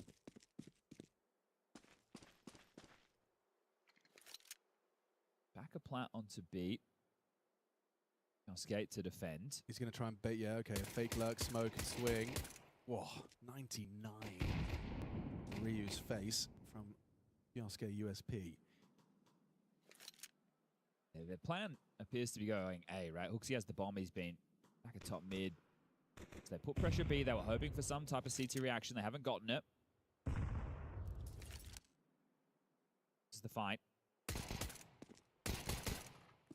Posey and Nico having a little skirmish on long doors. Upcat with 4.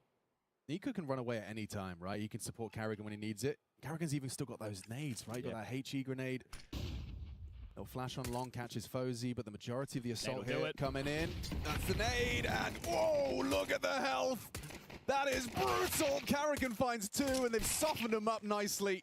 A perfect HE grenade, the timing impeccable. Double out of Nico and Carrigan. 3 out of 4 pistols for the series so far. No plant means we're going to have an ugly-looking force, if that's the option Astralis want to go with. They're happy to take the full save again. Could not have been better times, better placed. Absolute perfection there from Carrigan. Total damage, 155 after that one. That will be the full eco. Some of the least exciting rounds, unless you have a scout and your name's Woxic. Yeah. Or Krabeni. Just going to take a look and use this opportunity we have with a brief moment to look at the Legacy versus FaZe game. They're into their second map. It's Mirage. That's Legacy's choice. Nuke is the third decider if they need it. Now, that group for FaZe is the same as Falcons, Group B. But you don't need to play out the upper bracket final. Right? You win this and you're in the playoffs. Right? There's no point playing that game. As mid has been farmed. Nico goes down.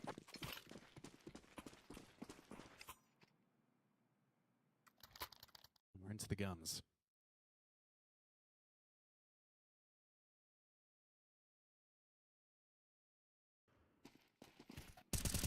That didn't make us wait too long, did they?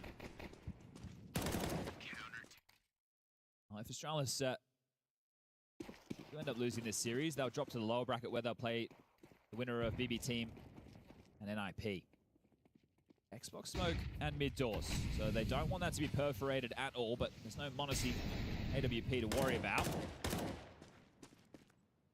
Left the bomb in Suicide, which doesn't matter right now, but I don't think that's intentional. Oh gosh, Nico's in trouble.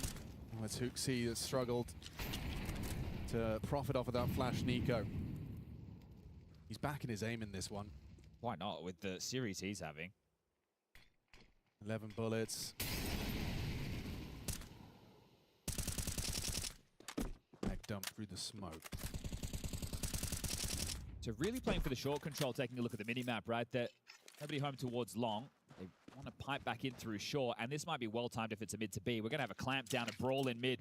And they're going to push through the short side. Hang on a second. Hooksy goes looking. There's another one where that came from, though, and Carrigan's just going wide. It's the whole team doing the dance. Stare, as always, is capable of providing the necessary multi. Astralis have an advantage, only for a moment. There's Monacy, takes the head off of Yabi. Good flash. And he can't find the burst onto Posey. Gets it eventually.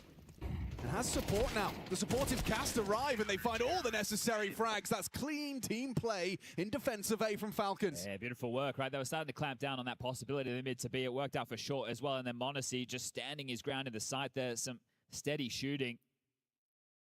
As it will need to be a partial now from Astralis. Lost bonus for them, 3,400 into the next. That flash was great. Stair was the only one. His AK spray is so dialed in. I think Stair is such a gem. Right, some of these top orgs, if they ever start to look for a map control player, I think Stair needs to be towards the top of the list. That's fair. He's an incredibly talented gentleman.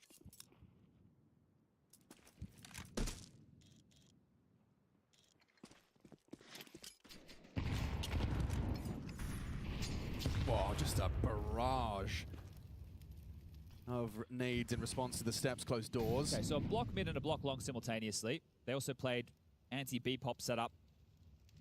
But now as the round will start to settle in, I'm sure we can see the options open for Falcons as well. I mean, the objective here is just try and avoid that Fosey scout. Don't give him anything. So they might be returning to long, and that's Carrigan's responsibility. I'll be honest, I forgot to keep count of the T-side kills. Oh yeah, me too. That's all right. The stunts will have us covered after. It's all about the calling here. Let's see if Hooksy can call them into a half-by victory. It's his. Be traded. Should be. Body shot would do it, yeah. Honestly, though, quick. Very quick.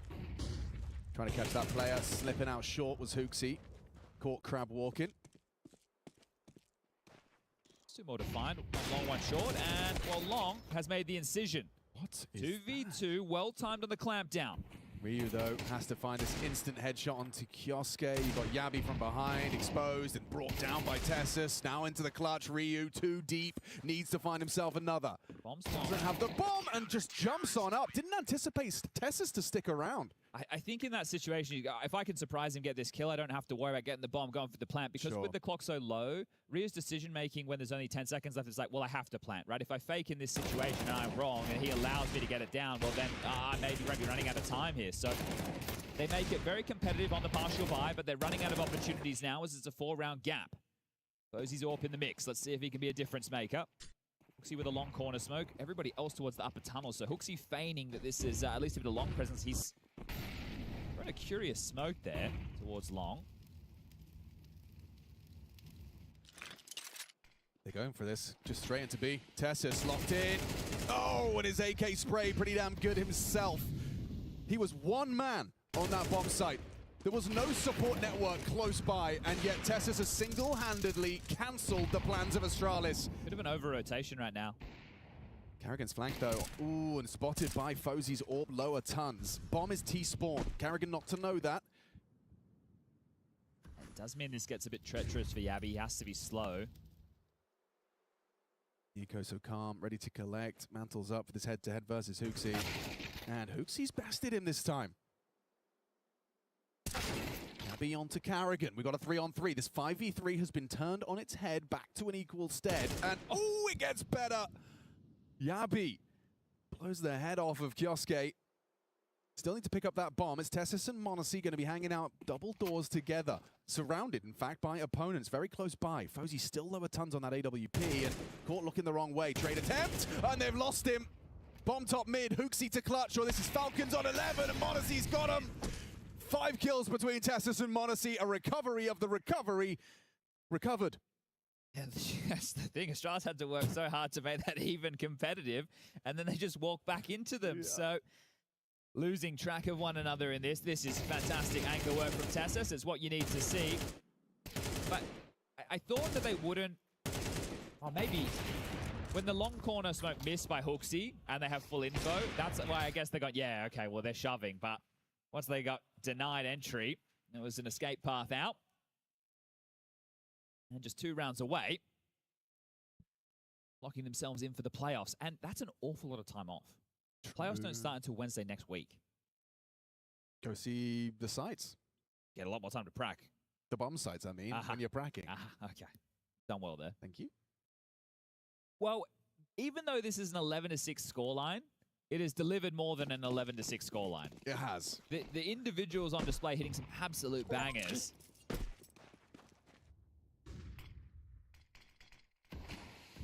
Again with the 2-wave door smokes for the cover off. Oh. That just spam. Yeah.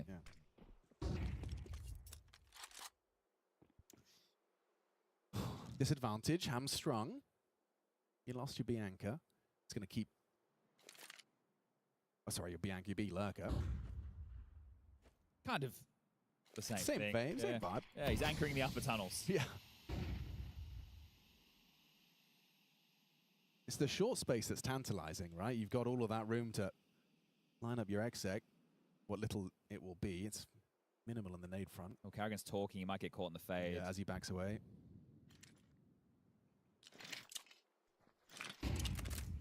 I can't believe he has just played bold-faced in front of a fading smoke. But now it's pressure onto m80. He can bail himself out for a quick one, but trade from Stare. 3-on-3.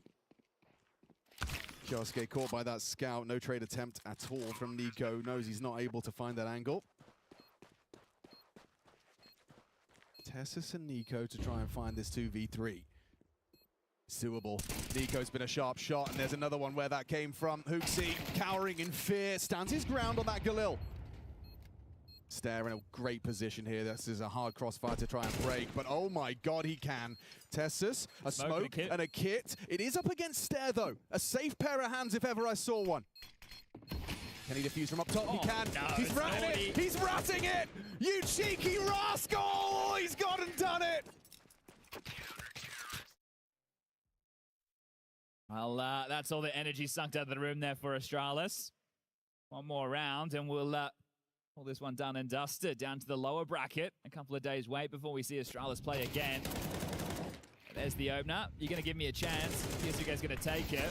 That's what he says in response to that.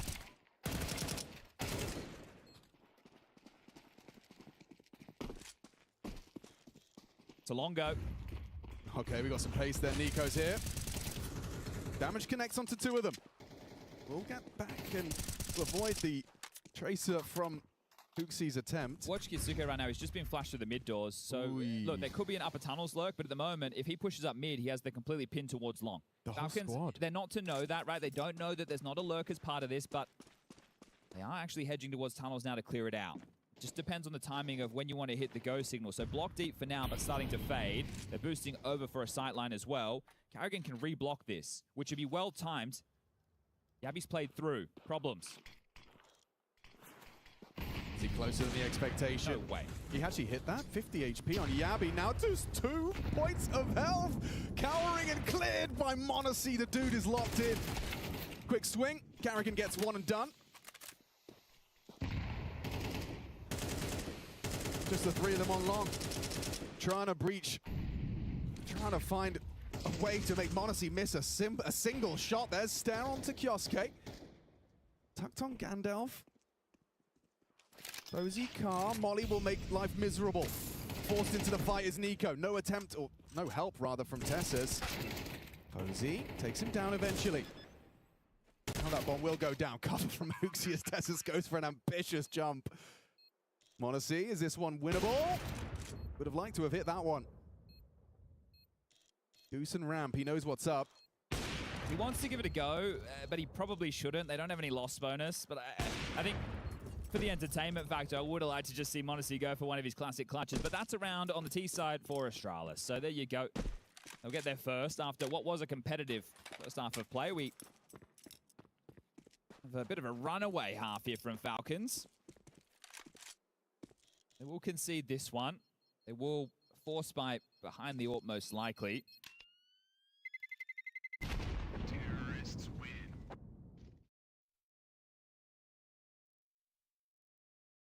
Honestly, 50 short of being able to drop an M4.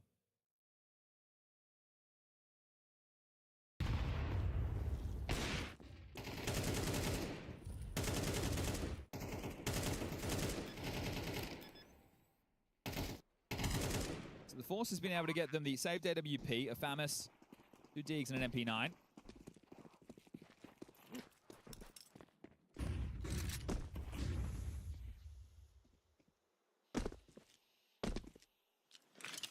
Doesn't know about Blue Bin. Oh, I think Arrogant has unknowingly just given an avenue in. Surprisingly, they haven't picked up the bomb and brought more over to fortify long. To be a rude shock for Nico. Oh, my goodness. It's not the cleanest kill. In fact, not a kill at all. Nico gets away with a scrap of health. So lucky to be alive. Ryu got punished with the smoke on it. Physical spam in a previous round. Let's see if he walks in this Monacy AWP trained and at the ready.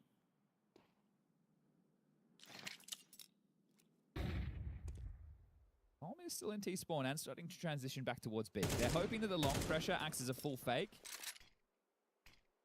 But 2 players are about to push through mid doors. Falcons keep on moving. Yeah, and this could be a very inspired push if they go lower. Monacy is going to have 2 on his...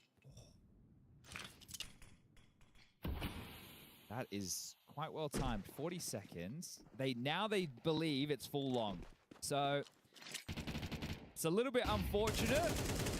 Posey spam another flash. They will swing and it's just him. It's just him. Yeah, He's open. You're not going to get there in time. I think just save, yeah, boys. Yeah. That's funny. There's so many chances there where it could have gone either way. But they will get themselves up to 8 rounds. Falcons have no choice but to hold on to their guns. Tessus will lose his. It's a tough hunt as well, trying to break through those long doors. So I'm sure he's going to go too far to search this one out. was looking like another cut and dry map here for the Falcons. I think it still will be, but if you reflect, it was a 13-6 over K27. 13-7 on map number 1. Now we're about to find ourselves at 12-8, so getting ever closer.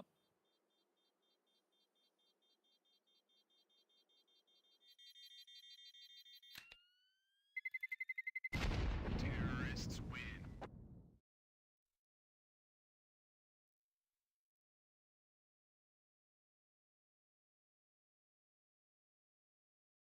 A long spawn on Stare into this one. They are aware that the AWP will be carried through. Sonic has burnt his final timeout, so whether he wants to get involved with a call or give the options for Carrigan to find something. Carrigan ain't saying anything right now. But the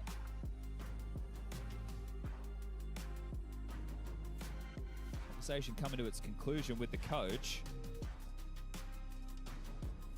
Yeah, Sonic doesn't want to see this gap get too much more out of control. Maybe he was worried that they'd just shove and force all the nades and everything again behind what they had saved. Yeah. And go, but I think... go for that second bite of the cherry. Yeah, maybe just as well, hey, boys, we've been dominating them. There's been some good Counter-Strike, but let's just get it done and not get in a hot position.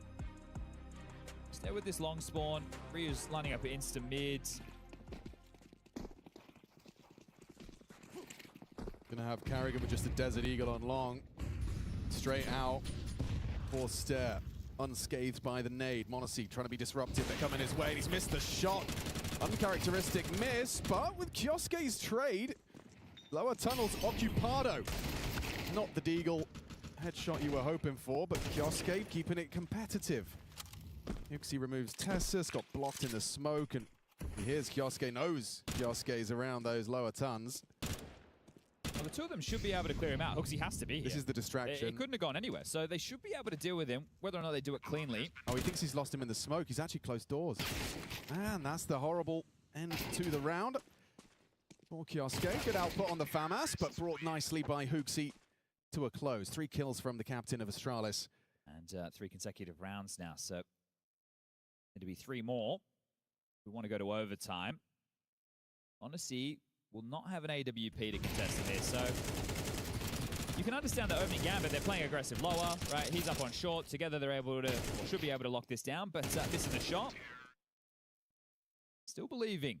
The Danes. Well, Hooksy gonna sell long again. Just throw a smoke. Throw a couple of flashes and try and breathe through the smoke. Try this B pop once more. Last time round, Tessus single-handedly shut them down. This time he's got company, he's got some help. Kiosuke, just the one. Trade from Ryu. Tessus trying to delay as long as he can. Knows the molly's imminent. So is the spam. Nico might creep so through is this. The nade. Holding on as best he can. Yabi finds him. Nico caught emerging from the smoke. It's a lovely double out of Yabi. That should be round ending, and Carrigan's a dead man. Running lackadaisical into the crosshair of Hooksy. Yeah, that looks a little bit ugly there at the end, doesn't it? I like the play from Nico, though. Tries to creep in, capitalize, but some sharp shooting puts him down. The double digits accrued. 2,900 is the loss, so it's going to be, unfortunately, partial into full. Right.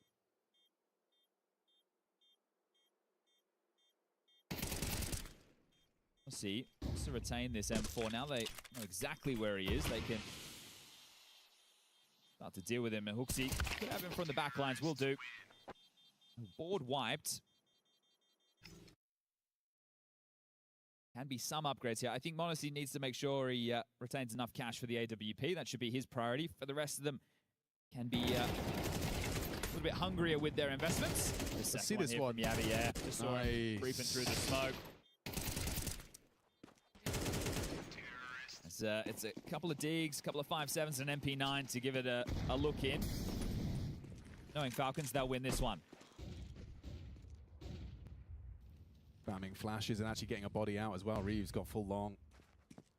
Once he's going for a walkabout. Here's Hooksy top mid. Yeah, that flash does nothing. Just falls away in time. He's committed, and they get They're chased. pushing it down. Oh, Stare's been overwhelmed. That's a huge opening kill for the Falcons. Puts a rifle as well into the enemy hands for Astralis. Now Hooksy getting overwhelmed. They're running at him. They're just going to bring him the fight. He needs help. He's begging for backup. A deagle to the face. Carrigan up close. Just one on this ramp. It could be round Overlooks the Ryu mantling up from the other side. Smoke on the short side and a great nade on the Kioske MP9. Gonna try 3 through CT. Whoa. Not typically the recipe for success. And they have to get a wiggle on. There's no kit. Could be one hell of a recovery. Definitely give this one a look. Next round's the full buy. Yeah. That's the last of regulation. And that AK on Tessus, he might find Yabi here. Doesn't quite nail it. Nice from Ryu. Super output. Triple kill. We do see every single round of regulation after all. Okay, they're so lucky there that Fozzy's able to clip himself through long before that swarm of CTs charges up and hunts him down. That was terrifying for Stare. Just seeing these people, these two CTs. There's a guy short, there's 3 putting up, but that was absolutely insane. Just throwing bodies on the line. Yeah, as soon as I saw Hooksy transition green box, I'm like, oh no. Yeah. You have just invited the horde. All right, Fozzy, aggressive, scuttles a HE. 5 consecutive, Chad. Will they find that 6th and take us to overtime? Buy themselves some respite. Yabi's out behind the long smoke, eats the flash. Carrigan! Oh, he can't convert! A golden opportunity for first blood there. Squandered, sidelined the captain of Falcons. Full tons info thanks to Kioske's push. Nico exchanges block smokes with the cross. The fact that Yabi has the AWP because of Bogdan's Law here, we'll see if that becomes a factor late. Mollied, creeping up behind the block smoke. Lots of utility though. Take a look. The CT still with a lot of nades here. Is it to disrupt the cross? Is it to stop the plan? Monacy's holding that cross and he books him. Fozzy, sideline, back to the 4-on-4. Yabi low, don't forget. Monacy's still got that cross and they've still got their nades. Cross the ramp, bomb on the back of Stair. Pressure amplified now. All to play for. Hooksy blind. Tessa swings on through. Just the one. Ryu trades. It's a headshot. Nice from Monacy. Just keeps racking him up side by side with Nico. And Yabi, that low HP, will haunt him. The 24th round of play. 5 consecutive from Astralis, but in that last chance saloon before overtime, Falcons look to have done it. Oh, Yabi won on the swing from Kioske. Has he overcooked there? He's got to pick up the bomb now. Might be able to get it down. This would be some clutch. Pulls off a shot. They're rerouting. CT and long will be the avenues of assault. Well, they divide and look to conquer. Monacy CT approach. Nico coming in from long could catch Yabi. Look at the wrong way. Hasn't spotted, hasn't exposed himself either.